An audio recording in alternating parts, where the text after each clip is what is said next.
In the vast lands of old Russia, there was a world full of deep contrasts and many secrets waiting to be told. The story begins in a time when the country was ruled by mighty tsars who held absolute power over the people. Vast fields, long winters, and endless steppes made up the heart of this great land. Life was a mix of beauty and hardship, where the splendor of grand palaces sat side by side with the struggles of common folk. This was the setting for a long history that would one day lead to a great revolution. For centuries, the Tsars ruled with a firm hand. Their rule was both feared and respected. They lived in large, impressive palaces in cities like Moscow and St. Petersburg, surrounded by luxury and wealth. But far away from these glittering halls were the small villages and vast farms, where ordinary people worked hard from dawn until dusk. Most of the people in Russia were peasants, living a life that was simple but often very difficult. They tilled the soil, raised animals, and did all they could to support their families. Their lives were tied closely to the land and its harsh weather, with long, cold winters and brief summers that brought both hope and worry. The country was vast, and its people came from many different lands and traditions. In one corner of Russia, you might hear the deep, rich voices of Slavic farmers, while in another, the echoes of ancient tribes mixed with modern customs. Despite the differences, nearly all these people shared the same fate under the rule of the Tsars. The Tsar, or emperor, was seen as a ruler by divine right, someone who was chosen by God to lead the country. This belief made the Tsar's word final and unchallengeable. Over time, the power of the Tsars grew, and the ideas of change were kept at bay. Yet the great empire was not without its problems. Under the glittering surface of the royal courts lay a growing tension among the people. The rich lived lives of ease, enjoying grand feasts, fancy clothes, and beautiful art. They had access to fine education and the comforts of the modern world. In sharp contrast, the vast majority of the population, including peasants and the small-town workers, struggled to survive. They often worked long hours for little pay, and many suffered from hunger, disease, and poverty.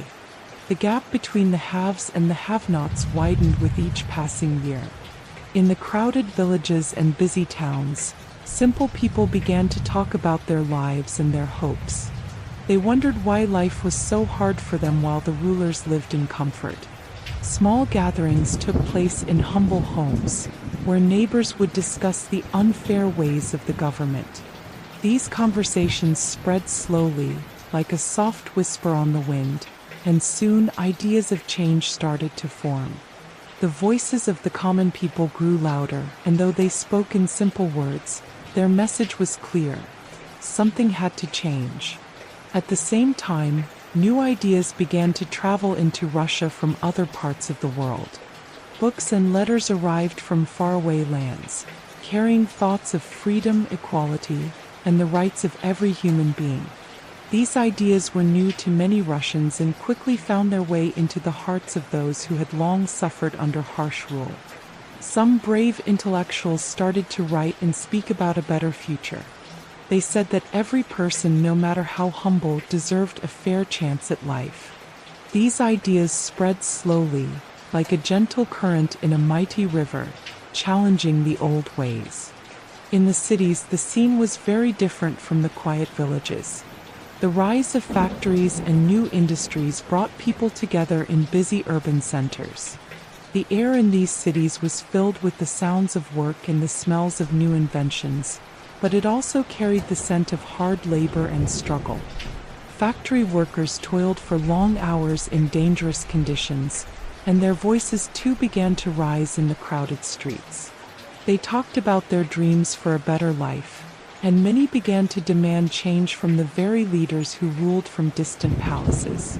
At the same time, Russia was slowly opening its doors to new ideas from the West.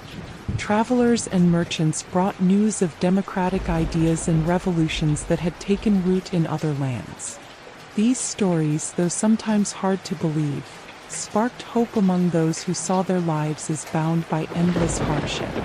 They imagined a world where the voice of the people was strong enough to stand up to the mighty Tsar.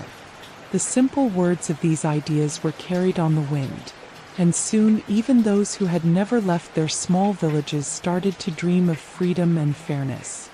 The heart of pre-revolutionary Russia was one of deep beauty and pain. The mighty rivers, such as the Volga and the Don, flowed through lands that were both rich in history and filled with sorrow. The vast forests and open plains were as wild and untamed as the spirit of the people who lived there. Every season told its own story. The biting cold of winter, the hopeful bloom of spring, the long, hot days of summer, and the gentle fall of autumn leaves. This cycle of nature reminded everyone that change was always possible, even in the harshest of times. Yet the old ways were deeply rooted. The Tsar's power was maintained by ancient traditions and strict rules that had been passed down for generations. The church, too, played a big part in keeping the old order.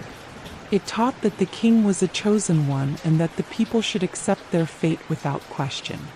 For many, these ideas were comforting, like a warm blanket on a cold night. They believed that the natural order of things was meant to be this way and that any change could upset the balance of life. However, as time passed, the natural order began to show signs of strain. The people started to feel that the old ways were not enough to help them through the hardships of life.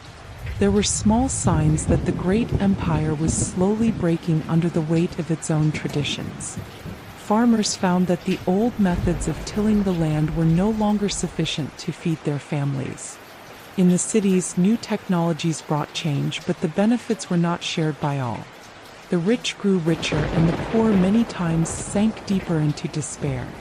Stories of everyday struggle began to merge with the growing desire for a new beginning. In small gatherings, the peasants whispered about a future where their children could live a life of hope and fairness. In the noisy streets of the cities, workers demanded rights that had long been denied to them. These simple voices were the first tremors of a future storm, a storm that would eventually sweep away the old order and lead to a great and lasting change. As the years passed, the sense of injustice grew stronger. The common people who had once been silent began to share their dreams of a better future.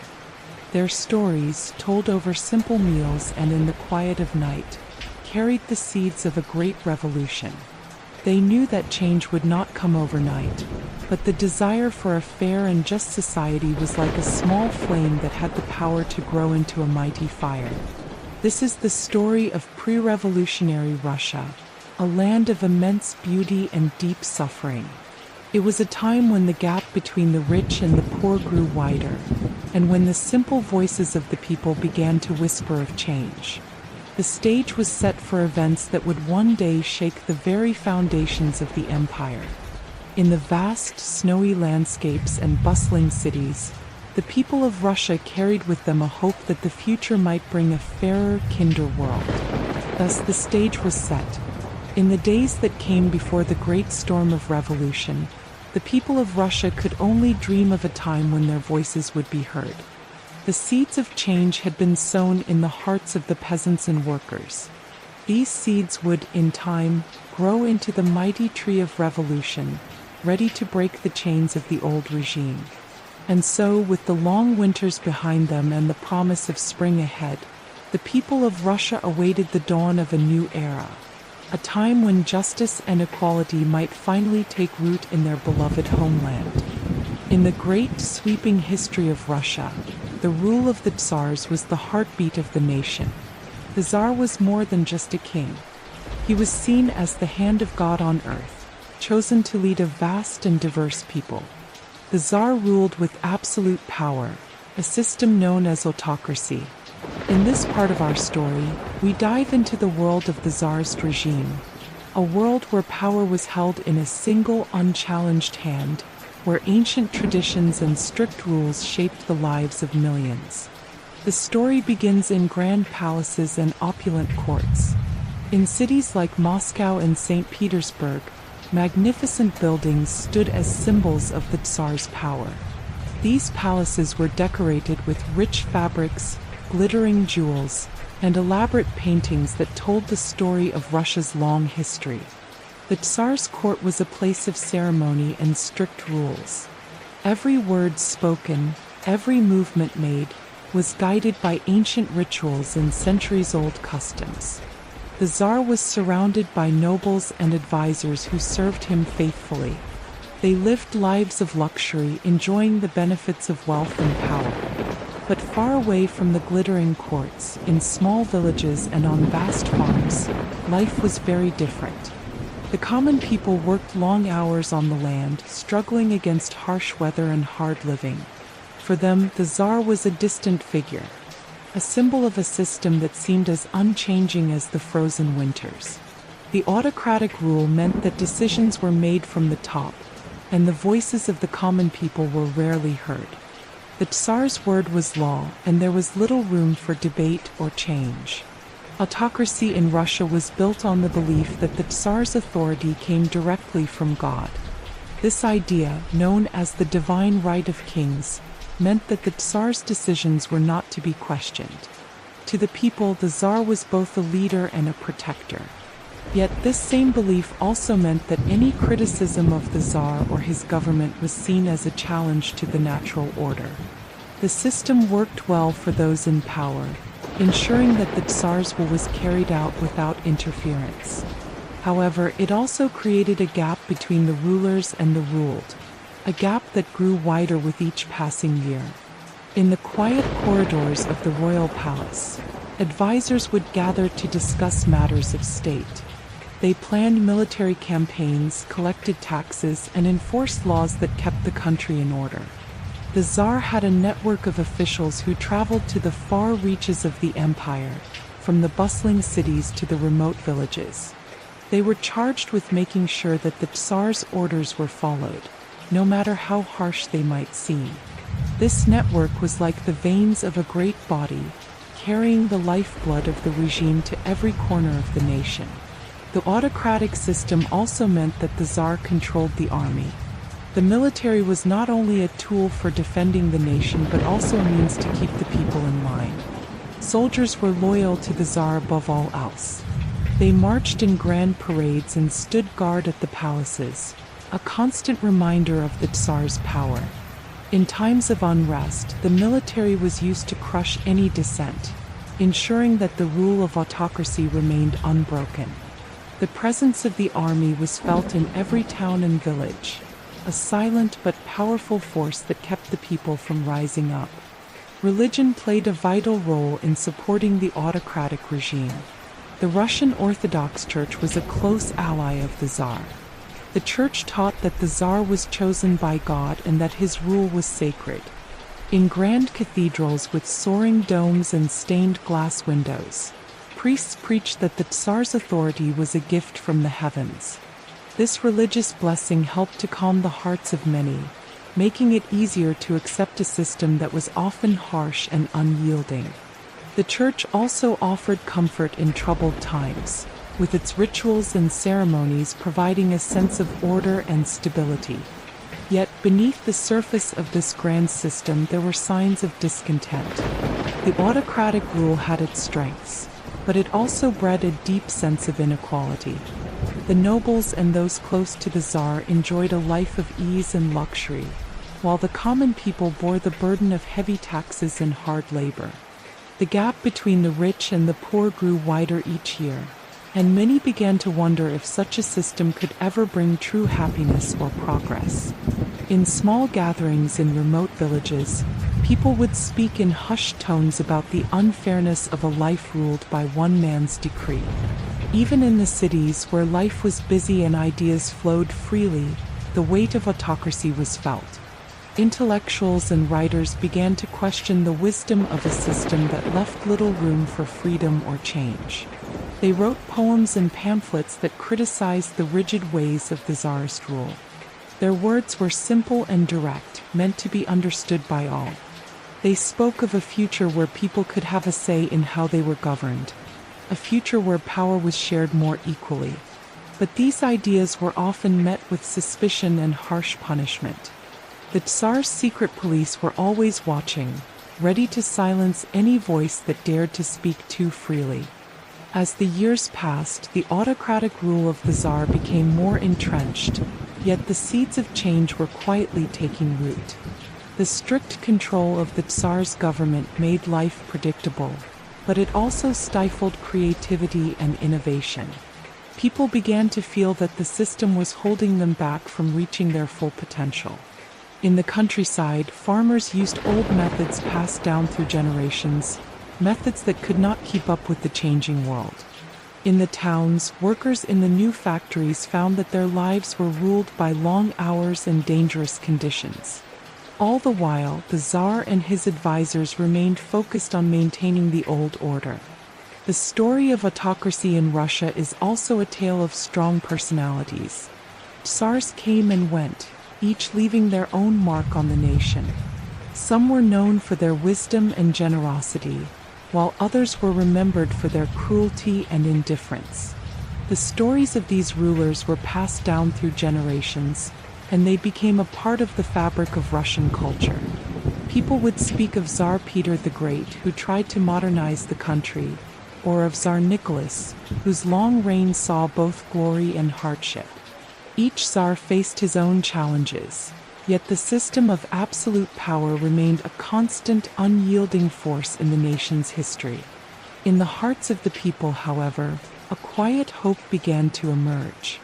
Even as the autocracy tightened its grip, small acts of defiance could be seen. A peasant who dared to speak out against unfair taxes, a worker who joined a protest against poor conditions. These acts of courage were like tiny sparks in the dark. They were reminders that the spirit of the people could not be completely crushed, no matter how powerful the Tsar might seem. The simple truth was that the common folk, with their hopes and dreams, were slowly growing tired of a system that offered them little in return for their hard work and loyalty. This growing sense of discontent was not loud at first. It started in whispers and quiet conversations.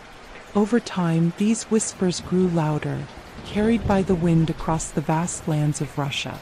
The old ways, built on centuries of tradition, began to show cracks. The rigid structure of autocracy was not designed to adapt to a changing world. As new ideas from other lands began to reach Russia, the old order seemed increasingly out of touch with the needs of its people. In the homes of simple families, stories were told of the great Tsars and their unchallengeable power. But alongside these stories were also tales of hardship, of long winters and barren harvests, and of the many who suffered under a system that cared little for their well-being. The lives of the people were a constant struggle against the forces of nature and the heavy hand of the autocracy. Yet even in these struggles, there was a deep, unspoken hope for a better future. A future where the common voice might one day be heard. The Tsarist regime, with all its grandeur and power, was like a towering fortress built on old ideas. Its walls were high, and its gates were guarded by loyal soldiers and strict laws. But even the mightiest fortress has its weaknesses. The more the Tsar tried to hold on to his absolute power, the more the people began to wonder if there might be a different way. A way that allowed everyone to have a share in the making of their own destiny. Thus, the rule of autocracy in Russia was a story of contrast. It was a tale of majestic palaces and humble cottages, of powerful kings and quiet, determined people. It was a time when the ideas of a single ruler could shape the destiny of millions, yet those very ideas could also spark a slow, steady call for change. The stage was set, and the old ways were beginning to show their limits. In the vast, cold lands of Russia, the dreams of the people started to stir, a stirring that would one day lead to a great upheaval and the birth of a new era. And so, in the shadow of the Tsar's absolute rule, the simple folk of Russia continued their daily lives.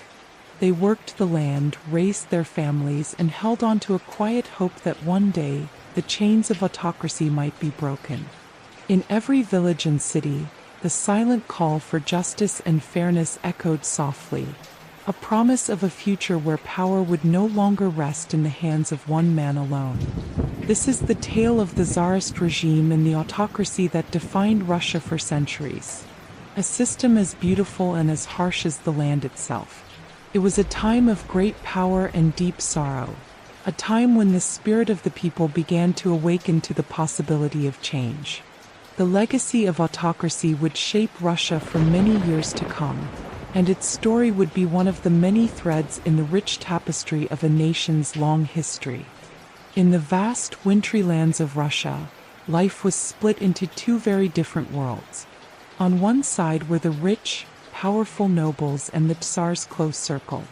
On the other side were the common people, peasants and urban workers, who struggled every day just to put food on their tables. In every corner of Russia, from the grand estates of the aristocrats to the humble cottages in the countryside, the differences between the rich and the poor could be seen in every detail of life. In the great cities, shining palaces and elegant mansions were built for the few who held wealth and power. These homes were filled with fine furniture, beautiful art, and luxurious items imported from faraway lands. The nobles lived in a world of ease and comfort. They attended lavish balls, enjoyed delicious feasts, and had servants to attend to their every need. Their days were filled with leisure and celebration, and they often took great pride in showing off their wealth. They enjoyed the best education, fine clothes, and all the riches that came with their high status. But not far away, in crowded neighborhoods and small, cramped apartments, the lives of the urban workers told a very different story. These people lived in constant struggle. The factories in the cities were noisy and filled with long hours of hard work. The workers, many of whom were once peasants from the countryside, toiled in dangerous conditions for very little pay. They had to work in dimly lit factories where every day was a battle against fatigue and injury. While the rich feasted in comfort, the workers often went home hungry, with little hope that their hard work would ever lead to a better life.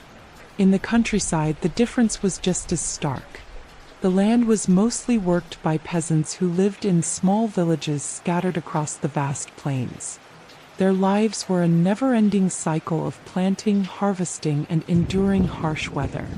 The peasants worked the soil from sunrise to sunset.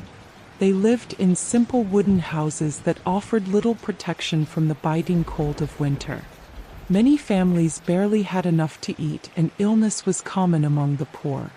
They relied on the meager harvests to feed themselves, and a bad season could mean hunger for months.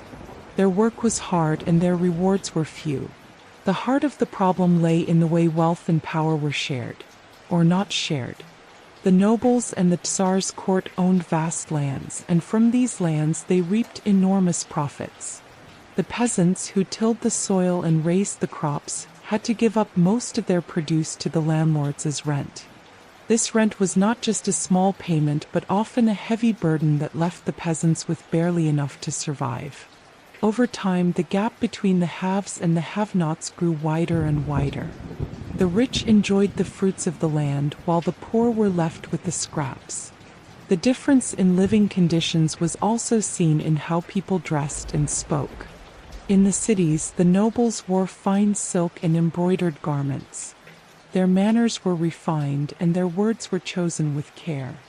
They spoke in a language filled with learned words and polite expressions. On the other hand, the peasant families dressed in simple wool and linen, worn by years of hard work under the open sky. Their language was plain and direct, and their conversations were filled with the honest struggles of everyday life. Even though they spoke in simple words, their voices carried the weight of many untold stories and silent suffering. In the small villages, the daily life of the peasants was a blend of hope and hardship. They would rise early in the morning, even before the sun peeked over the horizon, to begin their work in the fields. With simple tools and a deep connection to the land, they planted seeds in the hopes of a good harvest. They often sang old folk songs as they worked, songs that had been passed down through generations. These songs spoke of better times and dreams of a life free from endless toil. Yet as the seasons changed, so did their fortunes.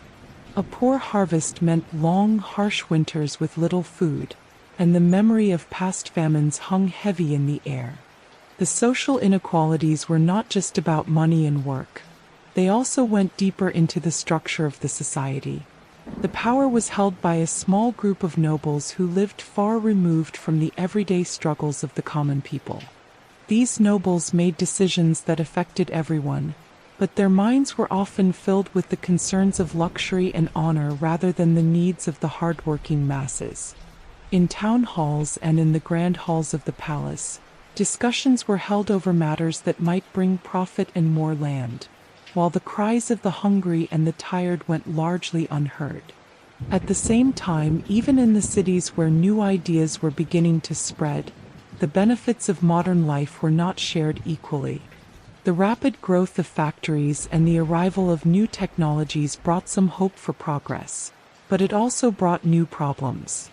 While a few entrepreneurs grew wealthy and built new businesses, the workers were left to bear the harsh realities of low wages and long working hours.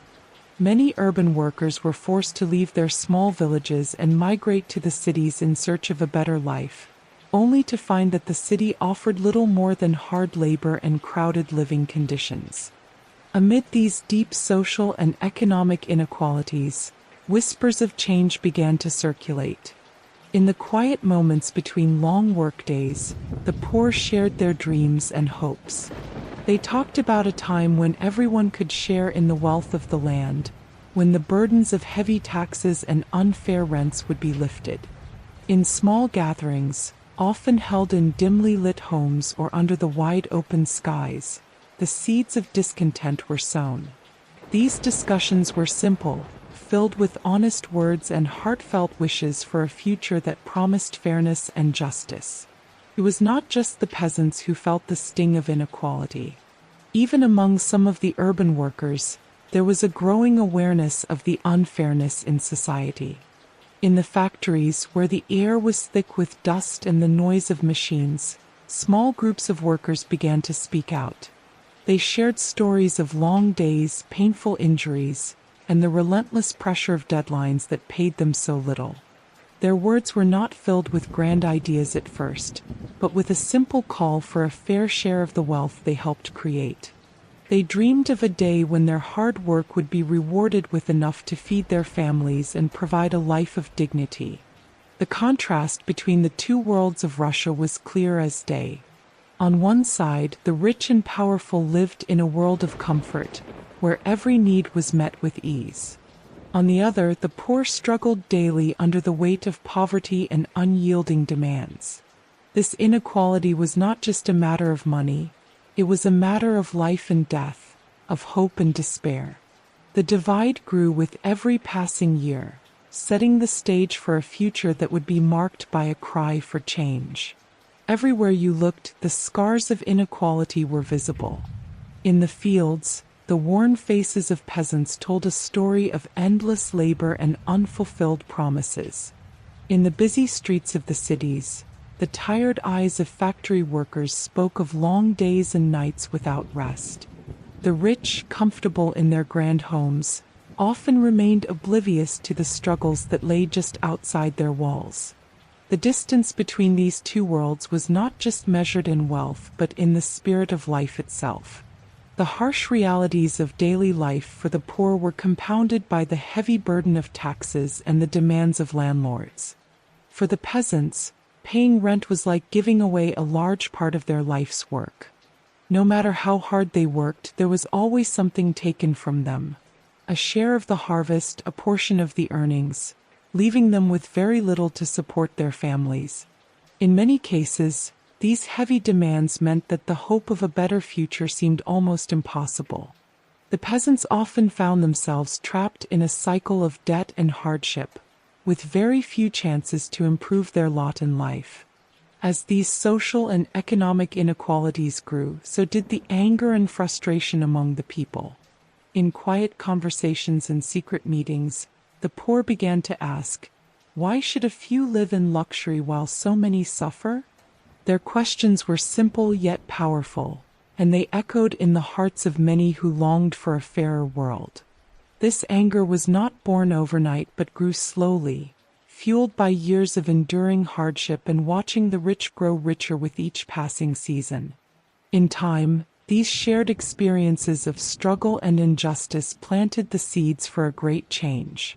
The simple, honest voices of the poor began to form a chorus that could no longer be ignored. They dreamed of a day when the wealth of Russia would be shared more equally, a day when the land would feed all its people and where every family could live without fear of hunger or poverty. Though the ideas were still small and tentative, they were like the first drops of rain that promise a new spring after a long, cold winter. Thus, the story of social and economic inequalities in Russia is one of deep contrasts and growing unrest. It is a tale of a nation divided by wealth, where the bright lights of the upper class shone far from the shadows where the common people lived. In every village, every factory, and every street, the hope for a better tomorrow was growing, even as the harsh realities of today weighed heavily on the hearts of the people. In these hard times, the simple dream of fairness began to take root. The poor, with their honest lives and open hearts, started to believe that one day, the heavy chains of inequality might be broken. Their voices, once soft and hidden, began to rise like a gentle wind, carrying with it the promise of change. And in the vast open lands of Russia, where the cold winters and hot summers painted a story of nature's endless cycle, the people clung to the hope that a fairer world was not just a dream, but a future that was waiting to be written.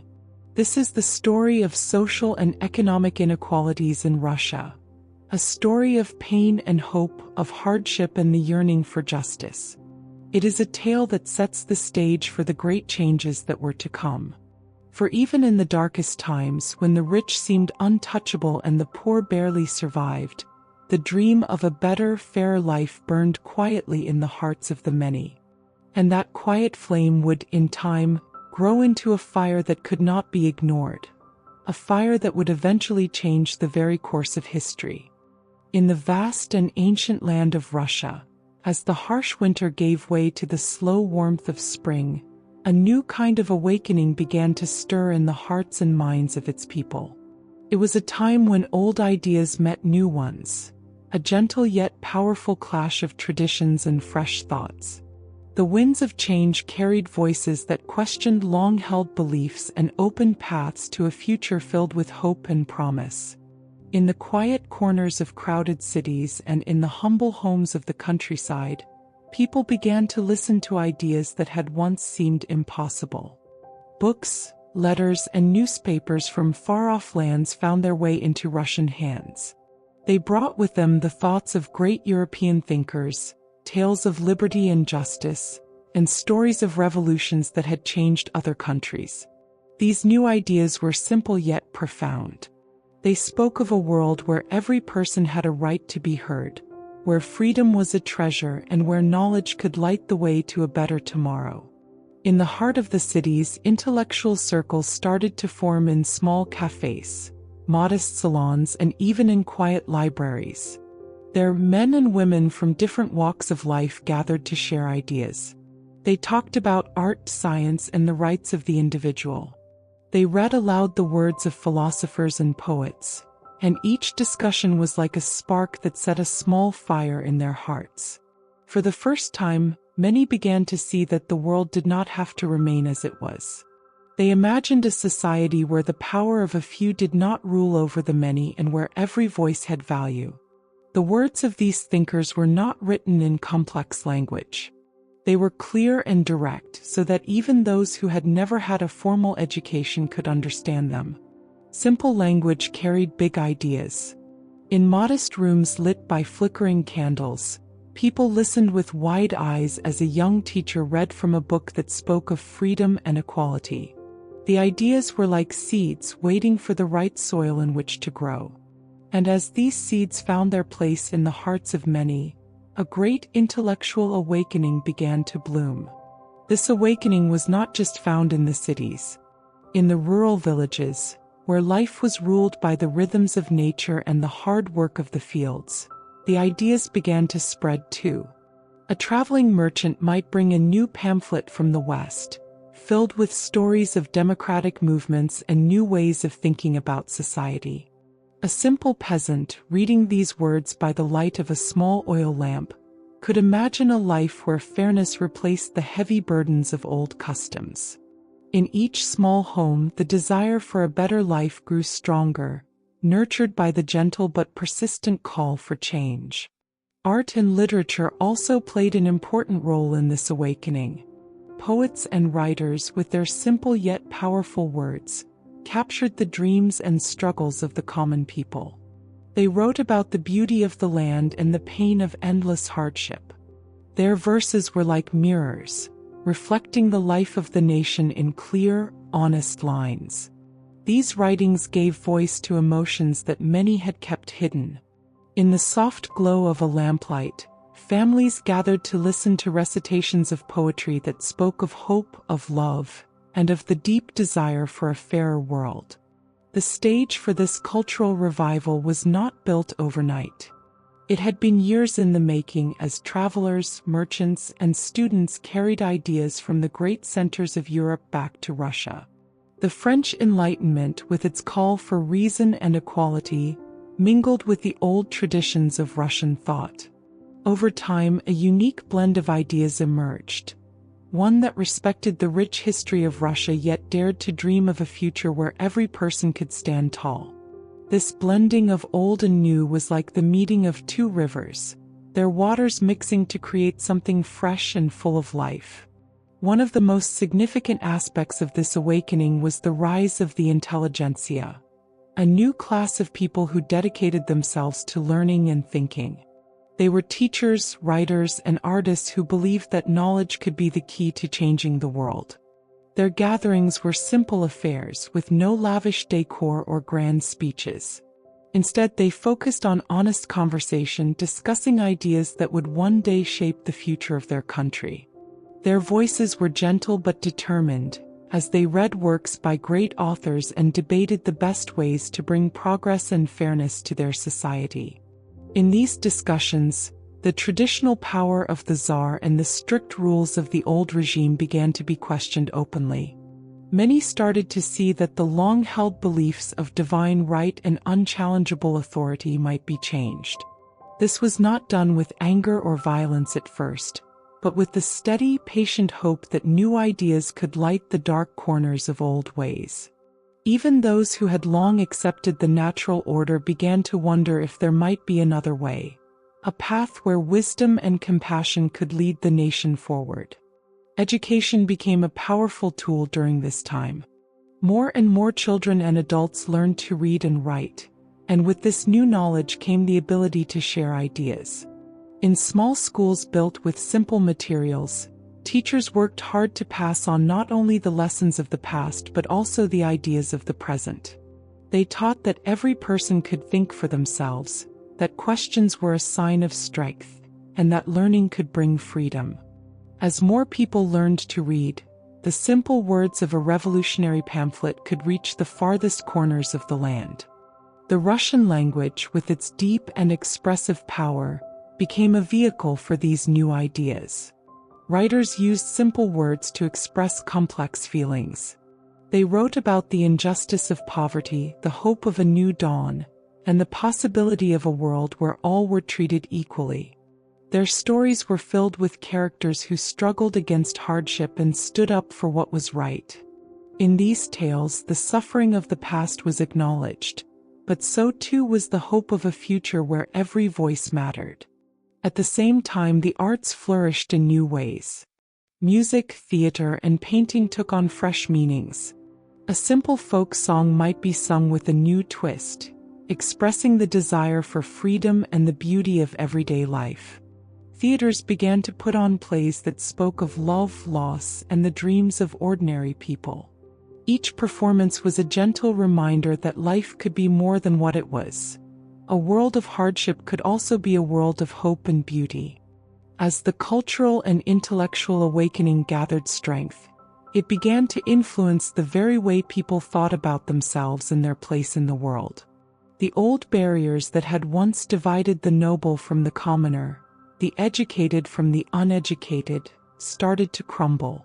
People began to realize that knowledge and creativity were not the privilege of a few but the birthright of all. This realization brought a quiet but powerful unity among those who had long felt isolated by the heavy hand of tradition. In the quiet hours of the night, when the chill of winter was held at bay by the warmth of small fires, many would sit together and share their hopes for a better future. They dreamed of a time when the beauty of art and the power of ideas would lift everyone out of hardship. Their discussions were filled with gentle questions. Questions about fairness, about the nature of power, and about how the light of knowledge could guide them through the dark days ahead. These conversations, though simple in tone, carried a deep longing for a world where everyone was free to be themselves. The cultural awakening was not without its challenges. Many in the old guard, those who had long supported the established order, looked upon these new ideas with suspicion. They feared that the spread of new thoughts would upset the delicate balance that had kept the country in order for so many years. But the awakening was like a gentle, unstoppable tide. It washed over cities and villages alike, bringing with it the promise of a new day. One by one, the voices of the new thinkers began to grow louder, their words echoing in public squares, in small community gatherings, and even in the corridors of power. They spoke of a future where every person's contribution was valued, where learning and art could bloom without fear of reprisal. Their language was plain and honest, a clear call for a society built on fairness, reason, and hope. And as more people joined in, the idea of a changed world became not just a dream, but a shared vision. This intellectual and cultural awakening would prove to be one of the most important steps on the long road toward a revolution. It laid the groundwork for a new way of thinking, a path that would eventually lead to the questioning of all that had come before. The simple words shared in quiet rooms and busy streets began to challenge the old order, opening hearts and minds to the possibility that change was not only needed but possible. Thus, in the soft glow of new ideas and the steady beat of a determined heart, the people of Russia began to see a future that was different from the past. The cultural and intellectual awakening, with its clear and simple language, planted the seeds of hope that would one day grow into the mighty tree of revolution. In every poem, every song, every conversation, there was a quiet promise that the old world, with its strict rules and harsh divisions, could give way to a new dawn, a dawn where the light of knowledge and the warmth of shared dreams would guide the nation to a fairer, brighter future. In the vast and ever-changing land of Russia, a new force began to reshape the lives of its people. This force was industrialization. A time when the country, long known for its endless fields and quiet villages, started to burst with the noise of machines and the energy of factories. It was a time when old ways met new ideas, and a slow but powerful transformation began to change the face of Russia forever. For many years, most Russians lived simple lives. They worked the land as farmers, tending to their crops and animals with care and tradition. The seasons marked the rhythm of life, and each day was filled with hard work under the open sky. But as the years passed, whispers of a new world began to spread. These were tales of bright, bustling cities where machines hummed and smoke curled into the sky. Slowly, the promise of a better life reached even the farthest corners of the empire. The change started in a few big cities, where small groups of entrepreneurs and skilled craftsmen set up workshops. At first, these were modest factories with simple tools, but as new technologies arrived from the West, things began to shift quickly. New railways were built, linking distant towns and opening up parts of Russia that had once felt isolated. The mighty Trans-Siberian Railway, for example, stretched across the endless steppe, promising that even the remotest regions could join in this industrial dance. With better connections came more ideas, more goods, and a fresh burst of energy that began to change daily life. In the heart of these growing cities, The sound of clattering machinery soon replaced the quiet rustling of fields. Factories sprang up, and with them came a new way of living. Instead of rising with the sun to tend a field, many people began to leave their small villages and travel to the cities in search of steady work. The journey was not easy. Long trips on crowded trains, sometimes lasting days, brought families together in a new, uncertain world. They carried with them the hopes of a better future, even though the cities they reached were filled with challenges and strange sights. In these bustling urban centers, rows of brick factories lined the streets. The buildings were filled with large, noisy machines that worked day and night. Workers, many of whom had never before known such a busy life, found themselves on factory floors where the air was thick with dust and the sound of metal striking metal was constant. These workers, men, women, and even children, had to learn a new kind of work, one that was very different from the gentle rhythm of farm life. They learned to operate machines, to follow strict schedules, and to work in teams that made each factory run like a well-oiled engine. However, the promise of industrialization was a double-edged sword. On one hand, it brought new opportunities and the possibility of earning a steady wage. On the other, it brought long days, dangerous work, and crowded living conditions. Many workers toiled for more than 12 hours a day in factories that were often dim and unsafe. Accidents were common, and the constant noise left little time for rest. These hard conditions were very different from the natural pace of life in the countryside, and they weighed heavily on the hearts of those who now called the city home. For the factory owners, the industrial age was a time of excitement and profit. They saw endless possibilities in a country that was just beginning to embrace modern ideas. Investments poured in, and factories multiplied like wildflowers after a spring rain. Businessmen built large warehouses and organized distribution networks that reached even into the far corners of the empire. They envisioned a Russia that would become strong and modern, a country that could rival any in the world. Yet, as they built their fortunes, they often overlooked the suffering of the workers whose labor made all this progress possible. The rapid growth of industry also brought a new social change. As more people moved to the cities, communities that had once been bound by shared rural traditions found themselves thrown together in crowded tenements and small apartments. Neighbors who had never met before now shared not only a roof but also the daily struggles of life in an industrial city. In these cramped quarters, conversations about long hours, low pay, and harsh working conditions became common. Slowly, a new kind of unity began to form, a bond forged not by blood or tradition, but by a shared struggle against a system that treated them as nothing more than cogs in a giant machine. With industrialization came a rise in new ideas about fairness and rights. As workers began to feel the full weight of their hardships, they started to speak out. In the quiet corners of factories during short breaks and in secret gatherings after long workdays, they began to share their hopes and frustrations. Simple discussions about the need for better working conditions, fair wages, and shorter hours turned into organized calls for change.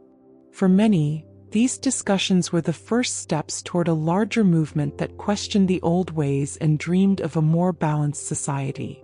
The cities themselves were changing in more ways than one. Streets that had once been silent and narrow became filled with carriages and later with motor vehicles as new technologies arrived. Markets buzzed with energy as goods from all over the empire were traded.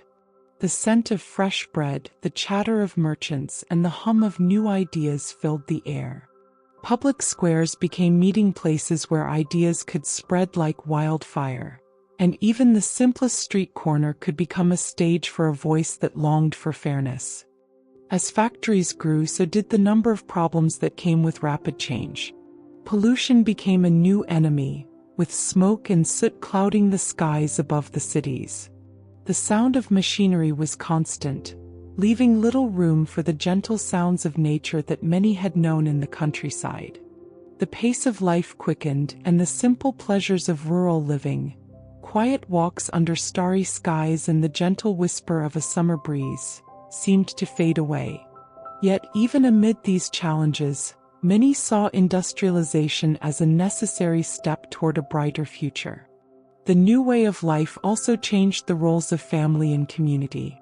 In the past, the family was a tight unit working together on the land and sharing the simple tasks of daily life. In the industrial age, long hours at the factory often meant that family members had little time to spend together. Children sometimes had to work alongside their parents, and the warmth of a shared meal became a rare comfort in busy, overcrowded homes.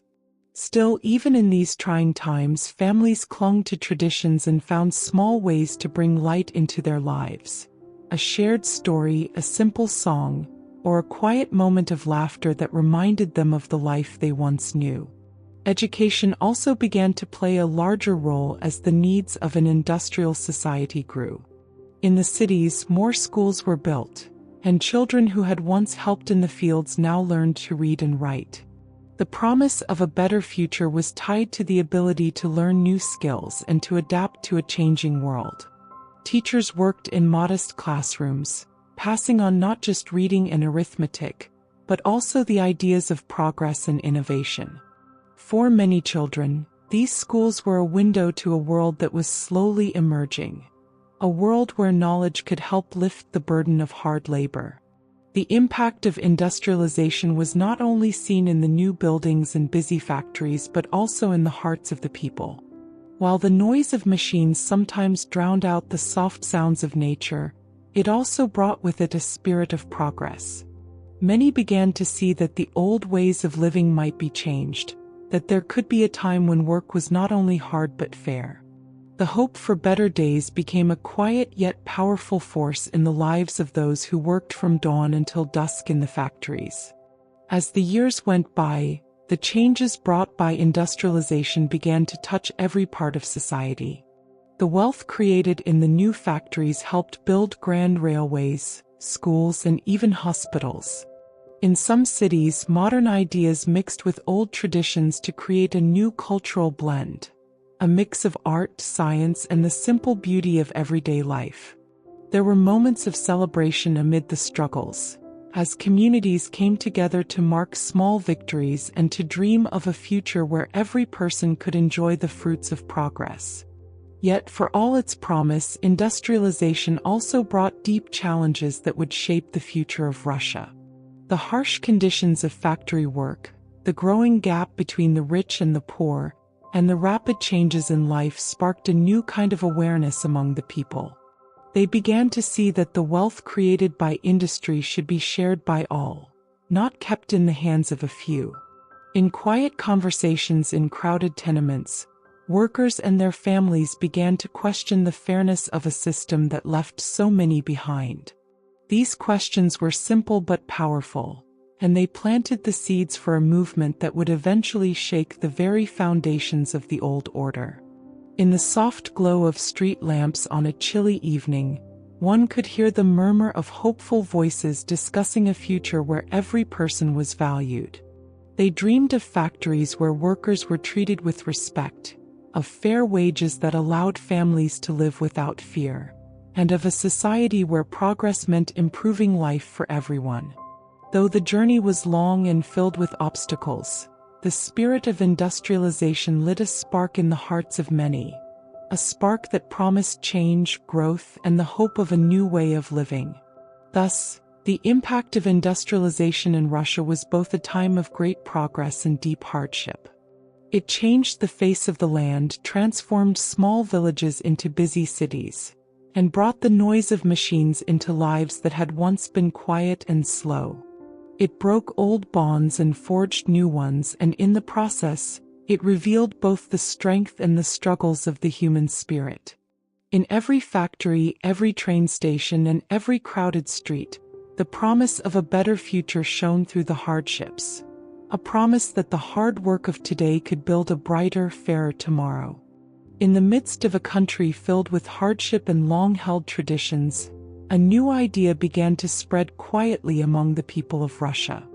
This idea was called Marxism. It came from far away, from the writings of a man named Karl Marx, whose words spoke of fairness, equality, and a world where all people could share in the wealth of their labor. For many in Russia, these ideas offered hope and a promise of change in a land where the rich ruled and the poor suffered. At first, Marxism was like a gentle breeze. It arrived in Russia on the pages of books and newspapers, slowly making its way into the hearts of those who longed for a better life. People who had spent their lives working hard on fields or in crowded factories found comfort in the simple message that everyone should have a fair share of what is produced, and that the old order, where a few lived in luxury while many struggled, could be changed. These ideas were easy to understand even when explained in plain language. They spoke of a world where power was not concentrated in the hands of one man or a small group, but shared equally among all. In the beginning, many Russian intellectuals and workers read Marx's writings with great interest. They saw in his words the seeds of a movement that could lift the burdens of poverty and injustice. The message was simple yet powerful. The working class, which included peasants, factory workers, and even city laborers, had the strength to change their fate. They were told that by uniting and standing together, they could overturn a system that had kept them down for so long. This new way of thinking began to spread quietly in the back rooms of cafes, in the crowded corners of factories, and in small gatherings of friends and neighbors. One could imagine a modest room lit by a single lamp where a small group of workers sat together, listening intently as someone explained how the old order was built to benefit only the few. They talked about how, under the Tsar's rule, the vast lands and rich resources of Russia were owned by a small elite, leaving the majority to toil in poverty. In those humble settings, Marxism was more than just a set of ideas. It was a promise of dignity and fairness. The appeal of Marxism in Russia was strengthened by the fact that it spoke directly to the daily struggles of ordinary people. Farmers who worked endless days in cold fields, often losing much of their harvest to heavy taxes and exploitative landlords, found in Marx's words a validation of their pain. Factory workers who spent long, exhausting hours in dangerous conditions, earning barely enough to survive, saw a future where their labor would finally be respected and rewarded. The idea that the wealth created by their hard work could belong to all, rather than to a few, resonated deeply with many. As these ideas took hold, a small group of dedicated thinkers began to study Marx's writings more closely. They translated the texts into Russian and adapted the theories to fit the unique challenges of their own society. One of the earliest and most influential of these thinkers was Georgy Plekhanov. He was among the first in Russia to embrace Marxism and to argue that the ideas of equality and collective ownership could bring about a great change in the country. Plekhanov's writings and lectures helped to explain Marxism in a way that was both clear and appealing to a people who had suffered for generations. Soon, more and more individuals joined this movement of thought. Young revolutionaries, many of whom had grown up in the shadow of poverty and witnessed the harsh realities of factory life, saw in Marxism a way out. They began to organize small study groups and discussion circles, where they would read aloud from translated texts, debate ideas, and dream of a future where the people would rule. These gatherings were often held in secret, as the ideas they spread were seen as dangerous by those in power. Yet even in the face of repression, the desire for change burned brightly. One of the most significant aspects of Marxism was its call for a new kind of society. It challenged the old idea that power was given by birth or granted by divine right. Instead, it taught that the people who worked hard, the laborers, the farmers, the craftsmen, had the right to shape their own destiny. This was a revolutionary thought for many Russians who had lived under a system where speaking out against the Tsar was unthinkable. The idea that they, too, could have a say in how their country was run, and that they could share in the wealth they helped create, filled them with hope. As the movement grew, so did its influence among not only the workers but also the intellectuals. Writers, poets, and artists began to explore themes of justice and equality in their work. They wrote simple, heartfelt verses that captured the struggles of everyday life and the dream of a society where all were treated as equals. In many ways, Marxism was not just a political or economic theory. It became a language of hope and resistance, a way for people to express their deep desire for change. The spread of Marxism in Russia was helped by the growing network of underground publications. Pamphlets, newspapers, and books circulated among the people, carrying the words of Marx and those who interpreted his ideas for a Russian audience. These publications were often printed in small hidden presses and passed quietly from hand to hand. In the crowded streets and bustling marketplaces, these texts sparked conversations about fairness, about how the wealth of the nation could be shared, and about the possibility of a new order where the voices of the many would be heard. As more people began to understand and believe in Marxist ideas, they started to see a clear path toward change. The belief grew that the power to transform society lay not in the hands of the czar or the wealthy landowners, but in the unity of the working class. Meetings grew larger, and the discussions became more focused on how to organize and work together. Small groups turned into local committees, and these committees in turn became the seeds of a broader revolutionary movement. This movement was not without its challenges. The ideas of Marxism were considered dangerous by those who benefited from the old order. The Tsarist government, fearful of losing control, cracked down harshly on those who promoted these ideas. Arrests, exile, and even violence became common for those who dared to speak out. Yet the harsh response of the government only strengthened the resolve of the people. The more they were pushed down, the stronger their desire grew for a society where they were free from oppression. Leaders like Vladimir Lenin soon emerged from within this growing movement. Lenin took the ideas of Marxism and adapted them even further to suit the needs of Russia. He argued that the time for revolution had come, and that the working class needed to be organized and prepared to take control. His speeches and writings were simple and direct, appealing to the common man. Lenin's vision was clear: a society where the wealth produced by the people was shared equally, and where every worker, peasant, and laborer had a voice in the decisions that shaped their lives. Lenin's ideas spread quickly among the masses. His call for a revolutionary change, based on the principles of Marxism, resonated deeply with a population tired of endless suffering. Through rallies, secret meetings, and the distribution of simple pamphlets, Lenin's version of Marxism reached far and wide. People from all walks of life, farmers, factory workers, and even small businessmen, began to see the potential for a new future. They dreamed of a society where the struggles of everyday life could be overcome by a united and determined people. The role of Marxism in Russia was not just about theory. It became a practical guide for action. It taught the people that change was possible through unity and collective effort. The idea that the working class could seize power and build a society based on fairness was a radical shift from the old ways.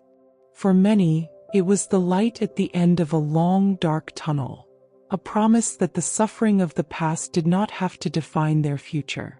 In the years that followed, the ideas of Marxism continued to evolve and influence the course of Russian history. The simple words that had once been whispered in secret gatherings grew into a powerful force that challenged the very foundation of the old regime. The movement inspired many to take up the cause of justice and equality, setting the stage for the revolutionary events that were to come. It was a long, slow process, built on the courage and hope of countless individuals who dared to imagine a better world. Thus, the role of Marxism in Russia became a story of transformation. It was a story of how simple ideas, when shared by a united people, could challenge even the most powerful institutions. The words of Marx, carried across continents and translated into the language of the common people, offered a new way of looking at society, a way that placed hope, unity, and fairness at its very core. In the quiet corners of factories, on the fields of small villages, and in the bustling streets of the cities, Marxism grew from a gentle whisper into a resounding call for change. It taught people to see themselves not as subjects of an unyielding regime, but as active participants in the creation of a new world. And though the road ahead was filled with many hardships, the simple, clear promise of Marxism remained a guiding light. A promise that one day the wealth of Russia would belong to all, and that every person could live with dignity and hope. In the early years of the 20th century, a great storm was gathering on the horizon for Russia, a storm that would test the strength and spirit of its people. The Russo-Japanese War of 1904 to 1905 was not only a military conflict between two rising powers but also a turning point that shook the very foundations of the Russian Empire. In this story, we journey through the long days and cold nights of that war, a time when ambition, pride, and hardship met on the battlefields of the Far East. For many years, Russia had set its eyes on expanding its influence in the East. The vast lands of the Russian Empire reached far and wide, and the desire to control new territories was strong among its leaders. In the far eastern reaches of the empire, a new and rising power was emerging: Japan. After the Meiji Restoration, Japan had transformed from a closed, traditional society into a modern, industrial nation. With new weapons and fresh ideas of military strength, Japan was ready to stand up to any challenge. The clash of these two empires was not a matter of personal grudge but a struggle for power and influence in the region. The seeds of the conflict were sown over many years. Russia wanted warm water ports and more influence in Asia, while Japan sought to secure its own place among the great nations of the world. Tensions grew as both nations made plans and moved troops, and soon it became clear that war was inevitable. The Russian Empire, with its long history of battles and grand armies, believed it could easily overcome the smaller yet determined Japanese forces. However, the spirit of the Japanese people and the new ways of modern warfare would soon show that size alone did not decide the outcome of a war. The first signs of conflict appeared on the shores of Port Arthur, a strategic harbor in Manchuria. Russian fleets and armies had been stationed there for many years, and the port was seen as a symbol of Russian power in the Far East. But as the war began, the Japanese forces launched a surprise attack on Port Arthur. In the early hours of the morning, as the mist hovered over the water, the sound of cannons and gunfire shattered the calm. The Japanese, quick and determined, struck hard at the Russian positions. The battle raged on with great intensity, and many Russian soldiers found themselves caught off guard by the new tactics and speed of the Japanese army. The fighting at Port Arthur was fierce and showed a new face of war. Soldiers on both sides fought with courage and determination. In the thick smoke and chaos, Russian commanders struggled to organize their defenses, while Japanese officers led their men with precise orders and modern strategies. The harsh realities of war, fear, pain, and the loss of friends touched every soldier. For many, it was a wake-up call that the old ways of war were giving way to new methods. The battle left deep scars on those who fought and made it clear that the cost of empire could be very high. As the fighting moved on, news of the battles in the Far East reached the heart of Russia. Back in the vast cities and quiet villages, people listened with heavy hearts as reports of defeat and hardship came in. The glory of the Russian Empire, once celebrated in songs and stories, now seemed tarnished by the losses suffered in the war. The conflict was not fought on the familiar fields of Europe but on distant, unfamiliar lands, where harsh climates and rugged terrain added to the struggle. The long winters and hot summers of the Far East were as much an enemy as the opposing forces, testing the limits of human endurance. The naval battles of the Russo-Japanese War were as dramatic as those on land. The Russian fleet, proud and strong, faced off against the modern Japanese Navy in the vast Pacific Ocean. One of the most famous and decisive moments came at the Battle of Tsushima. In a narrow stretch of water, the Russian fleet, weakened by long journeys and outdated equipment, was met by the swift and well-prepared Japanese ships. The battle was like a storm on the sea, a violent clash of metal and smoke. The Japanese ships, using modern tactics and better coordination, cut through the Russian fleet. For many Russian sailors, the sight of their once mighty ships sinking into the dark ocean was a moment of deep sorrow and a sign that the old order was failing. On land, the Russian soldiers faced equally tough challenges. The conditions in the fields and forests of Manchuria were harsh and unforgiving.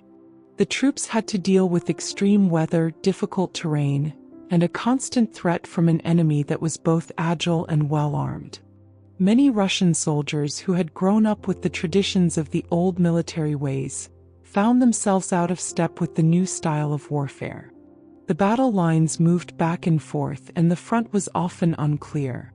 In the muddy fields and under a gray sky, the men fought with bravery, but the losses mounted. Families back home waited with bated breath for news, and every message carried the weight of fear and uncertainty. For the Russian government, the war was becoming a heavy burden. The high hopes of expansion and glory were replaced by the grim reality of defeat and the growing discontent of a nation already weary from internal struggles. The war was expensive, and the losses in both lives and money began to chip away at the strength of the empire. In the halls of power, ministers and advisors argued over strategies and the best ways to save face. But with each passing day, it became clearer that the conflict was turning against Russia. The empire, with its vast size and long history, was not immune to the challenges of modern warfare. As the months passed, the war dragged on, and the hardships faced by the Russian people deepened. Soldiers, far from home, suffered not only from enemy attacks but also from the bitter cold and the lack of proper supplies. Rumors of defeat and despair spread quickly among the ranks, and morale began to drop. In the villages and cities of Russia, the people felt the pain of loss and the fear of what might come next. The war, which had once been seen as a path to glory, now became a symbol of suffering and a sign that change was needed. The impact of the Russo-Japanese War went far beyond the battlefield. It exposed the weaknesses of the Russian military and the failures of the government to meet the needs of its people. The losses in battle, the poor planning, and the outdated tactics all served as harsh reminders that the empire was no longer the unstoppable force it once had been. In every town and home, the news of defeat sparked questions and doubts about the future. People wondered if the Tsar and his ministers had lost touch with the needs of the nation, and many began to believe that the time for change was coming. For many Russians, the war was a lesson in humility and a sign that the old ways could no longer hold back the tide of change. In the quiet moments after battle, soldiers and civilians alike began to talk about the need for a new system, one that would not only defend the nation but also care for its people. The suffering of the war, the losses on both sides, and the harsh realities of modern conflict planted seeds of doubt about the old order. It became clear that the empire needed to change if it was to survive in a world that was rapidly moving on. The end of the Russo-Japanese War came with the signing of the Treaty of Portsmouth in 1905. The treaty marked the end of a long and bitter conflict, but it did not bring the hoped-for glory to Russia. Instead, it left a legacy of humiliation and a deep sense of loss. The treaty forced Russia to give up many of its gains in the Far East and acknowledge that it had been bested by a nation it had once underestimated. For the people of Russia, the end of the war was a turning point, a moment when the need for change became impossible to ignore. In the aftermath of the war, as the wounded returned home and the grieving families gathered, The impact of the conflict could be felt in every corner of the empire. The Russo-Japanese War had shaken the confidence of the nation and revealed the gaps between the promises of the old order and the harsh realities of modern life.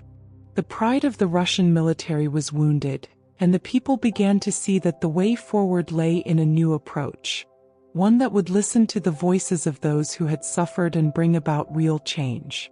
The legacy of the Russo-Japanese War was not just one of defeat, but also of awakening. In the quiet conversations in tea houses and on the steps of humble homes, people began to speak of a future where the mistakes of the past would no longer hold them back.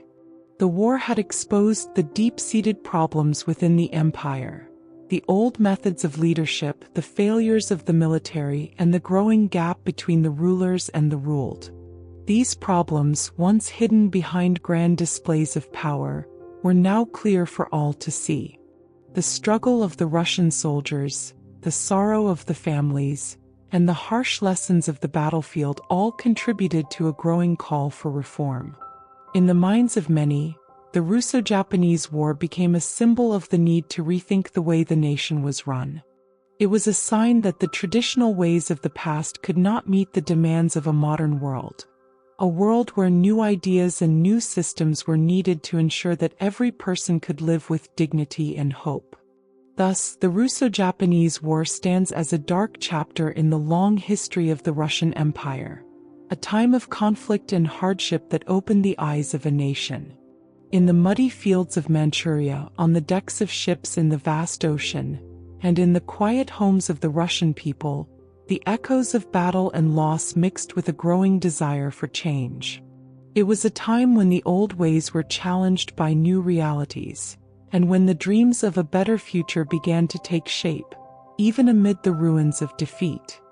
In the years following the bitter Russo-Japanese War, a restless energy began to grow among the people of Russia. Hardships, long suffering, and the clear signs of an outdated system fueled a quiet determination for change. This determination found its first major expression in the 1905 revolution, a prelude to the greater upheavals that were yet to come. The 1905 revolution was not a single event but a series of protests, strikes, and uprisings that spread across the vast lands of Russia. It was a time when the voices of the common people began to rise, challenging a centuries-old order. The revolution began in the heart of the empire, where the impact of war and harsh economic conditions had left deep scars. In the busy streets of cities like St. Petersburg and Moscow, workers and peasants gathered in public squares. They came together not as enemies of the state, but as people united by shared hardships. The long months of war, the failures of the government, and the continuing gap between the rich and the poor had all contributed to a mounting sense of injustice. In the quiet chatter of everyday life, a common question began to emerge. Why must we suffer while the few live in luxury? In St. Petersburg, the capital at the time, discontent was particularly strong. Crowds of workers who had already felt the bitter consequences of industrialization stepped out of factories and into the streets. They marched with simple banners and shouted words of hope and freedom. These were not the polished speeches of aristocrats but the raw, honest voices of those who had been pushed to the edge. Their calls for change were like a gentle drumbeat that grew louder with each passing day. The spark that ignited the revolution came on a cold winter day when the streets of St. Petersburg were filled with protesters. People from all walks of life, factory workers, students, and even some of the middle class, joined together to demand better working conditions, fair wages, and a voice in the government. The peaceful demonstrations soon turned into a clamor for change that could no longer be ignored. The Tsar's government, caught off guard by the sudden surge of discontent, tried to quell the unrest with force. However, the more the authorities pressed down, the stronger the people's desire for freedom grew. One of the most memorable events of the 1905 revolution was the tragic massacre that took place on a peaceful Sunday. Thousands of citizens had gathered to present a petition to the Tsar, hoping to bring about reforms through peaceful means. But as they stood together, a line of soldiers opened fire on the crowd. The scene was one of heartbreak and chaos. The bloodshed shocked the nation and spread a deep sorrow, but it also lit a fire in the hearts of many. The massacre became a symbol of the cruelty of the old regime and a powerful reminder that the people would no longer accept injustice quietly. News of the massacre traveled quickly across Russia, reaching every town and village. In small homes over simple meals, families discussed the horror of that day. They shared stories of brave men and women who had stood up for their rights and sacrificed their lives for a better future. These stories, passed on from one generation to the next, served as a call to arms, not for violent revenge, but for a determined stand against the forces that had long kept them oppressed. In the simple language of everyday life, hope began to bloom amid the sorrow. The events of 1905 also had a profound impact on the way people thought about power. For centuries, the Tsar had ruled with absolute authority, and his word was considered divine. But the massacre and the subsequent protests made it clear that even the mightiest ruler could not ignore the voice of the people forever. The idea that power could be shared and that ordinary citizens deserved a say in how they were governed slowly took root. Intellectuals, inspired by the writings of new thinkers and the simple truths spoken on the streets, began to question the legitimacy of the Tsarist system. They argued that the government should be responsible to the people and that every man, woman, and child had the right to live with dignity and fairness. In the countryside, the effects of the 1905 revolution were felt in quieter, more subtle ways. Peasants who had long borne the burden of heavy taxes and endless labor saw in the revolution a promise that their voices mattered too.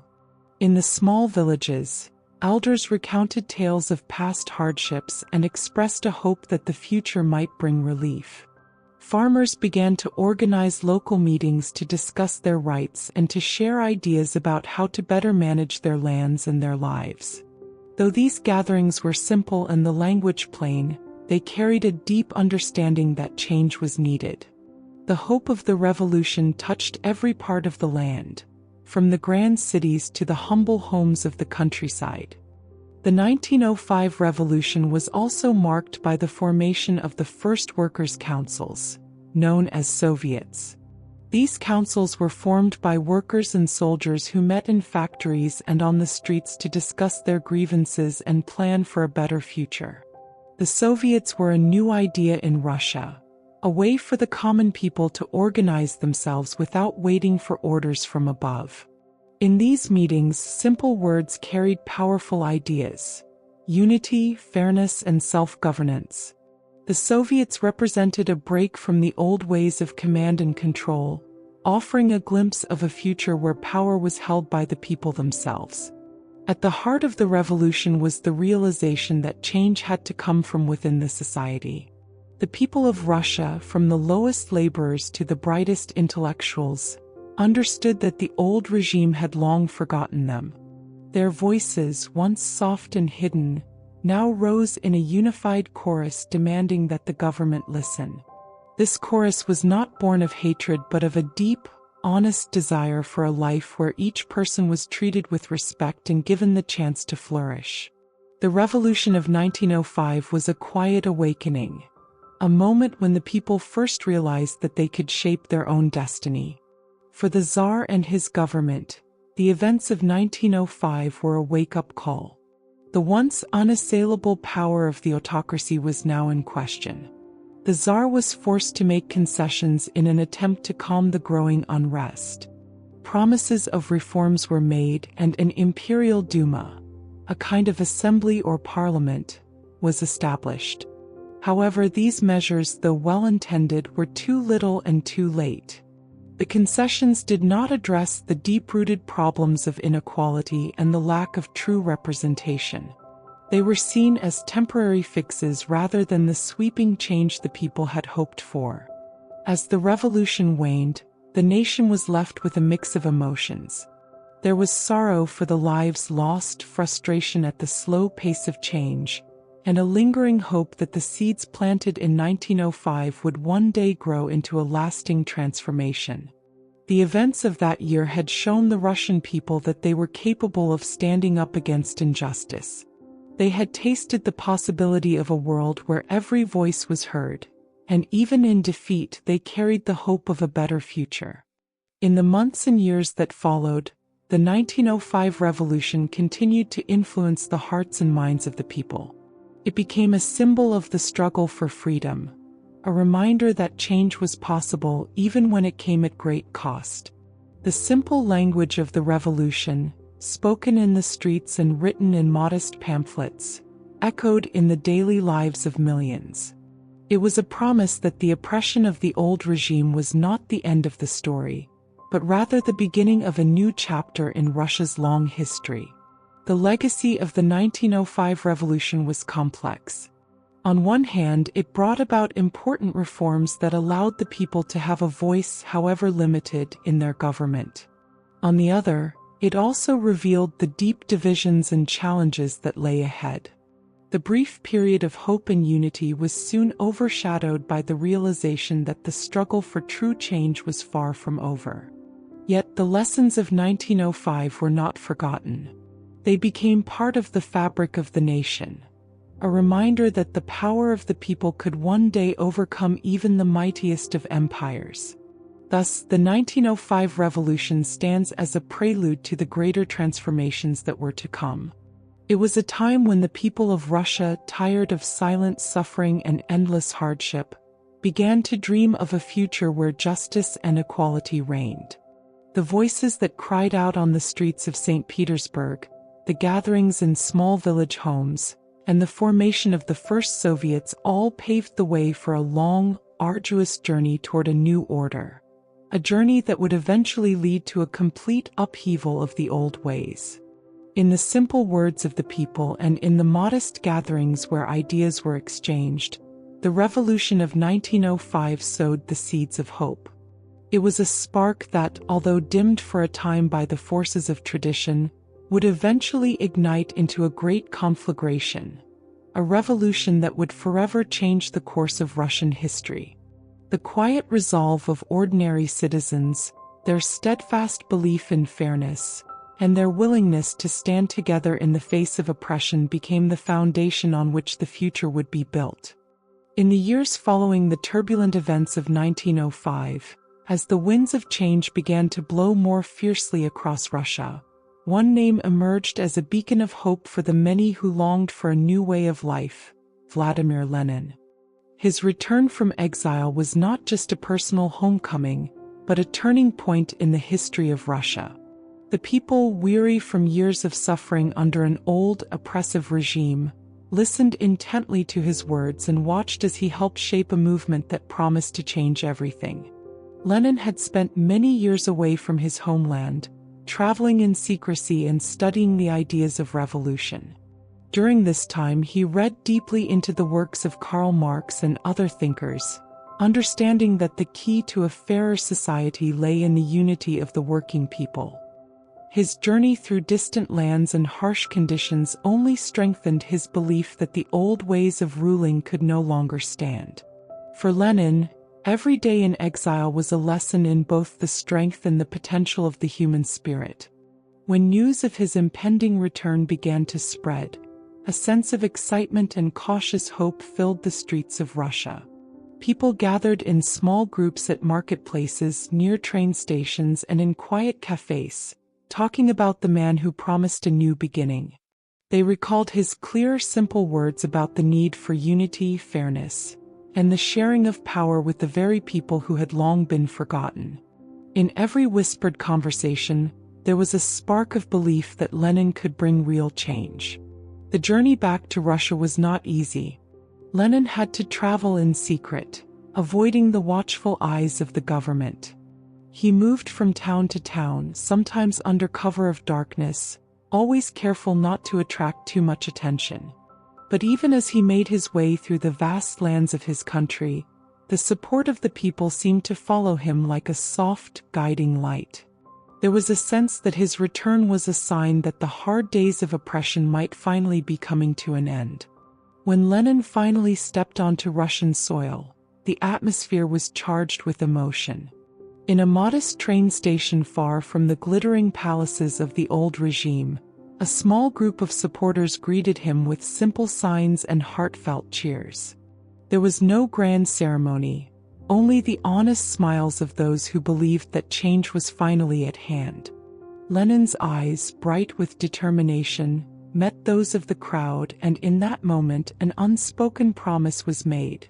The promise of a new future built by the people for the people. Lenin wasted no time in beginning his work. He understood that words alone were not enough. Action was needed. He immediately set about organizing meetings in small rooms, gathering workers, peasants, students, and even some former intellectuals who had quietly supported the idea of revolution. In these meetings, held in plain, unadorned halls lit by a single lamp or the soft glow of daylight, Lenin spoke in simple language. He told the people that the power to create change was in their own hands, that the wealth and strength of Russia belonged not to a few but to everyone. His speeches were like clear water to parched throats. With every word, Lenin explained how the old system had kept them in poverty and how the new ideas of Marxism offered a path to equality. He described how the working class, when united, could take control of their destiny. There was no complicated jargon, just plain, honest talk that even the simplest listener could understand. As he spoke, the faces in the crowd shone with hope and determination. The ideas he shared were not foreign or complicated. They were a promise that every person's labor, every hardship endured, had value and deserved respect. Lenin's leadership soon began to take shape in many small groups that formed across the country. These groups, made up of workers and soldiers, became the early building blocks of what would later be called the revolutionary movement. They held meetings in factories, small villages, and even in the open air when the weather allowed. At these gatherings, Lenin's words were repeated and discussed, turning into a shared language of hope and resistance. People learned that by organizing themselves, they could demand fair wages, better working conditions, and most importantly, a say in how their country was run. In one modest town, far from the noise of the big cities, a group of factory workers gathered after a long day's work. In a small room with rough-hewn walls, they discussed the simple ideas that Lenin had spoken of during his journey. They spoke about how each of them, from the youngest laborer to the oldest farmer, deserved a share of the wealth they had helped create. Their conversation was not full of grand promises, but rather of small, practical steps, a plan to organize, to vote for change, and to support each other in their daily struggles. That day, in that small gathering, a spark was lit that would grow into a flame of revolution. Lenin's return also had a profound effect on the soldiers of Russia. Many young men who had once marched under the banner of a czar they no longer believed in, found new purpose in his words. The soldiers who had seen the harsh realities of war and the pain of loss, began to question the orders they had followed without thought. In quiet moments between drills and duty, they too began to discuss the possibility of a new order. A system where they were not just tools of a distant ruler, but active participants in shaping their future. For these men, Lenin was a symbol of hope, a leader who understood that the strength of the nation lay in the unity of its people. As the movement grew, Lenin took careful steps to organize the various groups coming together under his leadership. He helped form committees that would later evolve into more formal councils, called Soviets, where workers, soldiers, and peasants could come together to make decisions.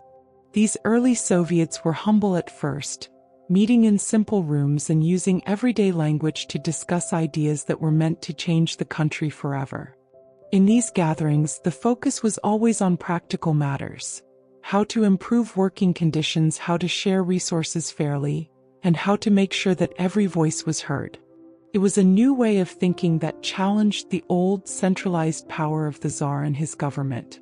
Lenin also understood that change would not come without sacrifice. He knew that the old regime would not step aside easily, and that the road ahead was fraught with danger. Yet he remained steadfast, speaking of the need for courage and determination. His message was clear. The struggle for a better future was not an easy one, but it was one worth fighting for. In his writings and speeches, he reminded his followers that every small step they took was a step toward a fairer and more just society. Even when the authorities tried to silence their voices, Lenin's words continued to resonate in the hearts of the people. In his personal life, Lenin lived simply. He did not surround himself with the trappings of power or luxury. Instead, he chose to share the hardships of his followers. He often visited factories and villages, listening to the concerns of the common people and offering words of encouragement. His presence was a constant reminder that he was one of them, a man who had experienced struggle and loss, yet who had never lost hope for a brighter future. In every smile, every nod of agreement from his listeners, Lenin saw the possibility of a new Russia, one built on the strength and unity of its people. Over time, the influence of Lenin and his revolutionary leadership grew like a gentle tide that could not be stopped.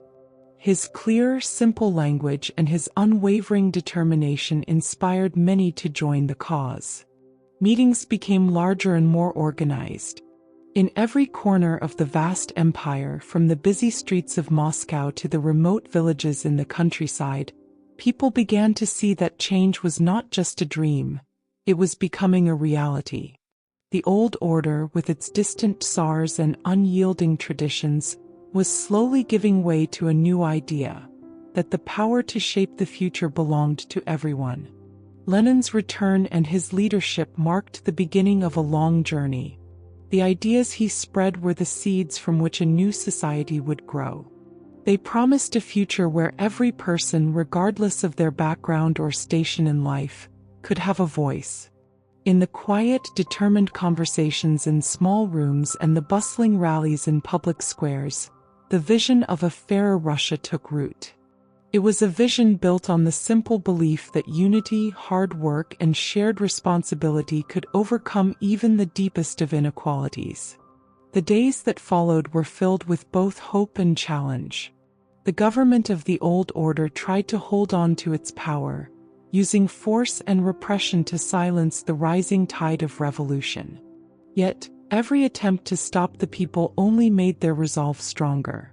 In the hearts of the working class, a simple, powerful idea began to take hold: that they were not destined to suffer in silence, but that they could stand together to demand their rights. Lenin's leadership helped to crystallize that belief into a movement that would eventually change the very course of Russian history. Thus, the return of Lenin was much more than a personal triumph. It was the dawn of a new era.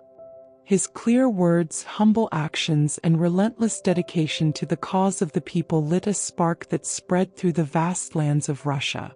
In every street, every factory, and every small village, the dream of a better future was reborn.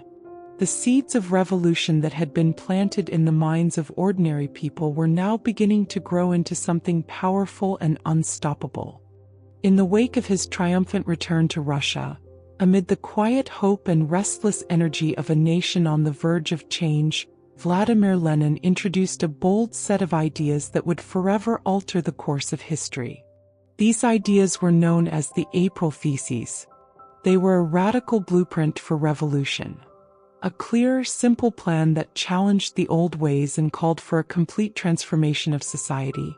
The April Theses were not written in long, complicated paragraphs, but in language meant to be understood by every worker, peasant, and soldier who dreamed of a fairer life.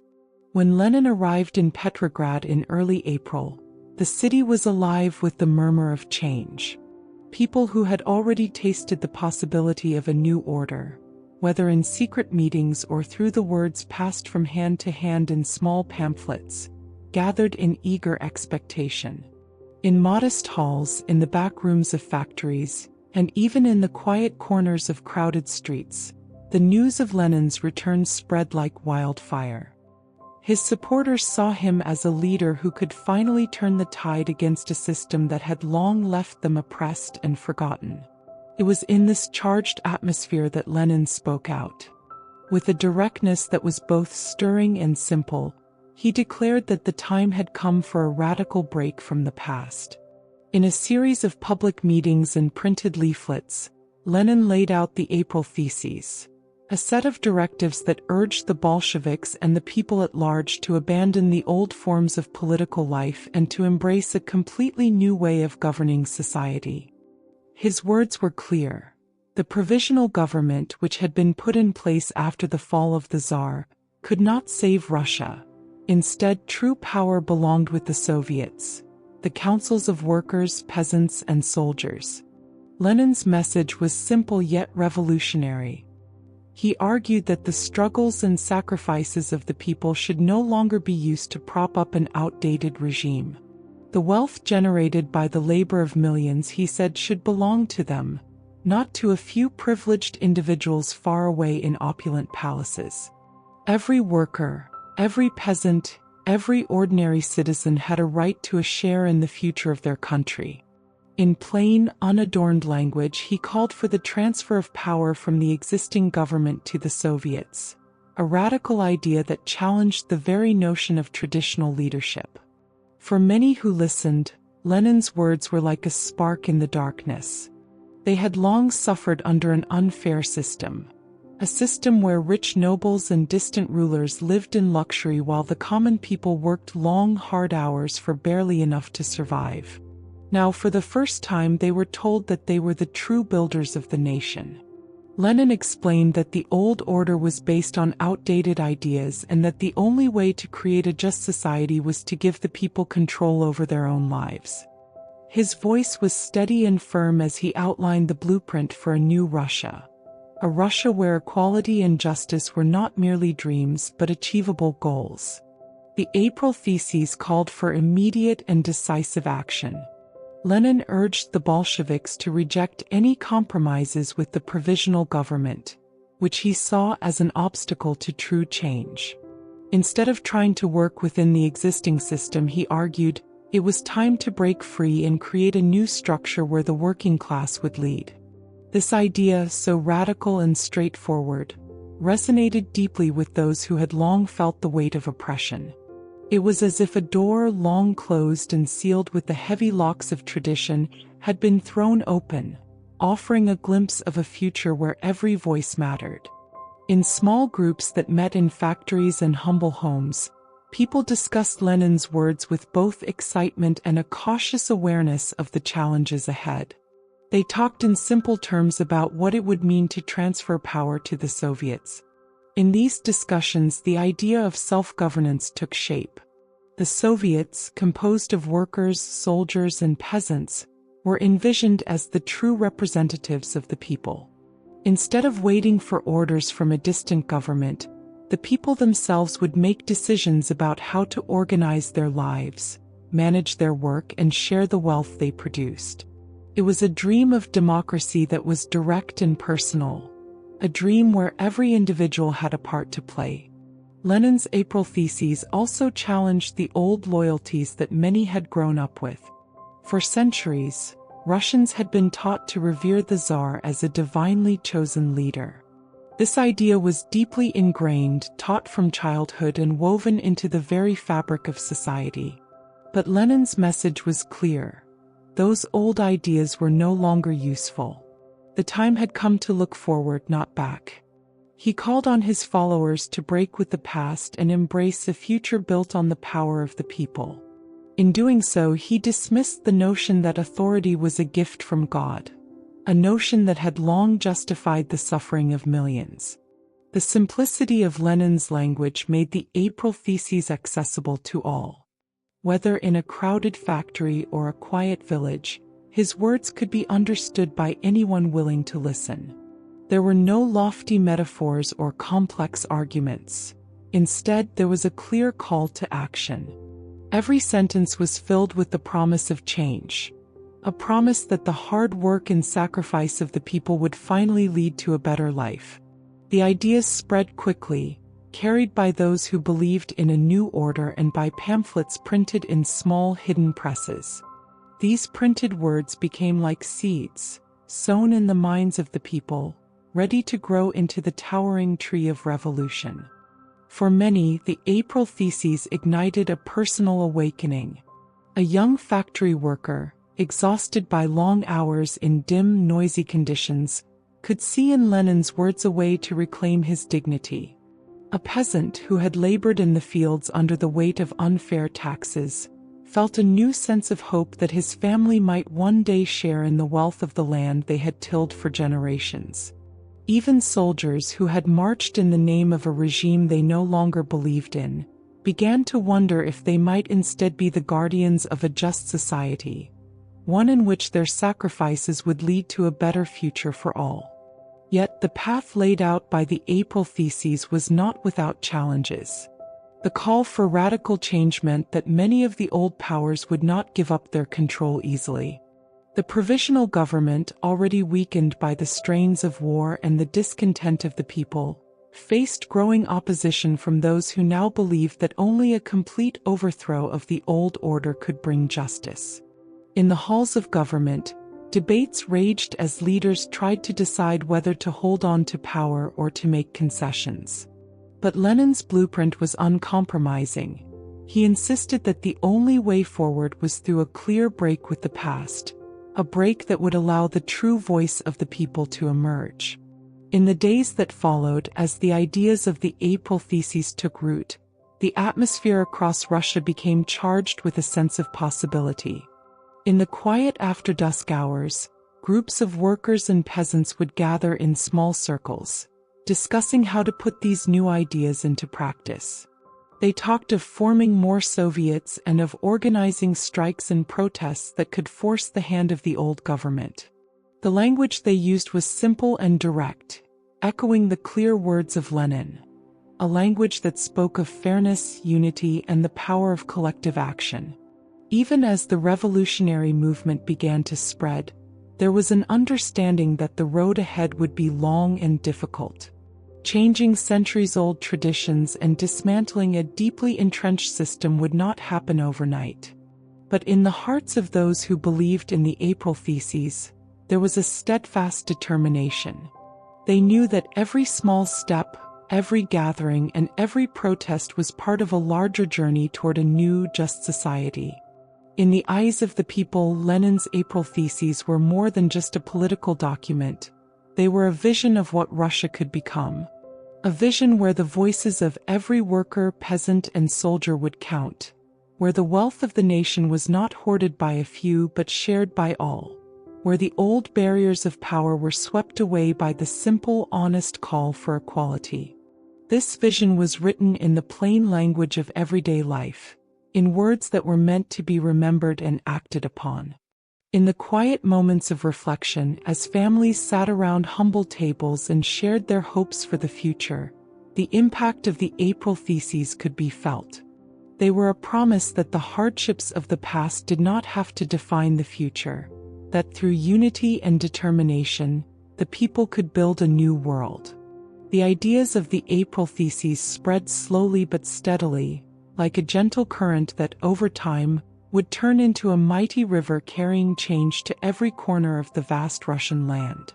Thus, the April Theses stood as a radical blueprint, a clear call for the people to take charge of their own destiny.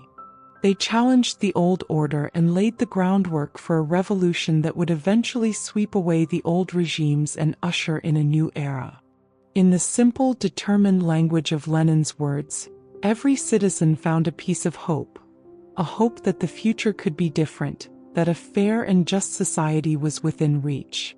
And so, in the months that followed, as the ideas of the April Theses echoed in every corner of Russia, the people began to believe that the time for change had finally come. The old order, with its distant rulers and broken promises, was gradually giving way to a new vision. A vision where every person, regardless of their birth or station, had a voice. The April Theses, in their simple yet powerful language, had set the stage for a future where the dreams of the many could become the reality of a united and just nation. In the wake of the bold ideas and promises of change, Russia found itself on the edge of a new storm. The summer of 1917 brought with it a series of events that came to be known as the July Days, a period of rising tensions and unrest that would shake the nation to its core. These events were not planned by any single leader but grew out of the everyday frustrations of workers, soldiers, and common people who had long felt ignored and oppressed. In many crowded factories and quiet village squares, the people had begun to hope that change was finally at hand. But as the days grew hotter under a relentless summer sun, the energy of the people grew restless and uncertain. The promise of a better future, first nurtured by the ideas of Lenin and his comrades, was now being tested by the harsh realities of everyday life. As the voices calling for a new order grew louder, so too did the sense that something big was about to happen. It started with small acts of defiance. In the busy industrial centers where the clang of machinery filled the air and workers labored for long hours in dangerous conditions, whispers of rebellion began to spread. People talked about the need to stand up against the old ways, to challenge the authority that had long kept them in hardship. In quiet corners of smoky cafes and during brief moments of rest on factory floors, workers discussed their shared dreams of a life where every person could have a fair share in the wealth they helped create. At the same time, soldiers stationed in the cities, men who had marched under the banner of a distant government, began to feel that their own hopes and hardships were being ignored. Many had seen their comrades fall in battles fought far from home, and they had begun to question the orders they had once followed without doubt. In small, hushed conversations between duty shifts, the idea that they too deserved a voice started to take root. They saw in the growing movement a chance to change the way things had always been done. The tension reached a tipping point in early July, when a series of spontaneous demonstrations broke out in several major cities. In St. Petersburg, for instance, crowds of workers and soldiers poured into the streets. Their faces, marked by both fatigue and hope, reflected a deep desire for change. They carried simple banners with words like justice and freedom, and marched together with the belief that their collective strength could bring down the old order. The energy in the streets was electric, a mix of anger, hope, and the uncertainty of a people on the brink of transformation. These demonstrations were not well organized at first. There was no grand plan or clear leader directing every move. Instead, they were the product of years of pent-up frustration and the belief that change could no longer wait. People shouted simple slogans in plain language, demanding that the rights of workers and soldiers be respected. Their voices, rising together in a steady chant, filled the air with the promise of a new beginning. Yet with every step they took, the risk of confrontation with the authorities grew greater. The government, still clinging to remnants of the old ways, watched these events with growing alarm. Officials in the provisional government, unsure of how to respond, felt the pressure of mounting criticism. They had made promises of reform after the fall of the Tsar, but as the demonstrations grew larger, it became clear that these promises might not be enough to quell the rising tide of discontent. In a hurried effort to regain control, the government ordered troops to the streets, hoping that the presence of soldiers would restore order and discourage further protests. But the soldiers, many of whom had already begun to sympathize with the workers and understood the call for change, found themselves in a difficult position. Some followed orders without question, while others hesitated, torn between loyalty to a government they no longer believed in and the honest cries of the people they had come to know. In the midst of the July days, these internal conflicts among the troops became apparent. Soldiers who had once marched proudly under the flag of the old regime now looked at their comrades and wondered if their true duty was to protect a system that had failed them or to stand with the people who longed for a fairer life. As the demonstrations continued, the streets of St. Petersburg became scenes of both hope and chaos. Crowds gathered in public squares and spontaneous meetings broke out on street corners. In these gatherings, people shared their stories, tales of long workdays in grim factories, of hunger that gnawed at their families, and of dreams that seemed too distant to ever be real. Their words were simple yet filled with raw emotion, as they recounted years of suffering and the yearning for a life where they could finally be heard. In one crowded square, a middle-aged worker named Ivan spoke to a gathering of his fellow laborers. With a voice both gentle and firm, he told them, "We have worked hard all our lives, and yet we have been forgotten.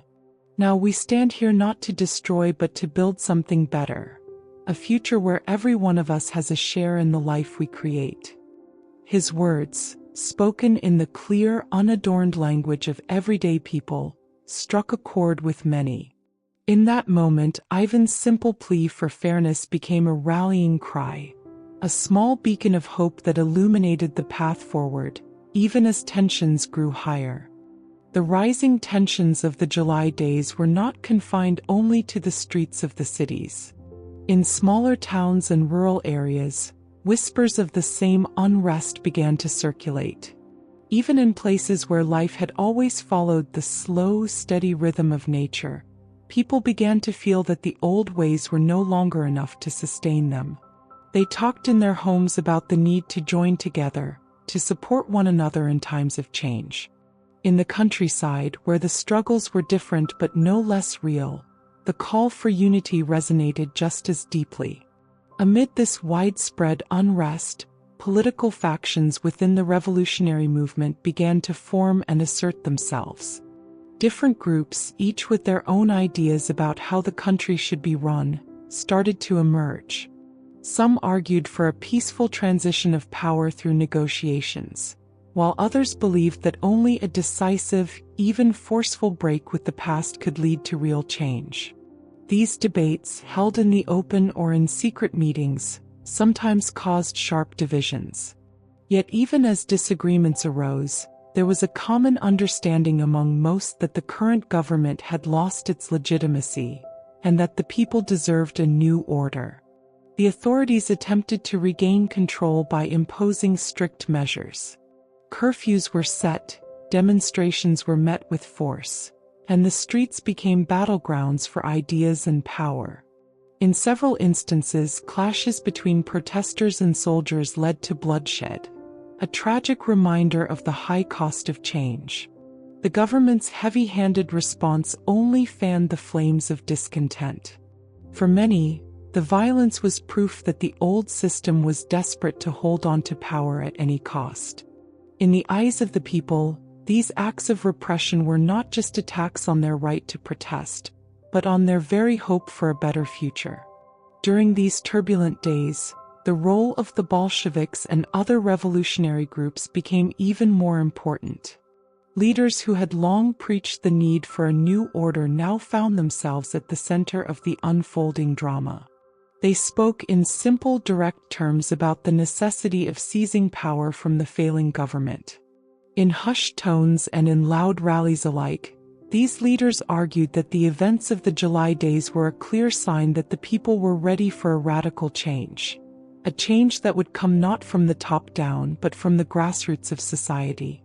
In the midst of this chaos, the city of St. Petersburg became a microcosm of the larger struggle sweeping across Russia. The streets, once the domain of orderly parades and quiet, dignified progress, now teemed with energy, anger, and the raw determination of a people who had nothing left to lose. The events of the July days, while chaotic and often unpredictable, marked a turning point. They exposed the deep divisions within society and showed that the call for change was not a fleeting whisper but a resounding cry that could no longer be ignored. As the summer days passed, the intensity of the unrest slowly began to ebb. The government managed to restore a semblance of order, but the memory of the July days lingered in every conversation, every headline, and every shared memory among the people. It was clear that the events had changed the nation in ways that would be felt for years to come. Even as life returned to a sort of uneasy normalcy, the hope that had ignited in those turbulent days continued to burn in the hearts of the workers, soldiers, and common folk of Russia. The July days left an indelible mark, a reminder that the struggle for a better future was not just a distant dream but a living, breathing reality. The simple language of the protests, the honest outpouring of emotion, and the unyielding desire for fairness had set the stage for what would come next. The rising tensions and acts of rebellion during this period underscored a simple truth. The old ways were crumbling, and a new order, though uncertain and fraught with challenges, was slowly emerging from the ashes of the past. Thus, the events of the July days became a crucial chapter in the long journey toward revolution. They were a time when the hope for change was both a gentle whisper and a powerful roar. A time when the voices of the many could no longer be silenced by the weight of tradition and repression. In every step taken on the crowded streets of St. Petersburg and in every quiet conversation in the countryside, the message was clear. The people of Russia were rising, and nothing could stop the force of their united call for a better tomorrow. As the leaves began to change in the fall of 1917, a new chapter in Russia's history was about to be written. A chapter that would mark the turning point of a long struggle. The October Revolution, often called the Bolshevik coup, was the decisive moment when the ideas that had been growing in the hearts of the people burst into full action. It was a time of organized determination and bold moves, when the people finally took charge of their destiny. In the months following the turbulent summer, the streets of Petrograd were filled with both hope and uncertainty. The provisional government, which had been set up after the fall of the Tsar, was weak and unable to meet the needs of the people. Daily life was still filled with hardships, food shortages, long working hours, and the constant threat of war with internal enemies. Many began to wonder if the old ways of running the country could ever bring the justice and fairness that they so deeply desired. In the midst of this unrest, the Bolsheviks, led by determined figures such as Vladimir Lenin, began to organize more forcefully. They had spent the previous months building networks among workers, soldiers, and peasants, holding secret meetings in humble rooms and even on the factory floors. Their message was always simple: the people had enough of empty promises. The Bolsheviks believed that true power lay not with a government that could not provide for its citizens, but with the people themselves. They argued that only by taking control could Russia be transformed into a society where every voice was heard and every worker shared in the nation's wealth. The night of October 25th, according to the old Julian calendar then used in Russia, arrived with an air of quiet resolve. In Petrograd, under the cover of darkness, the Bolshevik leaders and their loyal supporters put their carefully laid plans into action. Unlike previous events, this time the movement was no longer a series of spontaneous uprisings. It was a well-organized, planned effort to seize power from the weak government. The simple instructions were clear: take over key buildings, secure the telephone exchanges and the telegraph offices, and gain control of the railway stations. These were the nerves of the city, and by controlling them, the revolutionaries could effectively take charge. As the first rays of dawn began to break through the cold sky, armed groups of Bolshevik fighters moved swiftly through the quiet streets. In one of the key centers of power, the Winter Palace, a grand building that once symbolized the absolute authority of the Tsars, was targeted. The palace, with its heavy doors and guarded halls, represented everything that the old order stood for. By storming this building, the Bolsheviks intended to send a clear message: the people were taking control. Inside the palace, a small group of government officials and military officers found themselves caught completely off guard. They had been lulled into a false sense of security by the promises of reform and the slow pace of change, never imagining that the very foundations of their power could be shaken in a single night. With a mixture of determination and urgency, the Bolshevik fighters pushed forward. In the dim early light, clashes broke out in the corridors. The sound of hurried footsteps, the murmur of commands in simple, clear words, and the echo of determined shouts filled the air. It was a brief but intense struggle, a decisive moment when the balance of power shifted. For many ordinary people watching from nearby windows, this was a moment of both fear and hope. Those who had long suffered under the weight of oppression saw in the storming of the Winter Palace the possibility of a new beginning, a future where they would no longer be at the mercy of distant rulers. In homes and on street corners, whispered conversations soon turned into confident declarations that the old, broken government was finally over. The coup was swift, and within a few hours the symbol of Tsarist power was in the hands of the people. As the morning wore on, the news of the takeover spread quickly through Petrograd.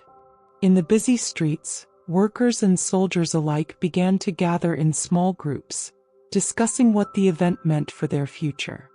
There was a palpable excitement in the air, tempered by the understanding that this was just the beginning of a much longer struggle. Yet for the first time in many long years, there was a strong belief that the people were finally steering the course of history. Simple words like freedom, equality, and justice were now not just slogans, but promises that many dared to believe could soon become reality.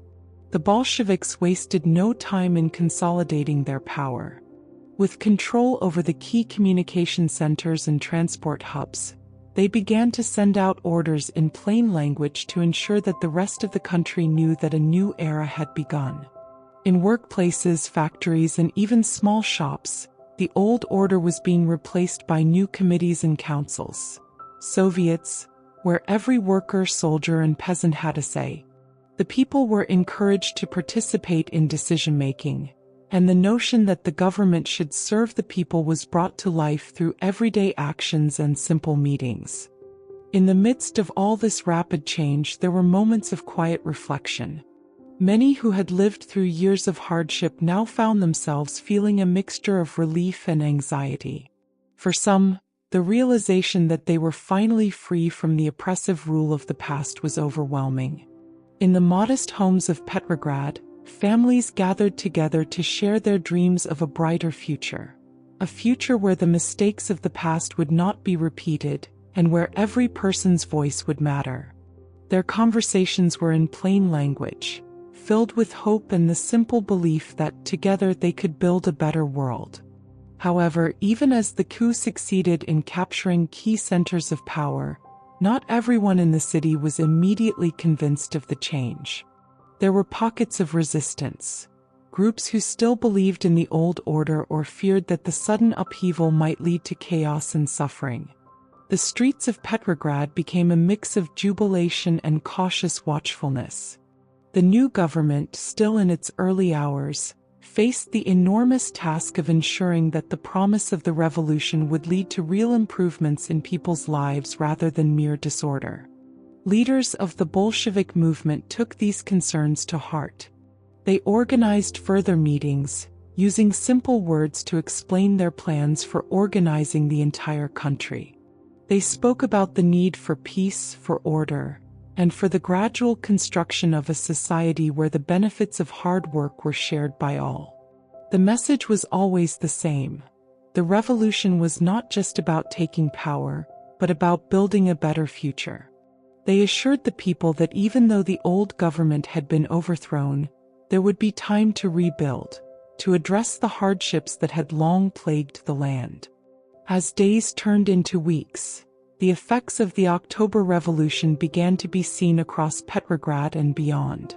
In the busy workshops and crowded living quarters, the old ways were slowly giving way to new practices. The Soviets started to make decisions about local issues, how to distribute food fairly, how to shorten work hours, and how to ensure that everyone had a chance to be heard. In the simplest of terms, the people were now part of the process that governed their daily lives. This direct participation was a striking contrast to the days when decisions were made in distant palaces by men who knew nothing of the real struggles of ordinary life. The impact of the coup also reached the countryside, where peasants who had long felt the weight of oppressive taxes and unfair rents heard the news of the change. In small village squares, where elders and young farmers gathered after a long day in the fields, there was talk of the revolution. They discussed the possibility that the government of the people might finally bring relief to their lives, an end to the endless cycle of poverty and exploitation. In simple, earnest language, they shared their hopes that the new order would lead to fairer treatment and a more balanced sharing of the land's riches. Of course, the road ahead was not free from challenges. The Bolshevik leaders knew that seizing power was only the first step in a long journey toward a truly just society. There were many hurdles to overcome: the need to reorganize the military, to rebuild an economy shattered by years of war and neglect, and to unify a country that had been deeply divided for centuries. But the spirit of the revolution was strong. In every street meeting, every handwritten pamphlet, and every quiet conversation, the simple belief that the people had the power to shape their future was a constant reminder of why the October Revolution had taken place. In the days that followed, as the new government began to take shape, leaders spoke to the people with clear, straightforward language. They explained their plans in terms that everyone could understand. Plans to provide food, to establish fair working hours, and to ensure that every voice from the factory floor to the village square would be heard in the halls of power. The message was that this was not just a change in government but a complete transformation in the way society was organized. A shift from an old system that had ignored the needs of the many to a new one that embraced the rights of every individual. As the revolution gathered momentum, there was a sense of unity among those who had once been scattered and isolated. The streets of Petrograd, once filled with the heavy silence of oppression, now rang with the sound of voices working together to build a new world. The simple, honest language of the revolution had bridged gaps between different classes, uniting workers, soldiers, and peasants under one common dream. A dream of a society where the dignity of every person was respected and where the fruits of labor were shared equally.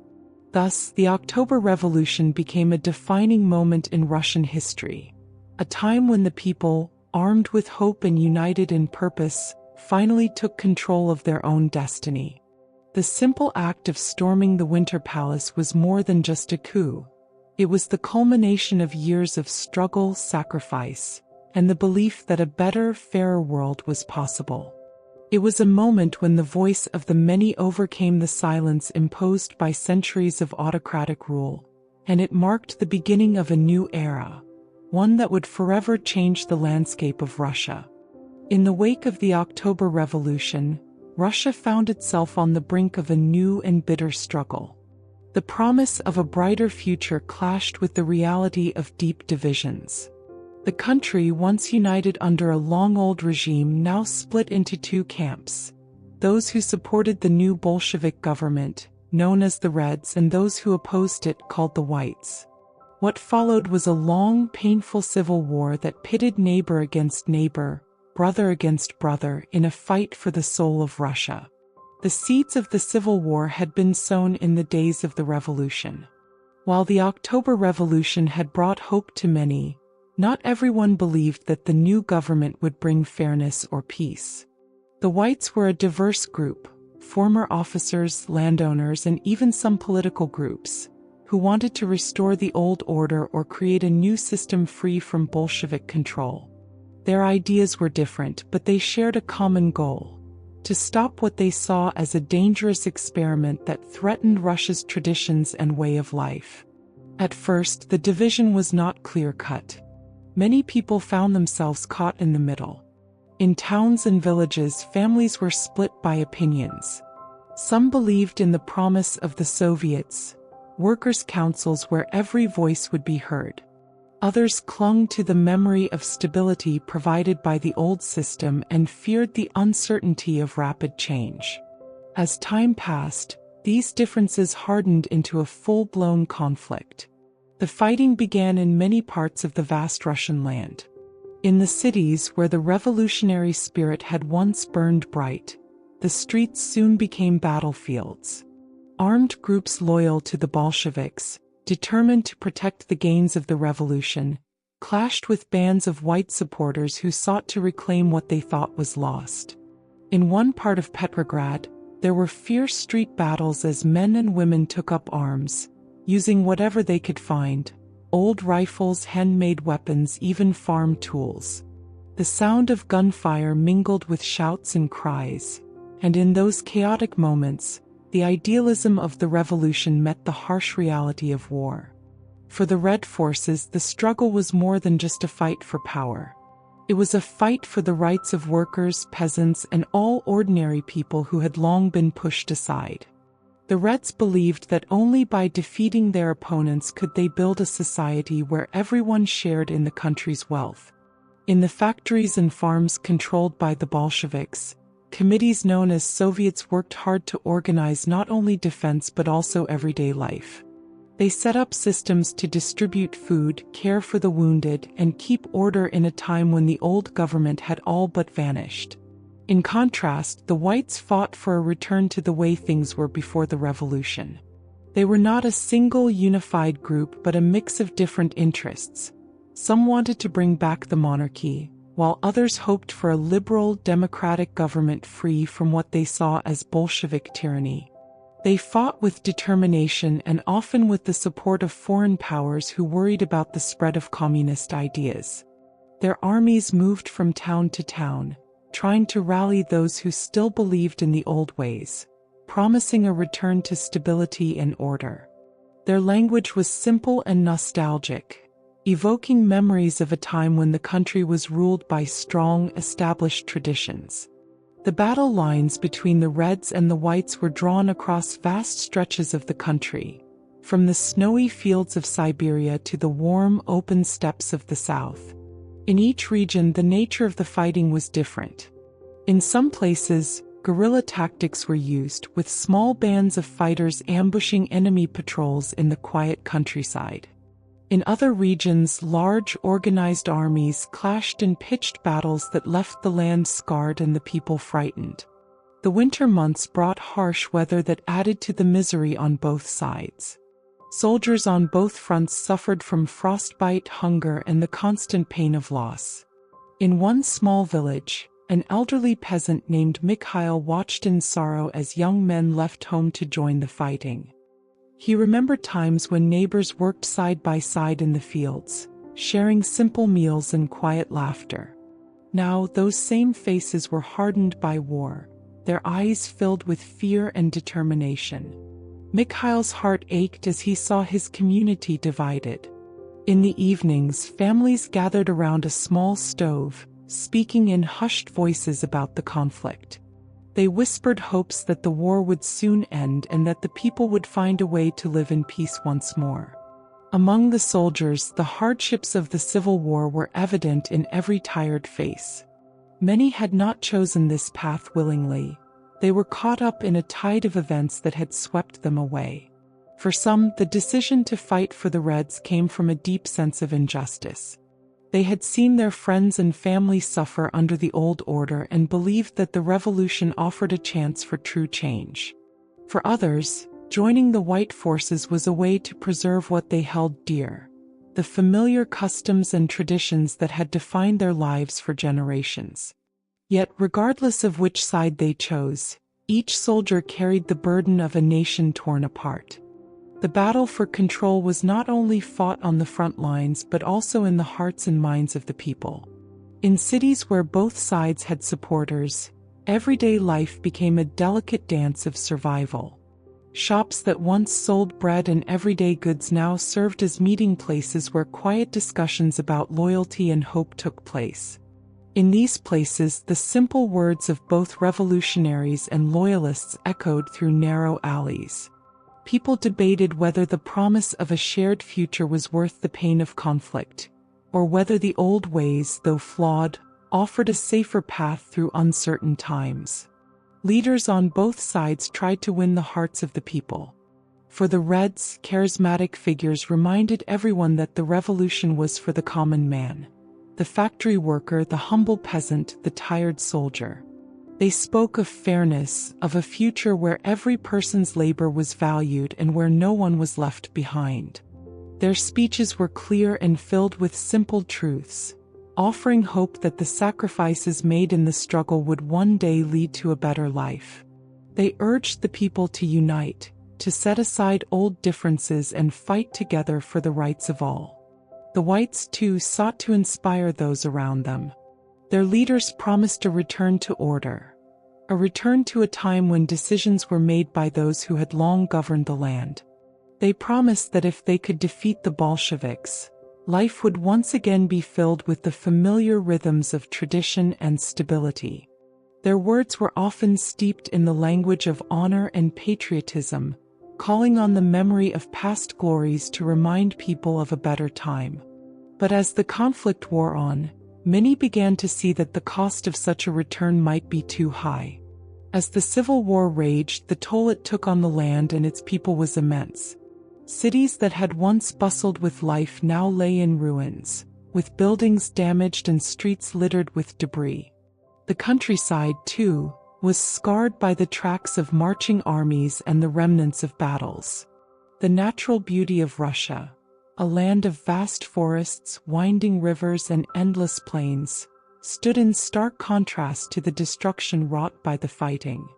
Everywhere there was a sense of sorrow and loss, a deep sadness for the lives shattered by a conflict that seemed to have no end. Despite the hardships, small acts of kindness and hope persisted. In some towns, local Soviets continued to meet, determined to rebuild what had been lost. They organized food distributions, cared for the injured, and even held small celebrations of life amid the ruins of war. These acts, though humble, shone like tiny beacons in the darkness, reminding everyone that even in the midst of conflict, the human spirit could find a way to persevere. Over time, the tides of the Civil War began to shift. The Red forces, with their strong support among the workers and peasants, gradually gained the upper hand in many regions. Their message of equality and justice resonated deeply with a population tired of endless hardship. With better organization and determination born of shared suffering, the Reds slowly pushed back the White armies. Yet the victory was not without its price. Countless lives had been lost on both sides, and the wounds of the conflict would take years to heal. The Civil War left its mark on every corner of Russia. The struggle between the Reds and the Whites was not just a fight for power, it was a clash of visions for the future of a nation. The Reds, who believed that only by seizing control could they build a truly fair society, stood for the hope of a new beginning. The Whites, clinging to the familiar ways of the past, fought to preserve a world they knew, even as that world crumbled around them.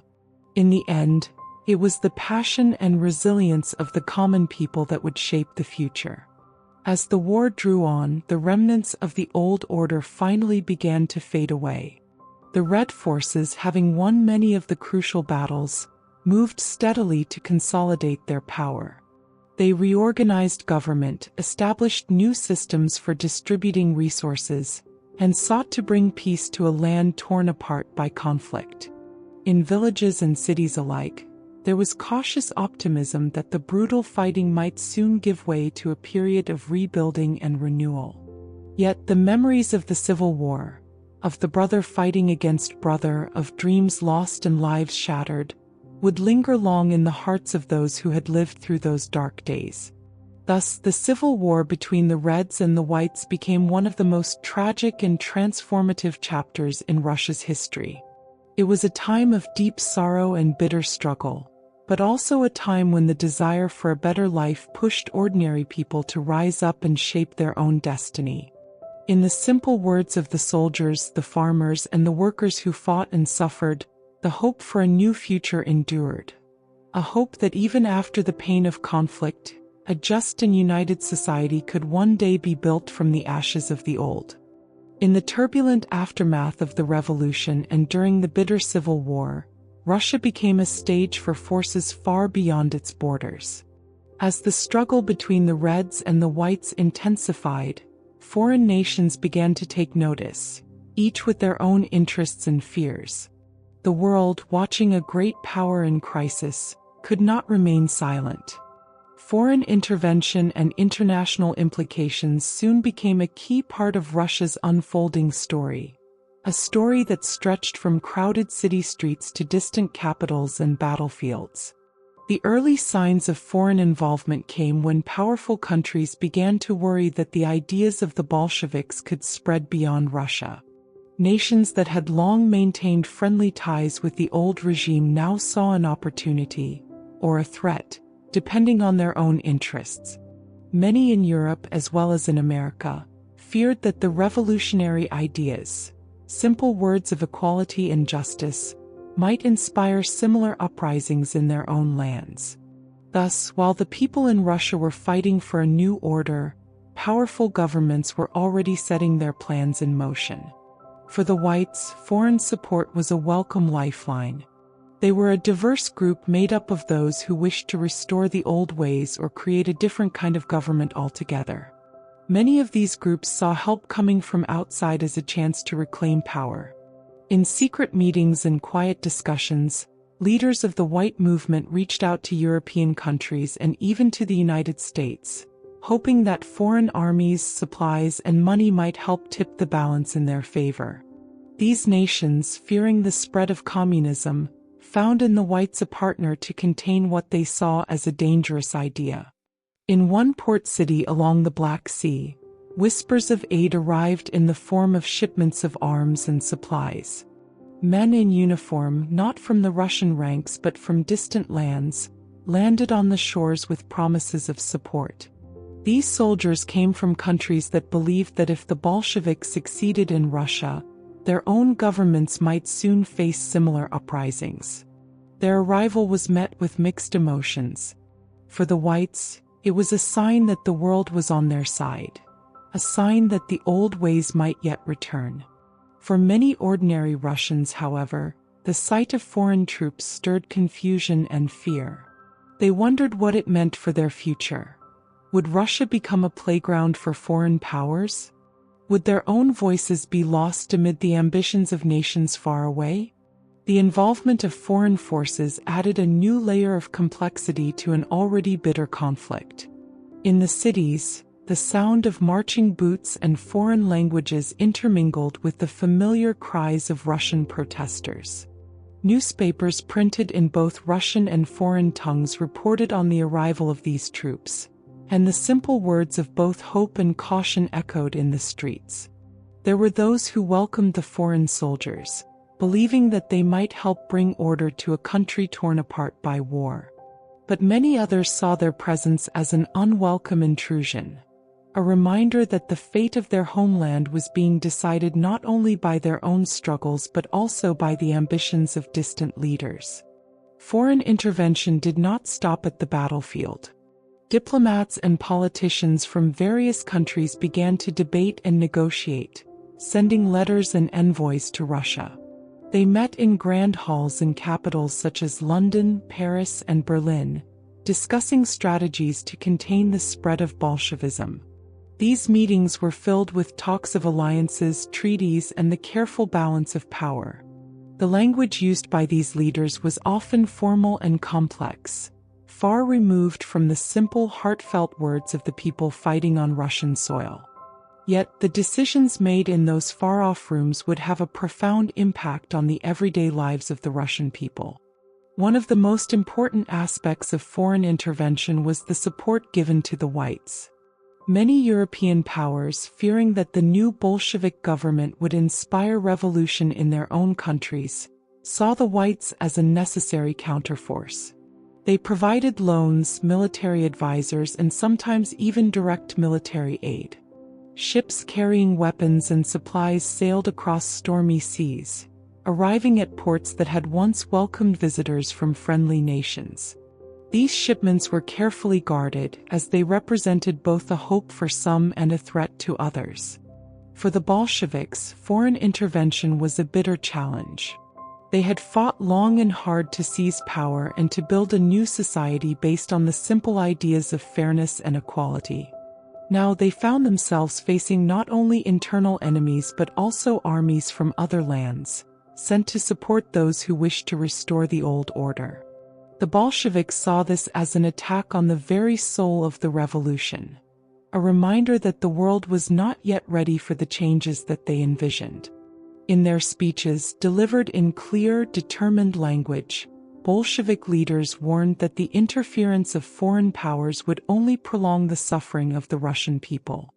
They argued that the revolution was a matter for Russians alone, and that any attempt by outsiders to shape their future was a betrayal of the struggle for freedom. The international implications of the conflict reached far beyond Russia's borders. As the civil war dragged on, the revolutionary ideas began to inspire movements in other parts of the world. Workers and peasants in Europe and Asia read the simple, powerful messages coming out of Russia, and some started to demand similar rights in their own lands. The words of the revolution, once confined to a distant country, began to resonate in factories, on farms, and in town squares across the globe. This spread of ideas worried many established governments, which feared that the spark of revolution could ignite similar fires in their own territories. In many ways, the struggle in Russia became a symbol of the larger battle between old orders and new ideas. On one side were the traditional powers, clinging to centuries-old ways of ruling, and on the other side were the forces of change, those who believed that every person, whether a worker, a soldier, or a peasant, deserved a voice in shaping the future. The foreign intervention was a reminder that this battle was not confined to one country alone. It was a conflict that spoke to the hopes and fears of people all over the world. In small, quiet moments, in a humble cafe or during a family meal, ordinary Russians discussed what all of this meant for them. They asked simple questions in plain language. What did it mean to have foreign armies on our soil? Would our future be decided by leaders we had never met in far-off capitals? The answers were not clear, and the uncertainty added to the heavy burden of daily life. Yet, amidst the confusion and fear, there was also a strong sense of resilience. The Russian people had endured much over the centuries: harsh winters, endless battles, and the cruelty of autocratic rule. They had learned to survive, and now they faced a new challenge: to shape their destiny without letting the ambitions of outsiders steal away their future. In the halls of the new Bolshevik government, leaders held meetings to plan how to counter the influence of foreign intervention. They organized committees and mobilized supporters, ensuring that every resource was devoted to defending the revolution. Their messages were simple and clear.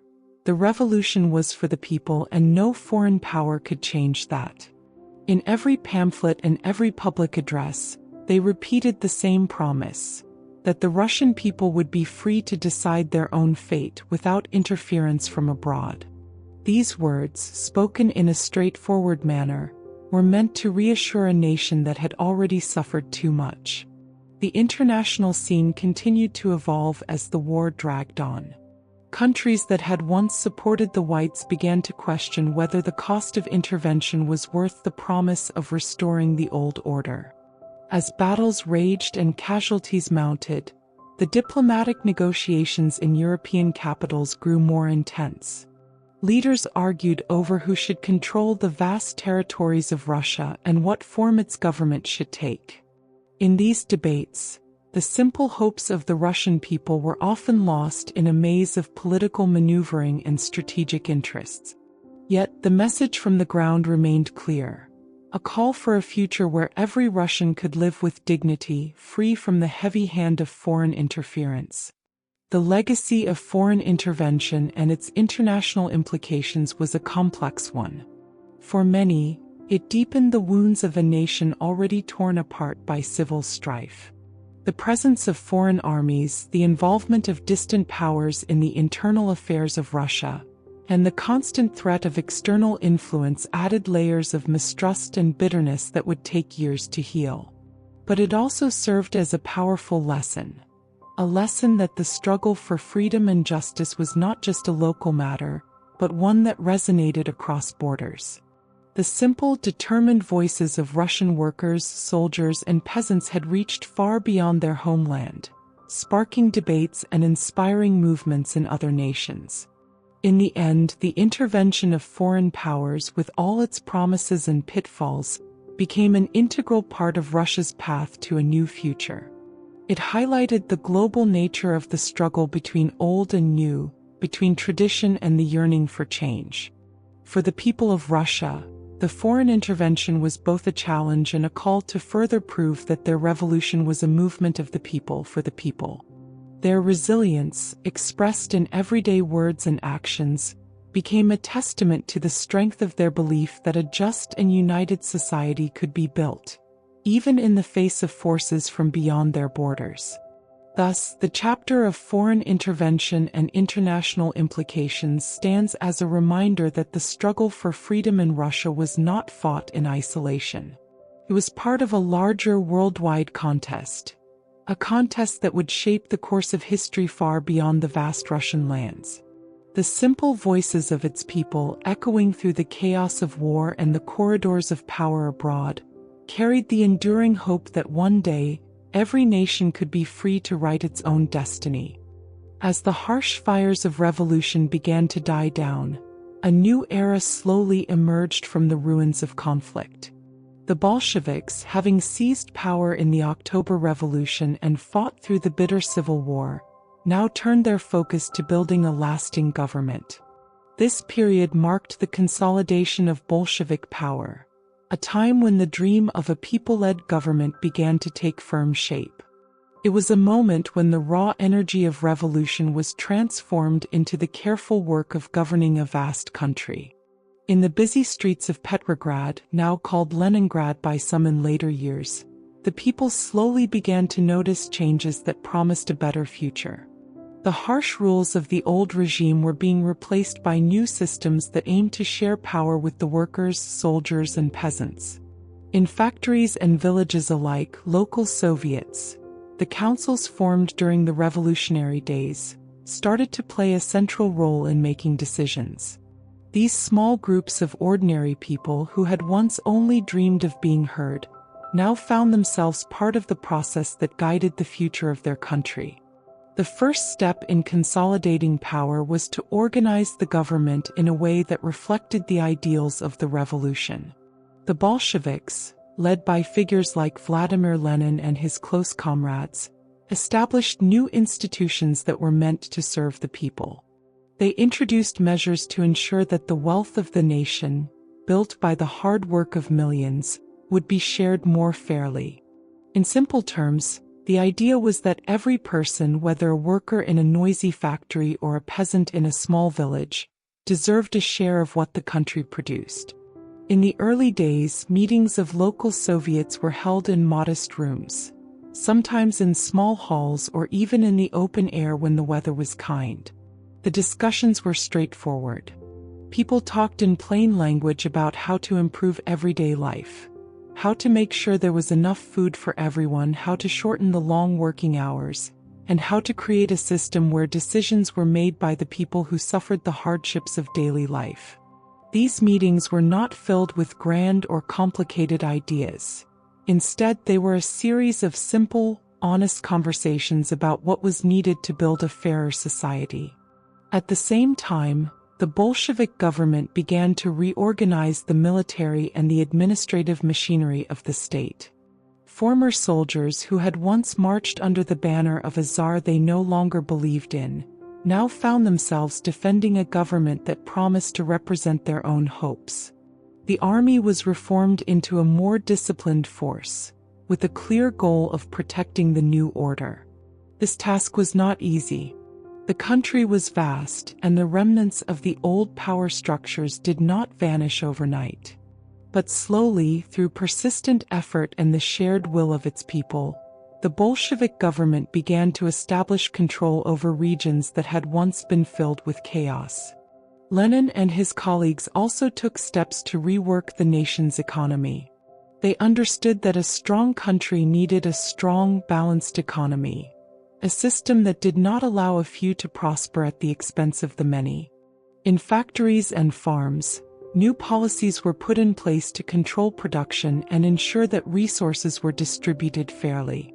The old ways, where landlords collected heavy rents and factory owners reaped vast profits, were being replaced by ideas that emphasized collective ownership and the common good. Although these changes were sometimes difficult to implement, they were a clear sign that the power of the people was beginning to shape the nation's future. Education and culture too were reimagined. The Bolshevik leaders believed that a bright future depended on the education of every citizen. They opened new schools and encouraged reading and discussion among workers and peasants alike. In simple, clear language, teachers explained that every person had the right to learn and grow. This focus on education was not just about reading and writing. It was about learning to think for oneself and to understand one's rights. In small classrooms, the hope was passed on that knowledge could be the key to freeing the mind from old superstitions and endless hardship. Even as the government worked hard to build a new society, there was a strong sense of caution. The memory of the long Civil War, with its tragic losses and bitter conflicts, reminded everyone that the road to change was never easy. In many parts of the country, people still mourned the losses of friends and family members who had died fighting for or against the revolution. The scars of war were fresh, and the wounds of the past would take time to heal. Yet, amid the sorrow, there was also a deep, quiet determination to move forward and to build something lasting out of the struggle. Foreign powers, too, continued to watch the events in Russia with great interest. They saw in the consolidation of Bolshevik power both a challenge and a possibility. While some nations continued to send aid or support to groups opposed to the new government, others began to realize that the revolution had become a fact of life. In diplomatic circles far away, leaders discussed whether it was better to accept the new order or to try to undermine it. For the common people in Russia, however, these distant debates were of little concern compared to the everyday challenges of feeding their families and keeping their communities safe. Their conversations remained simple and focused on what was right in front of them. In towns and villages, as local Soviets met to discuss how best to manage communal resources, the vision of a fair society began to take shape. Simple promises of equality and fairness were no longer just words on a page. They were being turned into practical steps. In one small village, elders organized a meeting to decide how to distribute the harvest so that no family would go hungry. In a bustling factory town, workers came together to plan shifts that would allow everyone to have more time with their loved ones. These everyday acts, small as they might seem, were part of the larger transformation that was taking place across the country. As the years passed, the new government slowly transformed into what would later be known as the Soviet Union. The red banner of the revolution, once raised in anger and hope on the streets of Petrograd, now symbolized a state that was built on the belief that the people should share in the wealth they created. The legacy of the revolution was not without its hardships and mistakes, and many debates would later arise about the best way to honor the dreams of that long-ago struggle. Yet, in the simple language of everyday life, the promise of a society built on equality continued to inspire new generations. In the quiet moments at home, as families sat together over modest meals, they spoke of the past with a mix of pride and sorrow. They remembered the long, hard winters when life was almost unbearable, and the days of fierce battles where neighbors once fought on opposite sides. But they also remembered the hope that had driven them forward. The idea that one day every person would be treated fairly and with dignity. This legacy was passed on in gentle stories told by grandparents to their grandchildren, in songs that echoed in small village squares, and in the steadfast determination of workers and peasants who continued to believe that the revolution had been worth every sacrifice. The process of consolidating power was ongoing. Challenges remained: economic struggles, political disagreements, and the ever-present need to ensure that power stayed in the hands of the people rather than those who sought personal gain. But the foundation was laid. The transformation that had begun with the bold cry of revolution was slowly maturing into a system that aimed to serve everyone. In every new law passed, every community meeting held, and every public service created, there was a reminder of the deep hope that had fueled the revolution. The promise of a fairer society was not a distant dream. It was being built day by the hands of ordinary citizens. The legacy of the Bolshevik consolidation of power would go on to shape not only Russia but the world. The ideas of collective ownership, state responsibility for the welfare of all, and the notion that every person should have a voice in how society is run would influence generations of thinkers and leaders far beyond the borders of Russia. In factories, schools, and homes across the nation, the simple language of that past struggle still spoke of a future that, despite its many challenges, was built on the enduring belief that the people had the power to create a better world. Thus, as the red banner flew high over a country that had been transformed by years of sacrifice and hope, the consolidation of Bolshevik power marked both an ending and a beginning. It was the end of the old order and the start of a new way of thinking about power, community, and the rights of every human being. And although the journey was filled with difficulties and debates that would continue for many years, the clear, simple message remained the same. The revolution was for the people, and its legacy would be measured not in grand speeches or complicated doctrines, but in the everyday lives of those who believed in a fair and just society. In the hearts of millions, the hope that was born in those tumultuous days of revolution continued to live on. A hope that every person could share in the nation's wealth, that every voice would be heard, and that the sacrifices of the past would pave the way for a brighter future. And so, the story of the Russian Revolution, with its many trials and triumphs, left a legacy that would be remembered in the simple words of its people for generations to come. In the early days of 1917, a gentle but powerful stir began to spread across Russia. The ancient order of Tsars, which for centuries had ruled with unyielding authority, was crumbling under the weight of its own burdens. The people, weary of endless hardship and disillusioned by the failures of an outdated system, longed for a change that could bring hope and fairness. Out of this deep need, a new governing body began to emerge: the Provisional Government. It all started with a quiet revolution in February. In the cold, bleak winter, protests began in the great city of Petrograd. Ordinary people, workers, soldiers, and even intellectuals, took to the streets with simple demands. Their voices were not raised in the sophisticated language of high politics. They spoke plainly, asking why life should be so hard while a few lived in luxury. The streets filled with chants and calls for justice, echoing in a way that no one had heard in a long time. As the unrest grew, the old order could no longer hold on. On a fateful day, when the weight of discontent became too heavy to bear, Tsar Nicholas II was forced to step down from power. With his abdication, centuries of autocratic rule were suddenly over. In the quiet aftermath of that historic moment, a new question arose: who would now lead Russia? The answer came slowly, in a way that reflected the common people's wish for a voice in their own destiny. Leaders from various parts of society gathered, people who had long suffered under the Tsar's rule and who now hoped to build a better future.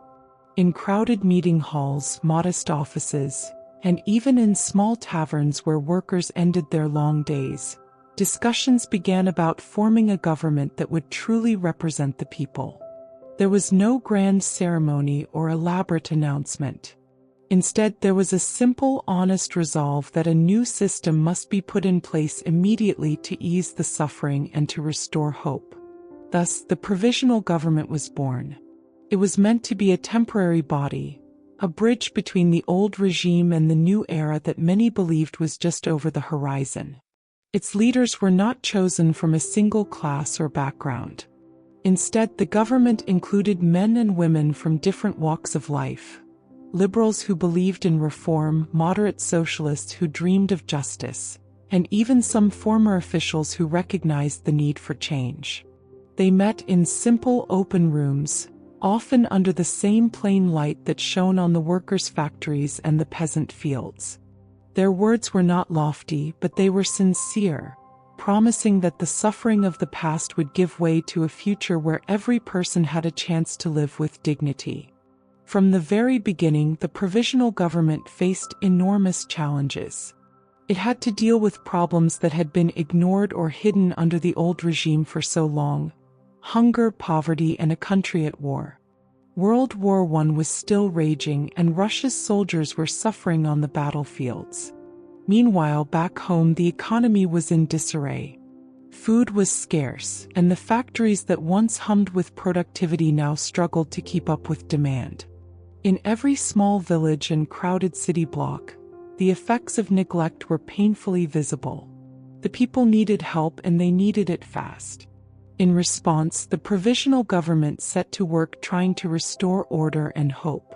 Meetings were held to discuss the most pressing issues: how to ensure that food reached every table, how to support the soldiers fighting far from home, and how to begin rebuilding a nation that had been battered by years of misrule. The language they used was plain and direct. They spoke of fairness, of the right of every citizen to live without hunger and fear. In their simple declarations, they promised reforms that would bring relief and spark a sense of renewal. One of the government's first actions was to try to end the suffering of the workers and peasants. They introduced measures aimed at reducing the heavy burdens of taxes and rent that had strangled the common people for generations. In humble town halls and through local representatives, plans were laid out for a more equitable distribution of resources. The people were encouraged to share in the country's wealth, to believe that what was once the sole right of the rich could now be a right for all. These ideas, though still in their early and sometimes uncertain form, were a welcome change to those who had long been silenced by oppression. The formation of the provisional government also meant that there was now an official channel through which the voices of the people could be heard. In places where once only decrees from a distant palace ruled, local assemblies began to form. In these gatherings, common citizens, factory workers, farmers, even young students, spoke in simple words about what they needed and what they hoped for the future. Their meetings were not dramatic or filled with grand speeches. Instead, they were honest conversations about everyday life. In one small town, an old teacher might say, "We have struggled for too long. Now let us build a future where our children do not suffer as we have." In another, a worker in a crowded factory could say, "Our sweat and hard work have built this country. It is time that we had a share in what it produces." These conversations were small steps toward a larger collective movement. A movement that saw the formation of the government as a sign that the people were finally taking charge of their own lives. Yet, the provisional government was not without its critics. Some believed that it was too weak or too indecisive to solve the deep-rooted problems of Russia. They pointed out that while the government talked of change, the hardships on the streets and in the fields continued. For every promise made in the simple language of reform, there were still hungry mouths and tired eyes that had seen too much suffering. In the public squares, debates broke out between those who had faith in the new government and those who felt that more radical change was needed. These debates, held in clear and straightforward words, reflected the deep divisions within a society that had been scarred by years of injustice. Despite these challenges, the provisional government continued to work. Its leaders understood that creating a fair society would not happen overnight. They had to navigate the tricky waters of war, economic hardship, and lingering loyalty to the old ways. Every decision was made with the hope that, in time, the simple promises of equality and fairness could be transformed into lasting change. They reached out to local Soviets, councils formed by workers and peasants, to ensure that the government was not just an elite group making decisions, but a true representative of the people's will. In many cases, the provisional government's efforts did bring small but meaningful improvements. In some cities, food distribution was organized more fairly, and new committees were set up to repair the broken links between the government and the citizens. In rural areas, local leaders began to take on responsibilities that had once been managed from afar, allowing communities to solve problems in ways that were best suited to their own needs. These modest victories were celebrated in simple gatherings, small feasts where neighbors shared a meal and talked about the promise of a better tomorrow. For the common people, the formation of the provisional government was a turning point. It signified that the long years of autocratic rule were finally over, and that the future, though uncertain, might belong to them. In the quiet moments of everyday life, while mending a torn shirt, sharing a modest meal, or gathering around a small fire on a cold night, people began to whisper of hope. They spoke in plain, heartfelt language about a future where decisions were made by those who lived the hardship, and where every child could grow up with the promise of opportunity. The story of the provisional government is one of both promise and struggle. It was a chapter in which the people of Russia began to see the possibility of change, a change that was not handed down from a distant ruler, but built together through the simple, honest efforts of everyday citizens. In every humble conversation, every meeting in a small town hall, and every handwritten proclamation, the dream of a fair and just society took root. As 1917 progressed, the provisional government laid the groundwork for what would later evolve into a much larger and more enduring change. Even though its time in power was brief, and even though it faced fierce criticism and overwhelming challenges, it represented the first step away from a world where only the privileged few could shape the destiny of millions. Its legacy was not found in grand declarations or in the ornate halls of power, but in the simple words and determined actions of people who finally believed that their voices mattered. Thus, the formation of the provisional government stands as a powerful symbol of a nation in transition, a symbol of the hope that emerged from years of suffering and the simple belief that a better future was possible. In the humble beginnings of that new government, the seeds were planted for a radical transformation. And while the journey ahead would be long and difficult, the memory of those early days, when the people of Russia first took control of their destiny, would live on in every whispered hope for a brighter tomorrow. In the quiet moments following the fall of the old order, a new form of self-government began to blossom across Russia, one built not from the decrees of distant rulers, but from the hands and hearts of ordinary people. These were the Soviets, local councils formed by workers, soldiers, and peasants who had long suffered under a system that ignored their voices. Their rise marked a turning point in Russian history, a movement where the people began to govern themselves through small local gatherings that would soon ripple out to change the entire nation.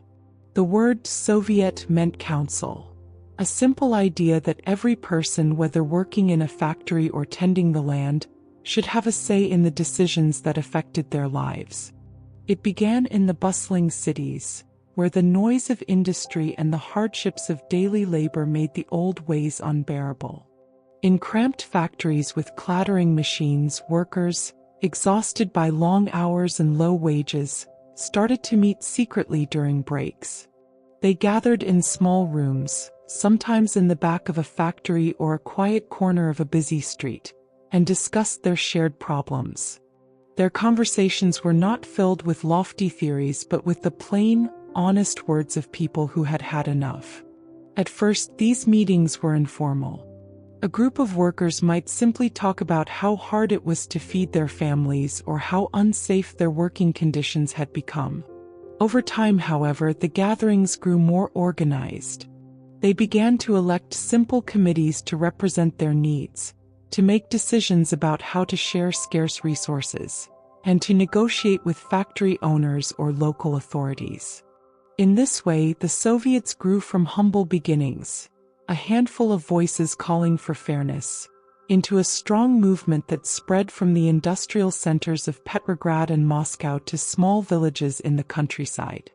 In the cities, where the pace of life was fast and the noise of factories filled the air, Soviets became a beacon of hope. Workers who had once been treated as mere cogs in a great machine found that, together, they could change the way things were run. In one busy textile factory, for example, a group of seamstresses gathered during their short breaks and decided that the long hours they endured were unjust. They elected a small committee from among themselves, a Soviet, to speak on their behalf. With clear, simple language, they sent a message to the factory owner: "We work hard every day. We deserve fair treatment and enough rest so that we can support our families." Their words were not wrapped in complicated terms. They were honest and direct, expressing a need that everyone could understand. In the same way, soldiers who had grown tired of marching under orders they no longer believed in found comfort in the idea of the Soviet. On the battlefields, amid the cold and fear of war, groups of soldiers would quietly gather during moments of respite to talk about what they truly needed. They spoke in plain language, about the hardships of endless fighting, the pain of losing friends, and the hope that one day decisions would be made by those who truly understood their suffering. These meetings gave rise to small military Soviets that later became powerful voices in their own right, pushing for reforms and sometimes even refusing to follow orders that did not serve the common good. Peasants, too, had long lived under the heavy hand of landlords and tax collectors. Their days were spent from sunrise to sunset in the fields, and their nights were filled with worry over the next poor harvest. In remote villages, the idea of a Soviet spread quietly. Neighbors began to gather under the shade of old trees or in modest community halls to discuss the struggles they faced. They decided that decisions about land use, grain distribution, and local justice should be made by those who lived on that land. In these gatherings, the language was simple and familiar, a sharing of stories and solutions that had been passed down from one generation to the next. Soon, every village had its own Soviet, a council that worked to protect the rights of the people and to ensure that no one was left out of decisions that affected their daily lives. As the Soviets grew in number and influence, their impact began to be felt far beyond their local communities. They became the voice of the people, challenging the authority of the old government and proving that ordinary citizens could manage their own affairs. The message was clear: power did not have to reside in the hands of a few distant leaders. Instead, every person, whether working in a noisy factory, serving in the army, or tilling the soil, could come together to shape their own destiny. Local Soviets organized themselves into larger networks, reaching out to neighboring towns and cities. Meetings grew larger, and representatives from different Soviets would travel to join hands and discuss common issues. In these gatherings, simple ideas like "share the wealth" and "give everyone a voice" were repeated over and over. They set the stage for a future where the power of decision would be decentralized, spreading from one local group to form a nationwide system built on the collective strength of its people. The impact of the Soviets was not limited to solving daily problems. They also began to influence larger political changes in Russia.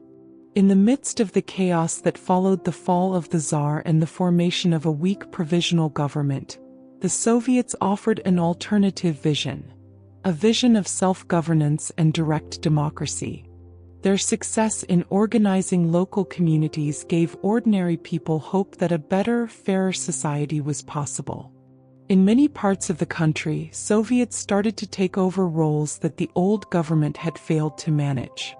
They organized food distribution during times of shortage, set up schools to teach both young and old, and even managed local courts to resolve disputes in a fair and speedy manner. One of the most remarkable aspects of the rise of the Soviets was how they bridged the gap between people of different backgrounds. In the past, deep divisions had separated factory workers, soldiers, and peasants. But in the meetings of the Soviets, these differences began to fade away. A simple conversation about the need for better working conditions or fairer food distribution was something everyone could understand. In these gatherings, the language was plain, the ideas were direct, and the hope for change was shared by all. This unity, born from everyday struggles and simple conversations, became a powerful force for change. The success of the Soviets soon began to challenge the legitimacy of the existing government. As more and more local councils formed and worked effectively, the people started to question why decisions about their lives should be made by distant bureaucrats who knew little of their daily hardships. The Soviets, with their clear and honest language, offered a model of governance that was built on the principle that every voice mattered. Their influence spread like a gentle but unstoppable tide, reaching even the highest levels of political discussion. In the midst of all this, the ordinary lives of people began to change. In a small town, a farmer who had once been forced to hand over most of his harvest to a wealthy landlord now saw that he had a say in how the produce was divided among the villagers. In the city, a factory worker who had suffered under long hours and dangerous conditions found that his concerns were being heard by a committee of his peers. Even soldiers who had long marched in silence under orders they did not understand now took part in discussions that shaped the policies affecting their lives. The rise of the Soviets was not just a political shift. It was a transformation of everyday life, where the simple idea that we deserve better became a shared truth. Of course, the journey was not always smooth. The rise of the Soviets also brought challenges. There were disagreements over how best to solve problems, and sometimes conflicts arose between local councils. The people had to learn that unity did not mean the absence of debate. Rather, it meant coming together despite differences to find common ground. In these moments, the spirit of the Soviets was tested, but the simple belief in the power of collective decision-making kept them moving forward. As the nation continued to change, the Soviets began to play an increasingly important role in the larger political landscape. They became the building blocks for a new government, a government that would eventually be known as the Soviet Union. Their rise was a testament to the belief that the people could govern themselves, that the voice of the many was stronger than the commands of a distant few. In every small meeting, every shared meal, and every quiet conversation in the local council room, the promise of a fair and just society was nurtured. The legacy of the Soviets reached far beyond their immediate successes in solving daily problems. They inspired not only those within Russia but also people around the world who longed for a system of government that was truly by the people for the people. The simple, honest language of the Soviets, words like unity, equality, and shared responsibility, resonated in other lands, sparking discussions and movements that would later take shape in various parts of the globe. In the end, the rise of the Soviets marked a new chapter in the long history of Russia. It was a time when ordinary people, through simple words and collective action, began to write a new story for their country. The local councils became symbols of hope, a promise that no matter how long and hard the struggle, the voice of every worker, soldier, and peasant would be heard. In the humble gatherings of people determined to change their lives, the future was being built, one small decision at a time. Thus, the rise of the Soviets stands as a powerful reminder that the strength of a nation lies not in its grand palaces or in the proclamations of distant rulers, but in the shared dreams and honest efforts of its people. Their simple words and clear actions created a foundation for a new kind of government, a government where every voice mattered, and every person could look forward to a future built on fairness and unity. As the new government tried to take root, Russia found itself split between two different ideas of power. On one side was the provisional government, a body made up of various groups who had stepped forward after the Tsar's fall, promising reform and stability. On the other side were the Soviets, local councils formed by workers, soldiers, and peasants who believed that true power lay with those who lived the daily struggles of life. This was the time of dual power, when two visions of government competed to shape the future of the nation. In the busy streets of Petrograd, whispers of change had grown into loud debates. In one part of the city, people gathered in the modest halls of the provisional government. They listened to speeches about order and gradual reform. Leaders of the government promised to bring stability to a country that had been battered by years of hardship and war.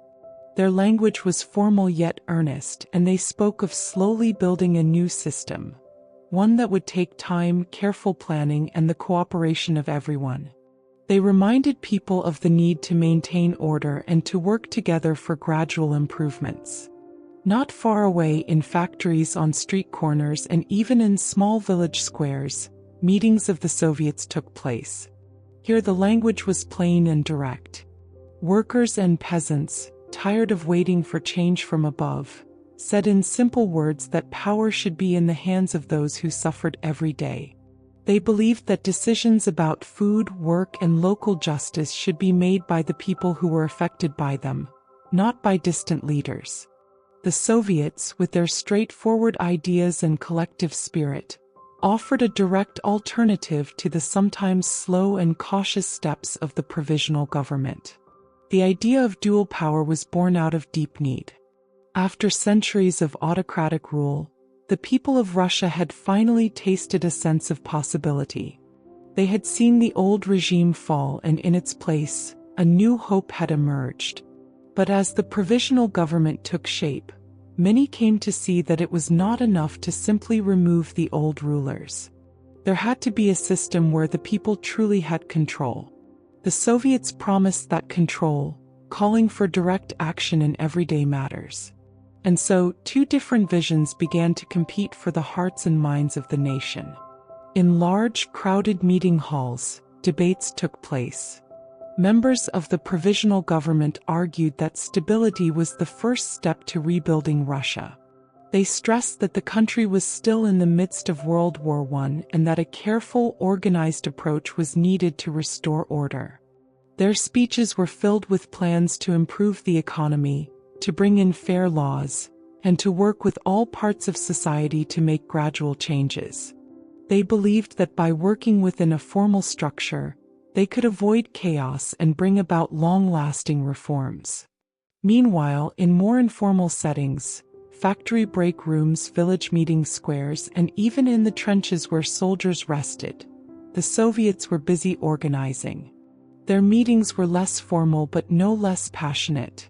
They discussed simple yet powerful ideas: that workers should decide their own hours, that local communities should have a say in how to share food and resources, and that every decision should be made by those who were affected by it. The language they used was easy to understand, a far cry from the complex speeches of the government officials. "We have suffered long enough," one worker might say. "It is time for us to take our future into our own hands." These two visions of power often clashed in public squares and in the corridors of government. The provisional government, though trying to reach out to the people, was seen by many as too slow and too cautious. Its leaders, chosen by political consensus rather than by the everyday struggles of the masses, sometimes made decisions that did not fully address the immediate needs of hungry workers or exhausted soldiers. Meanwhile, the Soviets, with their direct and spirited approach, resonated with the people who had grown tired of empty promises. Their meetings were filled with the simple truth that every person's voice mattered.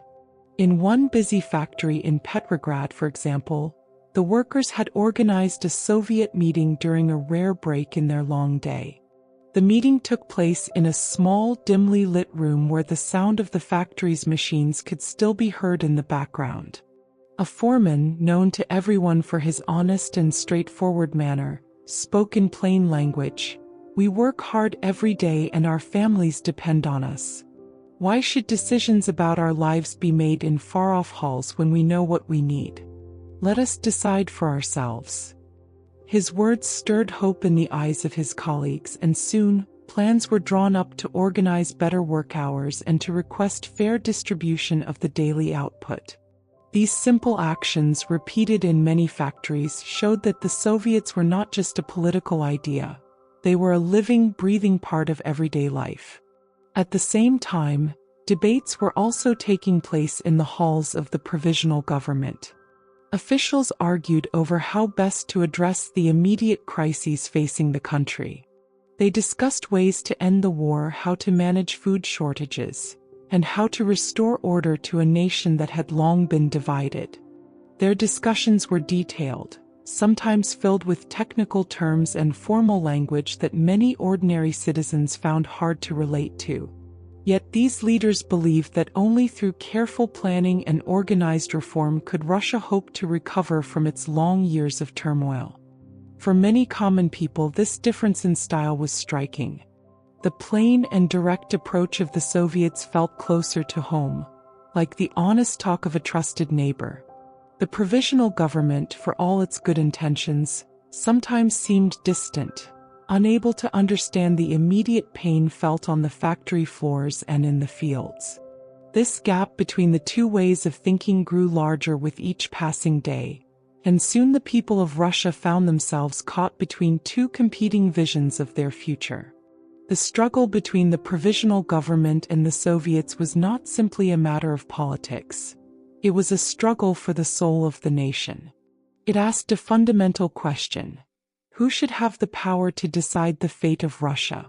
Should it be a government formed by political elites who promised order and gradual reform, or should it be the direct rule of the people through councils that sprang from their daily experiences?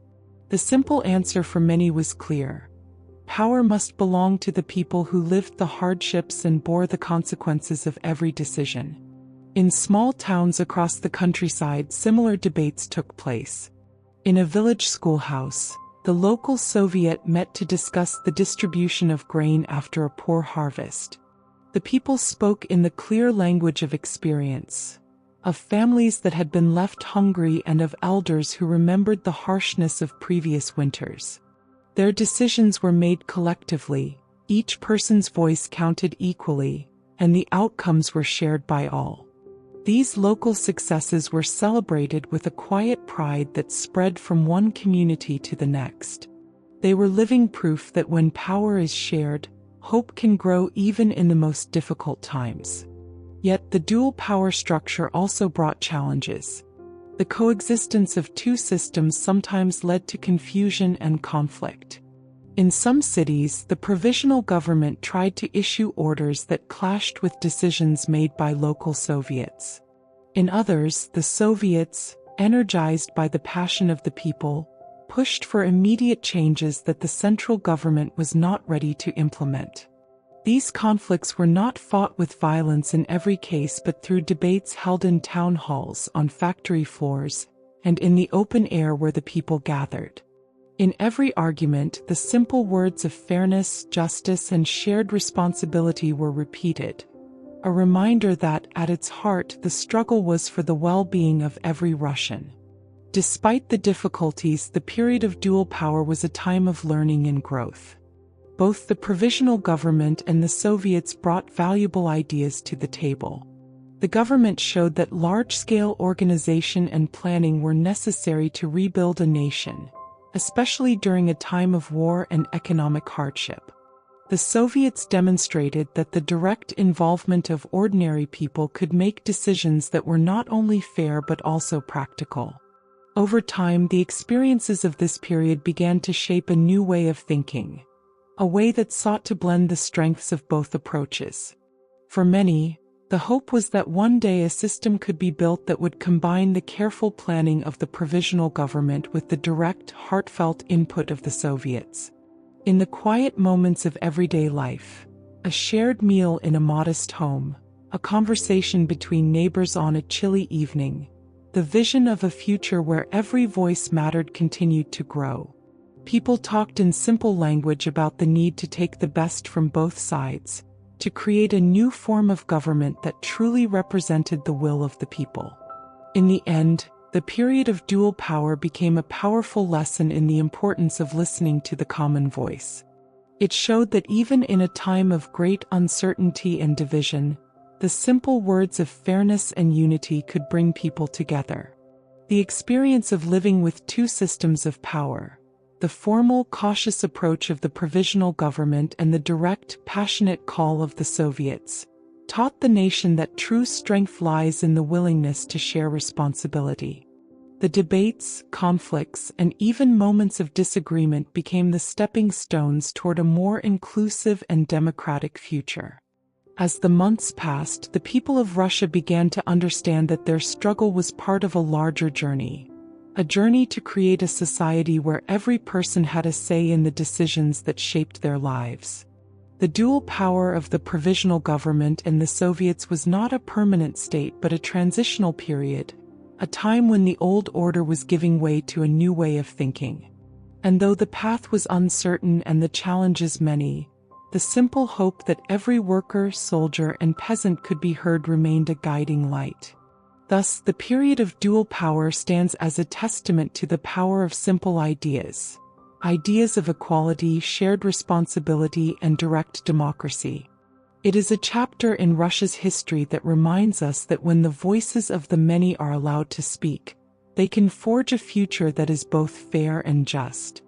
In the humble meetings of Soviets and the cautious steps of the provisional government, the seeds of a new nation were planted, seeds that would grow into a legacy remembered in the plain, honest words of its people. As the winds of revolution swept through Russia, a new challenge emerged on the international stage: World War I, a war that had already brought untold suffering to the nation. The conflict, which had pushed the people to their limits with endless battles and unbearable losses, now demanded a decisive action. In the midst of chaos, the new Bolshevik government knew that to build a fair and peaceful future, they first had to free Russia from the heavy burden of war. This led to the negotiations and eventual signing of the Treaty of Brest-Litovsk, an agreement that would mark the end of Russia's involvement in the war and reshape its future. The stage for the treaty was set in early 1918. Russia, reeling from years of fighting and internal strife, was exhausted. The endless rounds of battles had taken a heavy toll on soldiers, workers, and families alike. In every city and village, people had grown tired of the constant hardships. They longed for peace and a chance to rebuild their lives away from the horrors of war. For the Bolshevik government, this weariness was both a challenge and an opportunity. They believed that ending the war would allow them to focus on creating a society where everyone could share in the wealth of the nation. Negotiations for peace began in a small town near the border with Germany, in a place called Brest-Litovsk. Here, representatives from the new Russian government met with diplomats from the Central Powers, Germany, Austria-Hungary, Bulgaria, and the Ottoman Empire. The talks were not held in grand, luxurious rooms but in modest halls where leaders spoke in simple, clear words. The goal was straightforward: to end Russia's participation in a war that had brought so much suffering, even if that meant making difficult sacrifices.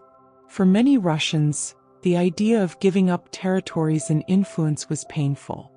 The lands lost in the treaty were areas that had been part of the vast Russian Empire for centuries. They included regions rich in resources, places where generations had lived and worked. Yet the Bolshevik leaders argued that the cost of continuing the war was far greater than the loss of territory. They explained to the people that every day spent fighting meant more pain, more hunger, and more death. In plain language, they said, "We must stop the bloodshed so that we can rebuild our country from the ruins." The negotiations were long and difficult. On one side, the German diplomats pressed for harsh terms. They wanted Russia to pay dearly for the peace: territory, reparations, and a promise that the Bolsheviks would never again disturb the balance of power in Europe. On the other side, the Russian representatives, led by determined leaders who had already faced so much loss, fought to keep as much of their homeland as possible. The talks were filled with back-and-forth discussions, with each side making demands and counter-demands. In every conversation, simple words of necessity, sacrifice, and hope were exchanged. In a quiet moment during the negotiations, one Russian delegate spoke softly to his colleagues. "We have seen the horrors of this war. Every life lost, every family torn apart is a price too high. We must make sacrifices now so that our people may live in peace later." His words, though humble, carried the weight of a nation desperate for change. The Russian representatives knew that to create a future based on equality and justice, they had to end the war, even if it meant letting go of lands that once held great meaning. After long weeks of talks, an agreement was finally reached. The Treaty of Brest-Litovsk was signed in March 1918, bringing an end to Russia's participation in World War I. The terms were harsh. Russia agreed to cede vast territories, including parts of modern-day Poland, Ukraine, and the Baltic states, to the Central Powers. In return, the war on the Eastern Front would cease, and Russian soldiers would no longer be called to fight in distant battlefields. For the Bolsheviks, the treaty was a bitter pill to swallow, but it was seen as a necessary step toward peace and the chance to rebuild a shattered nation. The news of the treaty spread quickly across Russia. In factories, on the streets, and in the quiet homes of villages, people gathered to learn what it meant for their future. The simple language used to explain the treaty was clear. The war is over for us. We must give up some of our land so that our people can have peace. For many, the idea of peace was more important than holding on to every inch of territory.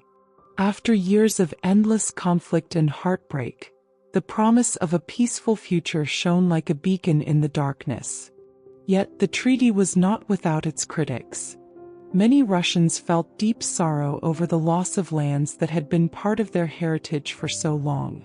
In some communities, people spoke in hushed tones about the injustice of having to give up territories, even if it meant ending the war. They remembered the long history of these regions, stories of brave ancestors, rich cultural traditions, and the simple lives that had been intertwined with the land. The pain of loss was real, and it lingered like a shadow over the hopeful promise of peace. In the cities, debates flared between those who saw the treaty as a necessary sacrifice and those who felt that Russia had been forced into a deal that undermined its strength. Newspapers and pamphlets carried articles written in plain language that tried to explain the difficult choice. Sometimes, to save the future, one must endure a loss in the present. These discussions were filled with simple truths. Truths about the cost of war, the value of human life, and the hope that peace would allow the people to build a new and fair society. For the Bolshevik government, the treaty marked the beginning of a new phase in their revolutionary struggle. With the war finally behind them, the leaders could now focus on the task of rebuilding the country from within. The end of the conflict meant that resources, once devoted to endless battles, could now be used to address the pressing needs of the people. Improving food supplies, rebuilding factories, and setting up new systems of local governance. In meetings and public addresses, leaders explained in clear, simple words how the sacrifice made by the treaty would pave the way for a future where every citizen could have a better life. In one small town, a teacher gathered a group of children and explained the treaty in a way that they could understand. "We must give up a part of our past," she said gently, "so that we can have a future free from war. This is our sacrifice for peace.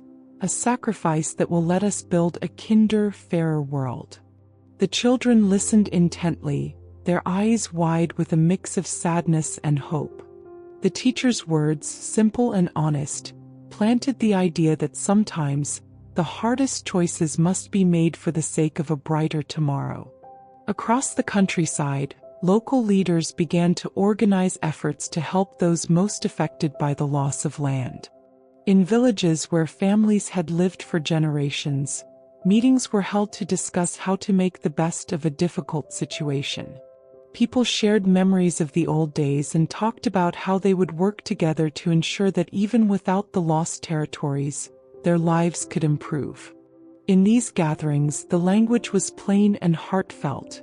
Words of unity, resilience, and a shared determination to overcome adversity. The impact of the Treaty of Brest-Litovsk went far beyond the borders of Russia. Internationally, it signaled a major shift in the balance of power in Europe. Other nations watched as Russia, once a mighty empire, made painful concessions in order to secure peace. For many, the treaty was a reminder of the high cost of war, a lesson written in the blood and tears of countless soldiers and civilians. It also set a precedent that would shape future diplomatic negotiations, where the needs of the many sometimes outweighed the pride of holding on to every piece of land. Within Russia, the treaty left a legacy that was both mournful and hopeful. While it was a source of deep national pain, it also represented the beginning of a new era. With the war behind them, the people could finally turn their attention to the task of building a society based on the simple ideas of fairness, equality, and collective responsibility. In everyday conversations, whether in busy urban markets or quiet rural lanes, the treaty became a part of the national story, a chapter in the long struggle toward a better future. In the years that followed, as the Bolshevik government worked to consolidate its power and reshape the nation, the memory of the Treaty of Brest-Litovsk remained a complex symbol. It was a symbol of sacrifice, a necessary step taken in the hope that peace would allow the people to flourish. Its terms were harsh, and the loss of territory was a constant reminder of the difficult choices made during those turbulent times. Yet the treaty also gave the people a chance to breathe, to dream of a life where the horrors of war would no longer dictate their destiny. Thus, the signing of the Treaty of Brest-Litovsk stands as one of the most pivotal moments in the Russian Revolution. It was a time when the people, weary from endless conflict, chose peace over further bloodshed. In the simple, clear language of everyday hope, the treaty was explained as a sacrifice, a painful but necessary decision made so that a new chapter could begin. It marked the end of Russia's participation in a terrible war and opened the door for the revolutionary government to focus on building a nation that belonged to its people. In the quiet aftermath of the treaty's signing, as the sounds of war faded away and a tentative peace took hold, a new sense of possibility began to emerge. The people who had once been broken by the ravages of conflict now looked forward to a future where every person could have a chance to live with dignity and hope. The Treaty of Brest-Litovsk, with all its hardships and its harsh terms, became a part of that long journey, a journey toward a better, fairer world built on the simple, honest promise of peace. After the signing of the Treaty of Brest-Litovsk, as the echoes of war finally began to fade from the vast Russian lands, a new and delicate task lay ahead, a task that would shape the future of the nation. The great conflict had left scars across cities, fields, and the hearts of the people. Now, with the war officially over for Russia, the focus turned to rebuilding a shattered country and creating a foundation for a society that truly belonged to its people. This was a time of post-war reconstruction, a time when hope and hard work began to light the path to a new era. In the streets of Petrograd and other cities, the atmosphere was both somber and determined. Factories that had once roared with the sounds of war production now stood silent, waiting for the chance to be reborn into symbols of prosperity and peace. The people, weary from years of conflict and hardship, gathered with a quiet resolve to rebuild their lives.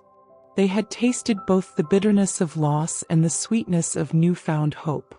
Now they wanted nothing more than to see a future where every individual could live with dignity.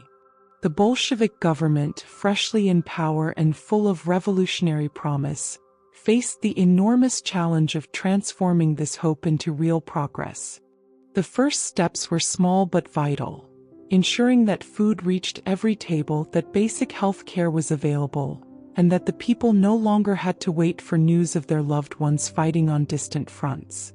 Local Soviets, which had grown from secret gatherings into powerful community councils, became the heart of these efforts. In every town and village, they organized simple projects, repairing roads, reopening schools, and distributing food fairly among families. In one modest neighborhood, a group of workers who had once labored in crowded factories began to repair an old communal hall that had been damaged during the conflict. Under the soft glow of lanterns, they worked side by side, sharing meals, exchanging stories of the past, and dreaming about the future. Their language was plain and honest.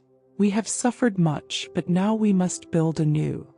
With every brick laid and every nail hammered, they were not just restoring a building, they were building a community where every person mattered.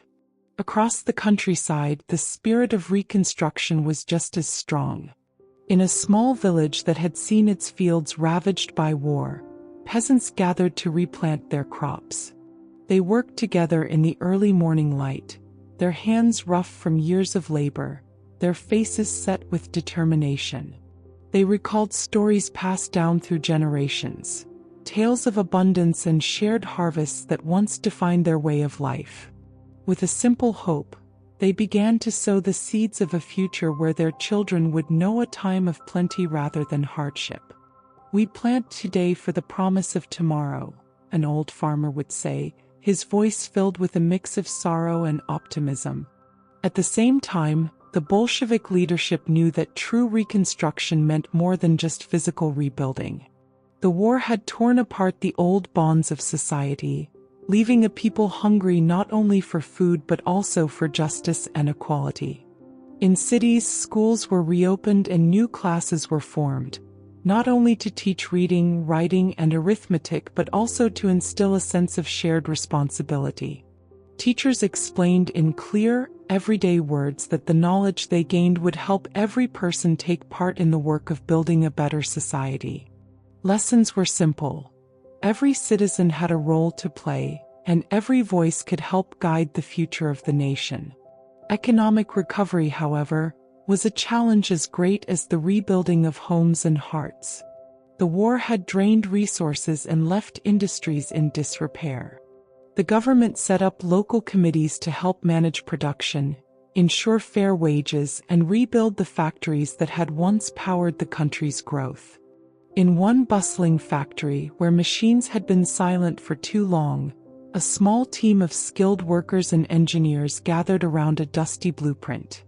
With careful, measured steps, they began to repair broken parts and restart production lines. Their conversation was practical and full of hope. "This machine, like our future, must work for everyone. We repair it not just for profit but for the well-being of our community." Their work was a quiet revolution in itself, a sign that every piece of metal and every spark of electricity could light the way to recovery. Alongside physical and economic reconstruction, there was a renewed push for political consolidation. The Bolshevik leaders, aware that their revolution was still in its early days, worked tirelessly to create a government that reflected the ideals of direct democracy. The local Soviets, which had already proven their strength by organizing communities, began to link together to form larger regional councils. These councils, built on simple principles of equality and shared decision-making, were intended to guide the country as a whole. Meetings were held in open spaces or simple halls, where every representative spoke in the clear language of hope, and decisions were made through honest discussion rather than top-down orders. In these regional councils, a common refrain echoed: "The people have the power." Leaders reminded everyone that the war was over, and that now was the time to use their collective strength to build a future where every individual could live without fear or want. Their words, though plain, carried a powerful message. They urged patience and perseverance, understanding that the journey toward a truly fair society would be long and filled with setbacks. Yet every small victory, a repaired road, a shared meal, a child learning to read, became a step toward that promised future. The international community, too, was watching closely as Russia took its first steps into a post-war era. Some nations which had once viewed Russia as an old empire with deep-seated traditions, now saw the birth of a new state defined by its determination to rebuild and share its wealth among all its people. Diplomats wrote in simple, cautious tones, recognizing that the hope of the Russian people was a force that might one day influence the world. The clear message was that a country could emerge from the darkness of war to become a beacon of fairness and unity, a lesson that was as important as any treaty or formal agreement. Within Russia, the memory of the war was still fresh, and the scars were visible in the eyes of those who had lived through the conflict. Many families had lost loved ones, and in quiet moments of remembrance, people spoke in soft, measured tones about the price of peace. Yet even as sorrow lingered, the drive to rebuild was stronger. Every community, every factory, every school was a testament to the resilience of the people. They believed in the simple truth that from the deepest pain could come the brightest hope.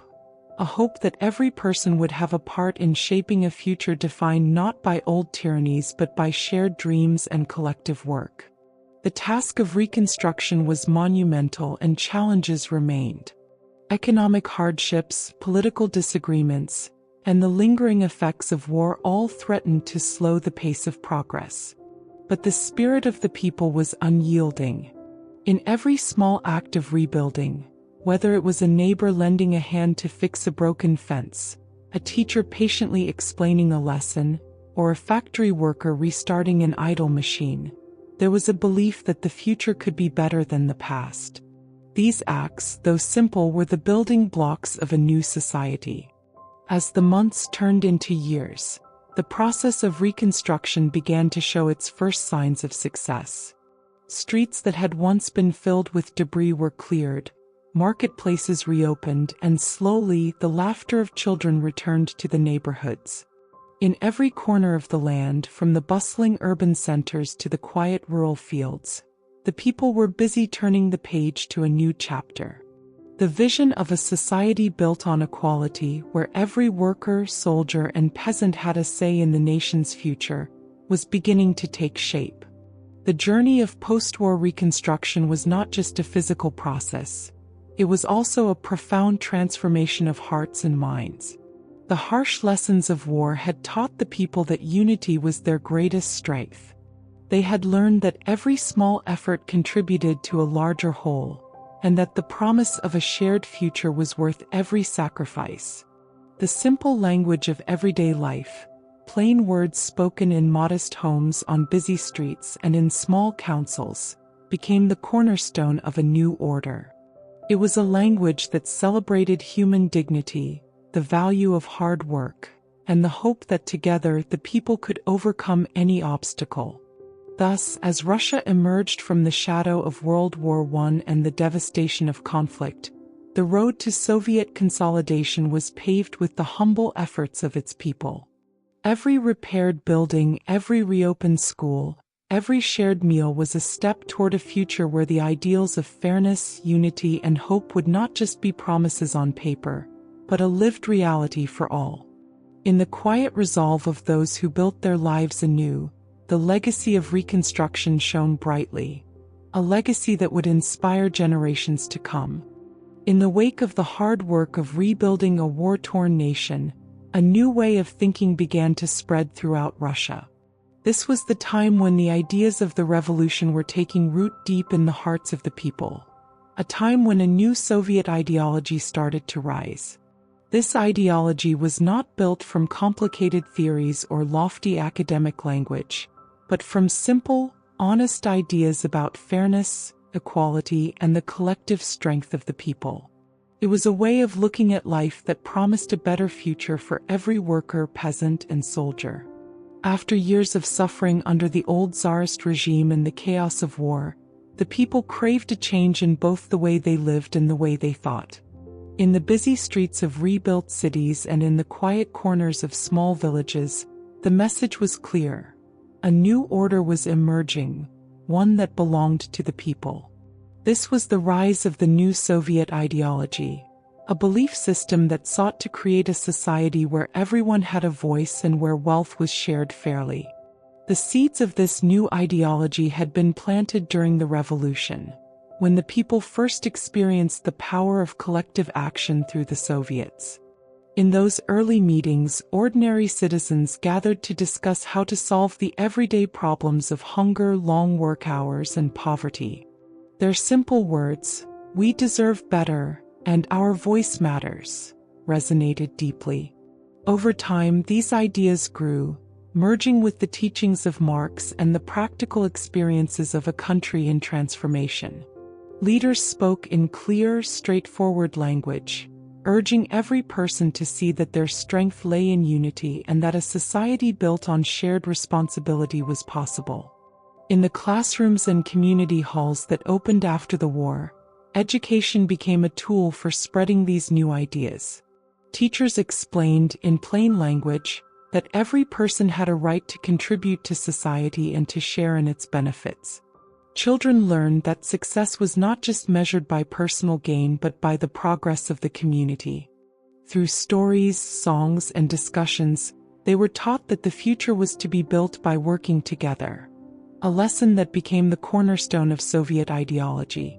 This new way of thinking also found its way into the arts and literature. Poets and writers, inspired by the struggles and hopes of the revolution, began to compose works that celebrated the strength of ordinary people. Their verses were not filled with elaborate metaphors.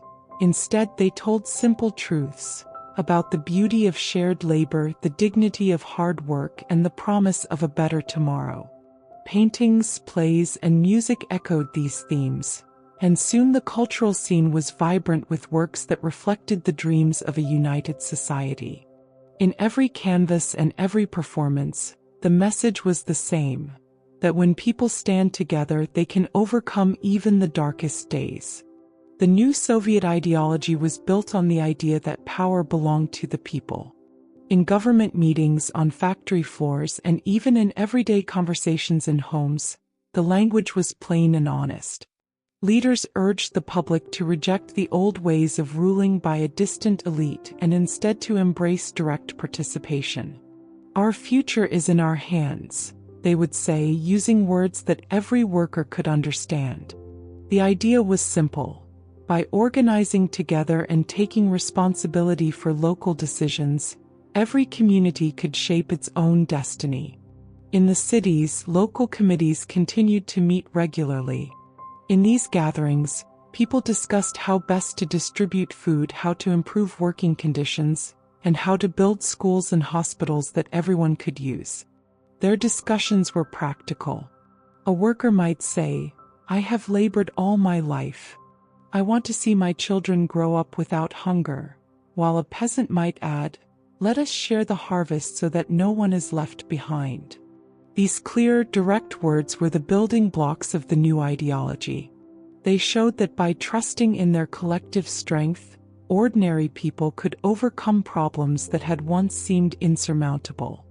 In factories, where machines now roared to life once more after the long period of silence brought by war, new management structures were introduced. Instead of decisions being made solely by distant officials, workers were given a say in how the factory was run.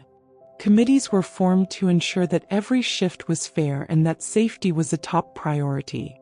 In simple meetings held during breaks, the workers would discuss improvements and vote on decisions that affected their daily lives. This direct involvement in management was a practical expression of the new Soviet ideology, a system where the voice of every individual contributed to the success of the whole. Even the military, which had once been a tool of the old regime, began to change under this new way of thinking. Soldiers who had fought in brutal battles started to understand that their strength did not come from blind obedience, but from the unity and shared sacrifice of their comrades. In informal talks during quieter moments at the front, They discussed how decisions should be made by those who truly understood the cost of war. Their simple, heartfelt words helped foster a spirit of camaraderie and a belief that peace could be achieved not by force alone but by the collective will of the people. Across the vast countryside, the effects of the new ideology were equally evident. In remote villages where life had once been dictated by harsh seasons and heavy taxes, local Soviets began to take on tasks that improved everyday life. Peasants organized to repair irrigation systems, ensuring that the fields would be watered and the harvests more bountiful. They shared their ideas openly. If we work together, our land can give more than it ever did. The simplicity of these words, repeated in small gatherings under the open sky, inspired hope that change was not only possible but within reach. The new Soviet ideology also reached into the realm of politics. As regional councils grew stronger and more connected, they began to influence the national agenda. The message was clear: a government that truly represented the people must be built from the ground up. Debates in political assemblies were marked by a return to clear, straightforward ideas. Leaders argued that every decision, from economic policy to the distribution of land, should be made with the interests of ordinary people in mind. They reminded everyone that the revolution had not ended with the overthrow of the old regime. It was an ongoing process, a journey toward a society where equality and justice were not just promises but realities. One of the most powerful expressions of this new ideology was the way it changed everyday life. In a small apartment in a crowded urban neighborhood, a family might sit down together at the end of a long day and talk about their hopes for the future. The father might say, "We have seen hard times, but our work together can build a better tomorrow." His words, simple and direct, reflected a deep belief that every small effort counted. The mother, with quiet determination, would add, "Our children will learn that every person matters, and together, we will share the fruits of our labor." These intimate conversations, happening in homes all across the nation, were the living embodiment of the new Soviet ideology, a belief that every individual played a role in the grand tapestry of society. Yet the road to fully realizing this ideology was not without challenges. There were moments when the simplicity of the ideas was tested by the harsh realities of rebuilding a country. Economic difficulties, disagreements over policies, and the lingering effects of war sometimes led to tensions. In factory meetings or village councils, debates could become heated, with voices raised in frustration over problems that seemed too big for any one group to solve alone. But even in these conflicts, the guiding principle remained the same. Every voice mattered, and by working together, a solution could be found. As the years went on, the new Soviet ideology continued to evolve. New policies were introduced to ensure that resources were shared more equally, and that every citizen had access to education, healthcare, and the benefits of modern technology. The successes of these policies, improved living standards, rising literacy rates, and growing community spirit, helped to solidify the belief that a society built on shared responsibility was not just an ideal, but a living, breathing reality. The impact of the new ideology was felt far beyond the borders of Russia. People around the world watched as ordinary citizens in this vast country began to shape their own destiny. The simple, clear language of Soviet ideology, words like equality, unity, and shared prosperity, spread across nations, inspiring similar movements in other parts of the globe. The belief that power should rest with the people, not with a distant elite, became a rallying cry for those who had long suffered under oppressive systems. In the grand tapestry of history, the rise of the new Soviet ideology stands as a testament to the strength of simple ideas. It reminds us that profound change does not always come from complex theories or high-flown speeches, but from the honest words of people who dare to dream of a better life. In every meeting, every shared meal, and every quiet conversation among workers, soldiers, and peasants, the promise of a fair society was nurtured, one where every person, regardless of their background, could take part in building a future defined by hope and collective effort.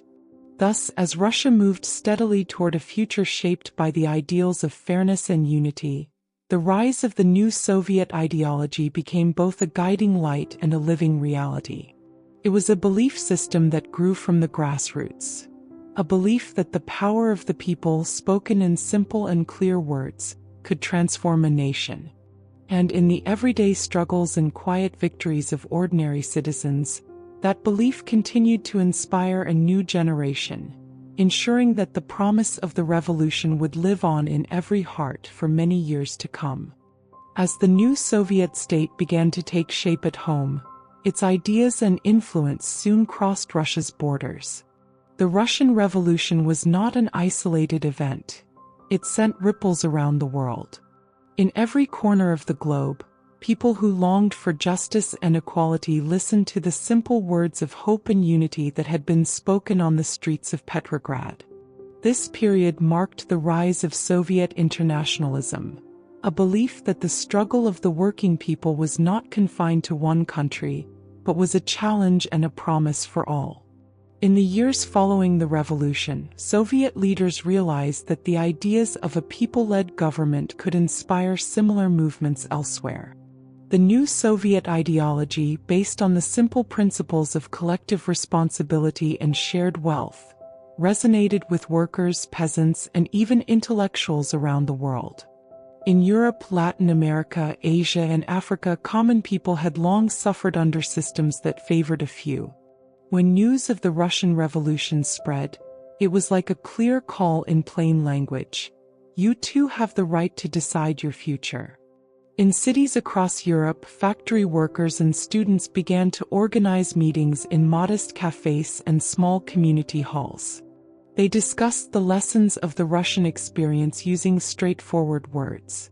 We have seen how the people can come together to change the way a country is run, they would say. In these gatherings, the successes of the Soviets, the local councils where every voice mattered, served as a powerful example. Ordinary citizens realized that by uniting, they could challenge systems that had kept them down for generations. The promise of Soviet internationalism was simple. If one nation could stand up and build a fairer society, then others might do the same. At the same time, Soviet leaders worked to extend their influence through formal channels. Ambassadors and diplomats carried the message of the revolution to far-off capitals.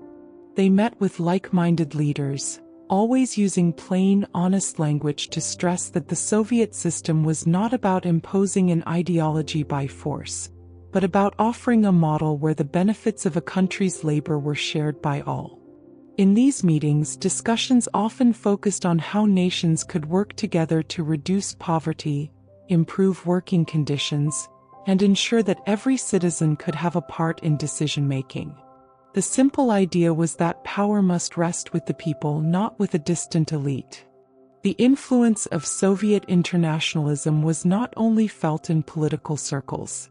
In art, literature, and music, the spirit of the revolution inspired creative movements around the world. In Eastern Europe, writers began to pen poems in everyday language that celebrated solidarity and the shared struggle of common people. Painters and sculptors, using familiar shapes and simple forms, depicted scenes of workers joining hands across factories and fields. These artistic expressions, much like the revolutionary speeches in Russia, were meant to speak directly to the hearts of those who yearned for change. The language was uncomplicated and sincere. Images of unity, hope, and the possibility of a brighter future became a universal message. In Latin America, a region where many people had long suffered under oppressive regimes and economic hardship, the ideas of the Russian Revolution struck a deep chord. In crowded urban neighborhoods and remote rural areas alike, workers gathered to discuss their own conditions. The story of a people uniting to create a government that served their needs was a powerful inspiration. Community meetings held in the open air or in humble community centers echoed with phrases like, "Our work is our wealth," and "We must share what we earn." These words, so similar to those heard in the Soviets of Russia, became a rallying cry for those seeking to overturn old, unjust systems. The impact of Soviet internationalism also reached Asia. In countries where colonial rule and economic exploitation had long kept vast populations in poverty, the Russian example offered a new way of thinking. In small villages and busy market squares, people discussed in simple terms the possibility of self-governance and shared prosperity. They saw in the Soviet model a promise that every person, regardless of their background, had the right to shape their own destiny. Teachers in newly established schools explained that the ideas of collective responsibility and fairness were not just foreign theories but practical tools that could improve everyday life. These lessons, delivered in language as plain as everyday conversation, encouraged young minds to dream of a future built by their own hands. Soviet internationalism was not without its critics. In many countries, traditional leaders and governments saw the spread of revolutionary ideas as a threat to their power. They argued that the Soviet system, with its emphasis on collective ownership and state control, could lead to chaos and loss of individual freedom.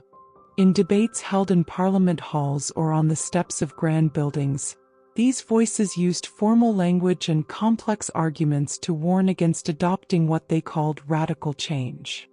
Yet for the common people, the workers in factories, the peasants in fields, and the students in crowded classrooms, the simplicity and honesty of the Soviet message were hard to ignore. They had seen too many promises of reform come and go without changing their lives. The direct, clear call for a government by the people was a refreshing and powerful idea. At the heart of Soviet internationalism was a belief in solidarity. Soviet leaders believed that by helping other nations build fairer societies, they could create a global community of workers and peasants united by common interests. This idea led to the establishment of organizations that aimed to spread the revolutionary message. Conferences were held in modest meeting halls where representatives from different countries gathered to share their struggles and ideas. They spoke in simple, heartfelt words. "We all face the same challenges. Our strength lies in our unity." In these meetings, language was never a barrier. The clear message was that the fight for justice was a universal one. The practical effects of Soviet internationalism could be seen in the support given to revolutionary movements around the world. In some cases, the Soviet government offered material support, loans, equipment, or even training, to groups that shared their vision of a society built on equality and shared wealth. In others, the influence was more indirect, through the spread of ideas in books, pamphlets, and simple speeches that circulated among workers and peasants. These materials, printed in plain type and distributed by volunteers, carried the same message that had inspired so many in Russia, that the power of the people could reshape the world. As years passed, the influence of Soviet internationalism became part of the global conversation. In international forums, delegates spoke in clear and determined tones about the need to end exploitation and share the benefits of progress. The Soviet model, with its focus on public ownership and direct democracy, was debated in many countries. Some saw it as a path to a more just society. Others viewed it with suspicion. But for the people who had long suffered under systems that favored the few, the simplicity of the Soviet message offered hope. A promise that one day power could be returned to those who worked the land, built the factories, and kept the homes warm. Even as the world changed with new technologies and shifting borders, the basic principles of Soviet internationalism remained rooted in the simple ideas of unity and shared responsibility. In quiet conversations over modest meals or in spirited debates in small community centers, The language of the revolution continued to inspire. "We must stand together," became a phrase repeated across nations, a reminder that the fight for fairness was not limited by geography or culture. Thus, the international impact of the Russian Revolution and the rise of Soviet internationalism stands as a powerful chapter in world history. It is a story of how simple ideas, delivered in plain, honest language, could cross borders and inspire change in every corner of the globe. The message was clear and accessible. The struggle for justice and equality was a common one, shared by workers, peasants, and ordinary people everywhere. This belief in global solidarity helped to spark movements that would shape the future of many nations, proving that the power of a united people is a force that can never be confined by national boundaries. In the end, Soviet internationalism was more than just an export of political ideas. It was a living, breathing movement that touched the lives of millions. Its influence can still be seen today in the stories of communities that banded together in the face of hardship and in the ongoing quest for a world where every person has a voice. The simple words of the revolution, words that spoke of unity, equality, and shared hope, became a beacon of inspiration for those who believed that a better future was possible. And in that belief, the international spirit of the Russian Revolution continues to live on. As the dust of revolution began to settle over Russia, a new chapter slowly unfolded, one that would turn the dreams of radical change into a lasting state. The tumultuous events of revolution, civil war, and foreign intervention had brought the people to a crossroads. In the wake of enormous sacrifices and hard-won victories, the country was ready to move from the raw energy of revolt toward building a government that could last.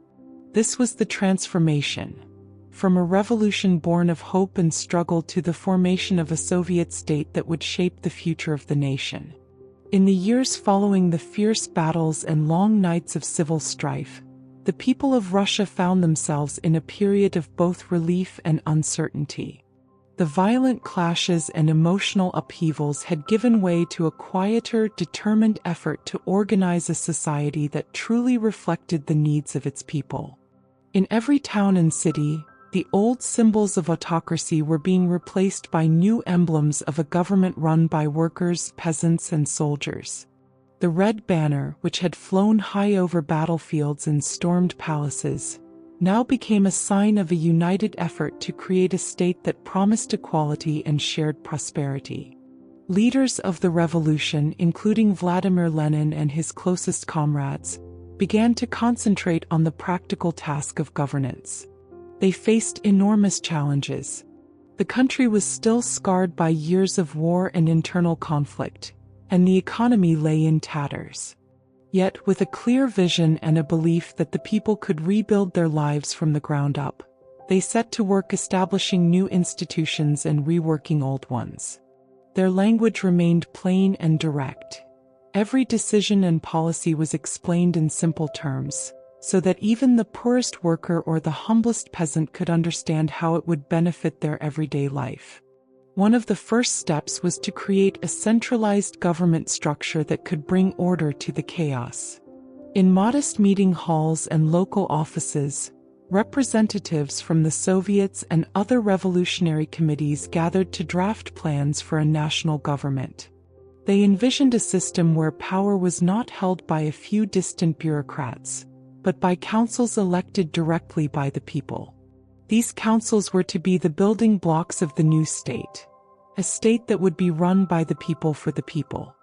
Every voice, they insisted, mattered. In small meetings held in community centers and factory break rooms, citizens debated how best to distribute resources, set fair working hours, and ensure that every family had access to food, education, and health care. In the heart of Petrograd, the capital of the revolution, a new government was gradually taking shape. The old symbols of imperial rule, the grand palaces and the distant, unapproachable throne, were being replaced by simpler, more accessible institutions.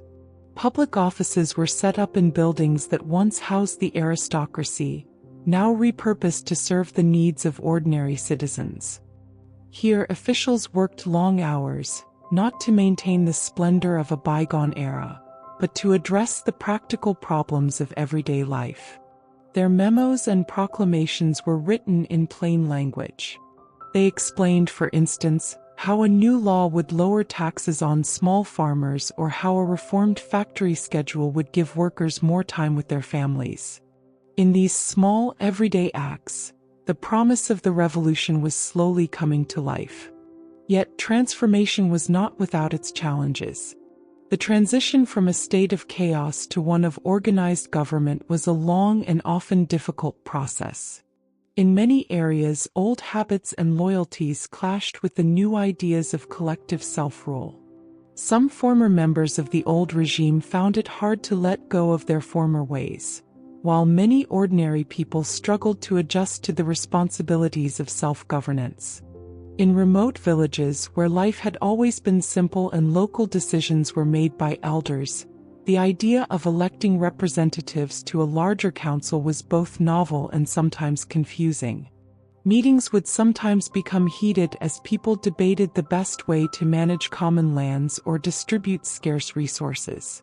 Yet even in these moments of disagreement, the underlying spirit remained one of unity and shared purpose. Across the sprawling countryside, the transformation was felt in tangible ways. In a small village in the heart of Russia, farmers who had once paid heavy rents to absentee landlords now found that the land was theirs to manage. In communal meetings held under the open sky, villagers decided together how to divide the harvest and repair old irrigation systems. Their discussions were marked by a simple truth: that by working together they could improve their lives. "We have tilled this soil for generations," an elder might say, "and now it is time that we reap its full bounty ourselves." Such moments, filled with the plain language of everyday hope, spread from one community to the next, stitching together the fabric of a new society. The cultural impact of this transformation was also profound. With the fall of the old regime, people were eager to reclaim a sense of pride in their heritage and to look forward to a future where every person could participate in building the nation. In schools that reopened after the long years of war, children were taught not only basic reading and arithmetic, but also the history of the revolution and the values of equality and solidarity. Teachers spoke in simple words, ensuring that even the youngest minds could grasp the importance of working together for a common good. The stories of revolutionary heroes, ordinary people who had risen up to challenge oppression, became an inspiration. Their lives were recounted in plain, honest language, reinforcing the idea that every individual could be part of the nation's rebirth. Art and literature, too, underwent a transformation. Gone were the days when only the few could enjoy the grandeur of classical works. Now creative expression was meant for all. Poets wrote verses that celebrated the strength of the working class, and painters depicted scenes of everyday life that shone with hope and determination. The language of these creative works was clear and unpretentious, reaching deep into the hearts of those who had long felt forgotten by history. In every brushstroke and every line of poetry, the promise of a society built on fairness and shared responsibility was celebrated. On the international stage, the transformation of Russia into a Soviet state sent shockwaves around the world. For many nations, the new order was both a challenge and a beacon of hope. Diplomatic envoys marveled at how a country so battered by war and old ways could rise again, built on the simple, powerful ideas of equality and collective action. Newspapers in far-off capitals reported in plain language about the workers' state that was emerging in Russia, a state where the common people had finally taken control of their destiny. While some foreign governments viewed this transformation with suspicion, many ordinary people across the globe found inspiration in the clear message that every person deserved a voice. For the leaders of the new Soviet state, the task of transformation was ongoing. They understood that building a nation was not a single act of revolution, but a continuous process of learning, adapting, and growing together. They established institutions meant to safeguard the rights of workers and peasants, to promote education and health, and to ensure that every decision was made with the people's well-being in mind. In regular public meetings, officials would explain in straightforward terms how new policies would work.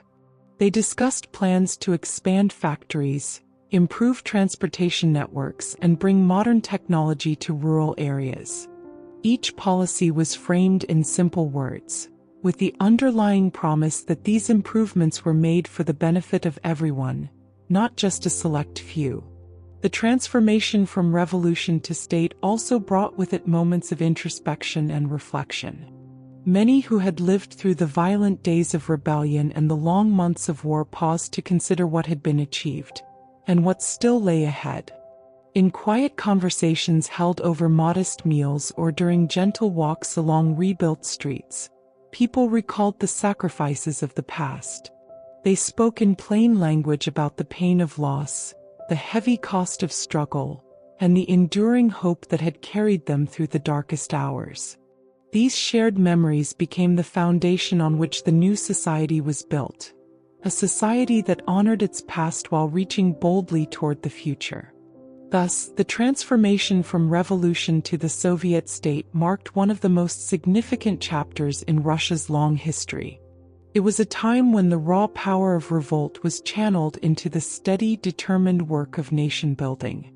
The people who had once taken to the streets with simple cries for justice, now engaged in the daily tasks of governance and reconstruction. In every public office, every community meeting, and every classroom, the clear language of hope and unity echoed, a promise that the sacrifices of the past would lead to a future where every person could live with dignity. In the end, the story of transformation is a story of resilience, a reminder that even after the fiercest storms of conflict, the human spirit can rebuild and renew itself. The revolution had brought the people together, and in the process, it had sown the seeds of a state that belonged to them all. With each new day, as the Soviet state grew stronger and more organized, the promise of equality and shared prosperity became less a distant dream and more a living reality. And so, in the plain, honest words spoken by workers, peasants, and soldiers alike, the legacy of transformation was etched into the very heart of a nation determined to rise above its past and build a brighter future. As the years turned into decades and the echo of revolutionary shouts faded into memory, the Russian Revolution left a mark that could not be erased. The events that had reshaped a nation in one sweeping, turbulent period continued to influence the world in ways both great and small. The legacy of the revolution was not confined to the borders of Russia. It rippled through time and space, changing governments, inspiring movements, and teaching lasting lessons about power, equality, and the will of the people.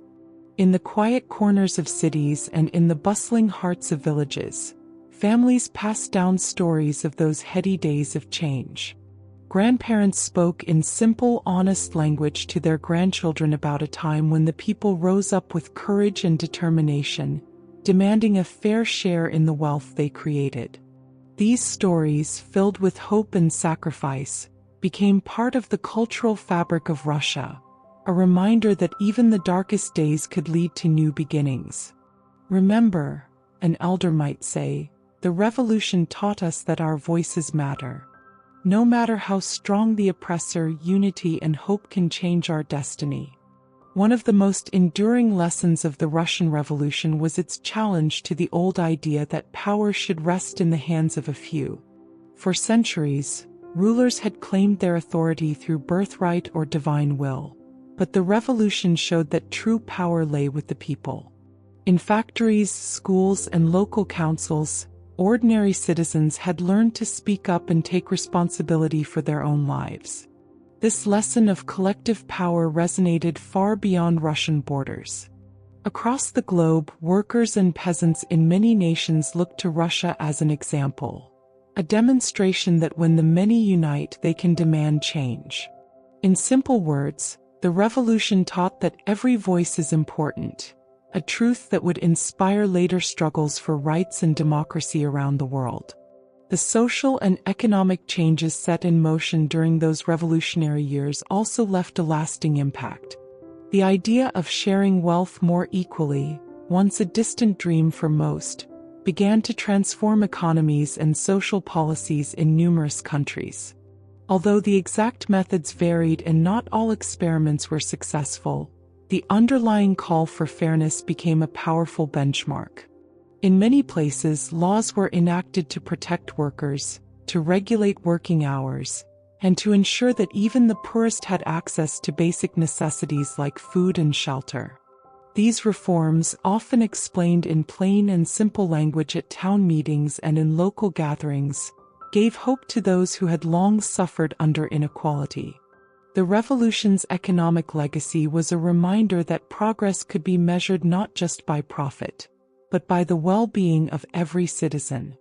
Culturally, the revolution reshaped the way people thought about themselves and their place in the world. Before the revolution, many had accepted their lot in life as fixed by tradition and circumstance. After the uprising, however, the idea that individuals could change their fate took hold. Artists, poets, and musicians found new inspiration in the raw experiences of revolution and the promise of a reimagined society. Their work, presented in language that was as clear and unadorned as everyday conversation, celebrated the dignity of ordinary life and the strength of the human spirit. In every painting that depicted workers marching side by side or every poem that spoke of shared struggle, there was a reminder that creativity and hope could flourish even after the most painful upheavals. On the global stage, the Russian Revolution had a profound impact on international politics. Nations around the world watched as a vast empire was transformed by the will of its people. The rise of a workers' state challenged traditional power structures and forced governments in Europe, Asia, and the Americas to rethink their own policies. Diplomatic conversations, once held in the language of aristocratic privilege, gradually began to include demands for social justice and economic equality. The simple message that power should be shared among all citizens found echoes in the movements that later fought for civil rights, decolonization, and social democracy. While the revolution also led to tensions and conflicts, sometimes even sparking fear among established powers, the undeniable truth remained: the struggle for a fair and just society was a universal one. Yet, the legacy of the revolution was not without its challenges and controversies. The transformation of Russia into a Soviet state brought with it both achievements and hardships. Many admired the ambition of creating a society based on equality and shared responsibility, yet others later questioned the methods used to achieve those goals. Debates raged over the cost of maintaining power, the balance between state control and individual freedom, and the true meaning of the revolution's promises. These discussions, carried out in clear, accessible language in classrooms, public squares, and family conversations, became part of the ongoing process of understanding and refining the ideas that had once sparked a massive uprising. In this way, the legacy of the revolution was not a fixed doctrine but a living conversation. A lesson that even the grandest ideas must be continually questioned and improved upon. For many who lived through the revolutionary era, the simple hope that the people's voice could overcome tyranny remained a cherished memory.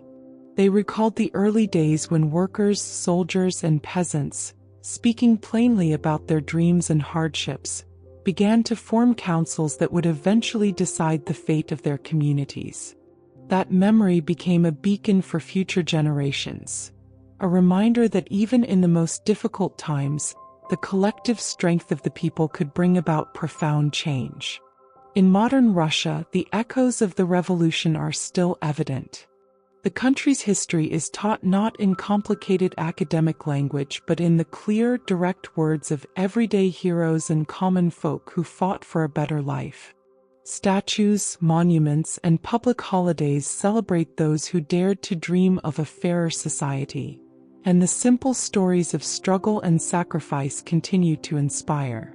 Whether in bustling urban centers or in remote rural areas, the lesson is clear. True power lies in the hands of those who work together, who speak honestly, and who never lose hope in the face of adversity. Beyond Russia, the legacy of the revolution has inspired countless movements for justice and equality. In every corner of the globe, from Latin America to Asia, people have drawn strength from the example set by those who once took to the streets in Petrograd. The simple, heartfelt language of that time, words like freedom, justice, and unity, has proven timeless, encouraging people to stand up for their rights and to demand a share in the wealth they help create.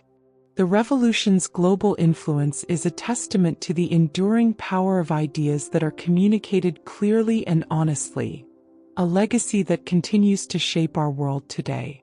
In reflecting on the Russian Revolution, one finds a story of immense human courage and resilience. It is a story that reminds us that even when faced with overwhelming odds, ordinary people can come together to rewrite their destiny. The simple truths that emerged from that time, truths about the importance of fairness, the power of unity, and the need to share in the fruits of one's labor, are lessons that remain relevant in every era. They are the building blocks of a society where every voice counts, where every person is valued, and where the promise of a better tomorrow is within reach. Thus, the lasting legacy of the Russian Revolution is not confined to the history books or the monuments that dot the landscape of a vast country. It lives on in the everyday lives of people around the world who continue to fight for a more just and equal society. In the simple, plain words spoken by a worker on a factory floor, in the quiet determination of a peasant tending his land, and in the heartfelt discussions around humble dinner tables, the spirit of the revolution endures. It is a spirit that teaches us that change is possible, that even in the face of great hardship, the power of unity, hope, and honest speech can transform the world. In the many years since the great upheaval that reshaped Russia, the memory of the revolution has continued to shine like a steady light in the hearts of its people. Though the tumult of battle, the pain of sacrifice, and the struggles of building a new society have long since passed into history, the enduring spirit of that time lives on. This final chapter looks back at the legacy of the revolution and the promise it made. A promise that every person, through unity and honest effort, can help shape a future built on fairness, hope, and collective strength. In quiet homes and busy factories alike, people still recall the days when ordinary workers, peasants, and soldiers rose up with simple, clear words. They remember the calls for justice and equality that echoed through city streets and countryside meeting halls. Grandparents tell their children and grandchildren stories of those courageous moments, stories that are passed down in plain language, rich with the warmth of everyday hope. Never forget, an elder might say, that when we stood together we could change our destiny. These words, spoken time and again in modest kitchens and local squares, are a constant reminder that the power of the people is eternal. The revolution taught a simple truth, that real power lies not with distant rulers, but with every person who toils on the land, who labors in factories, or who stands guard to protect their community. In every street corner and every workplace, the spirit of unity still whispers the same message that once sparked a nationwide call for change. It is a message that remains as clear today as it was during those heady days of revolt. Each person matters, and when voices join in honest, collective effort, even the most daunting challenges can be overcome. In the decades since, the new Soviet state built on these ideas went through many changes. The lessons learned from the revolution were never forgotten, even as the country moved forward. Policies were introduced to make sure that every worker and every peasant received a fair share of the nation's wealth. Schools were established not only to educate but also to inspire young minds with the values of equality and cooperation. In art, literature, and music, the simple, clear language of the revolution continued to inspire creative expressions of hope, resilience, and shared dreams. The red banner, once a symbol of struggle, now stands as a reminder of what can be achieved when people believe in a common cause. Over time, new challenges emerged: economic hardships, political debates, and the complex realities of a modern world. Yet even in the face of these challenges, the revolutionary spirit endures. The experiences of those who came before serve as a powerful example that change is possible, and that the promise of a better future lies within the hands of every individual. In community meetings held in small town halls or at factory break rooms, people still speak plainly about their rights and responsibilities. They talk of the importance of sharing the fruits of their labor and of ensuring that every person's voice is heard. These conversations, simple yet profound, are the living legacy of the revolution, a legacy that continues to shape society day by day. Internationally, the ideas born in Russia have inspired countless movements for justice and equality. Across continents, workers and peasants who have suffered under oppressive systems have looked to the example of the Russian Revolution as a beacon of hope. In modest gatherings in far-off lands, people have echoed the same simple refrain: "Our work is our wealth, and our unity is our strength." Whether in Latin America, Asia, or Africa, the call for a society where power belongs to the people has resonated deeply. The language of the revolution, plain, honest, and full of determination, has become a universal rallying cry for those who dream of a fairer world. Yet, the lasting legacy of the revolution is not measured only by the political and economic changes it brought. It is also seen in the cultural and spiritual renewal that it sparked. The revolution was a time when the old certainties were questioned and a new vision of life emerged. In poetry and song, in the gentle laughter of children playing in reconstructed streets, and in the determined eyes of workers at dawn, the promise of a better tomorrow is kept alive. The revolution showed that when people come together with a shared purpose, they can build bridges over the deepest divides and turn even the harshest hardships into stepping stones for progress. For many who lived through that transformative time, the memories of struggle and sacrifice are bittersweet. They remember the long, cold winters, the days of uncertainty, and the painful losses suffered in the name of change. Yet, intertwined with these memories is the deep satisfaction of having played a part in a great movement. A movement that brought the people together and showed that their collective strength could break the chains of oppression. The lessons of the revolution are passed on not in complex theories, but in the simple, everyday language of hope. "We rose together, and together we will build," is a phrase that continues to inspire those who hear it, reminding everyone that the spirit of unity is timeless. In the end, the enduring spirit of the revolution lives on as a guide for the future.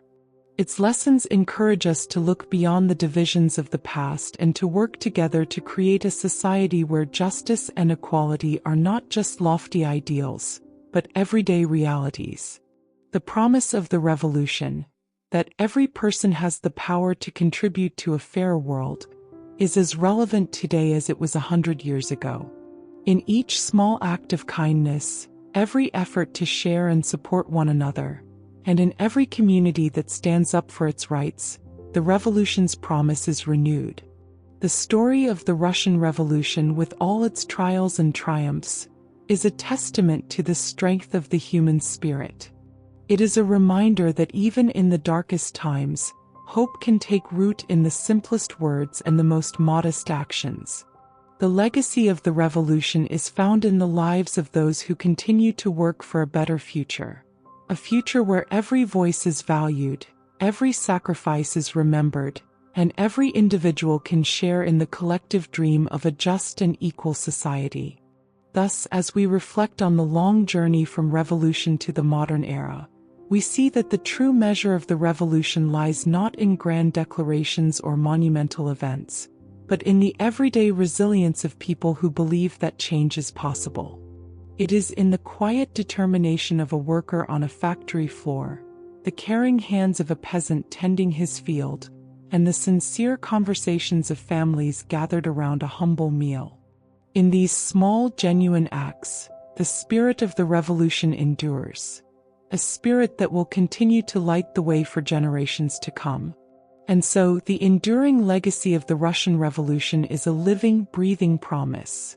A promise that as long as people stand together, speak in simple, honest words, and work side by side, the dream of a better tomorrow will never fade away. It is a promise that remains, urging us to remember that true power lies with the people and that through unity, hope, and collective effort, we can always build a brighter future.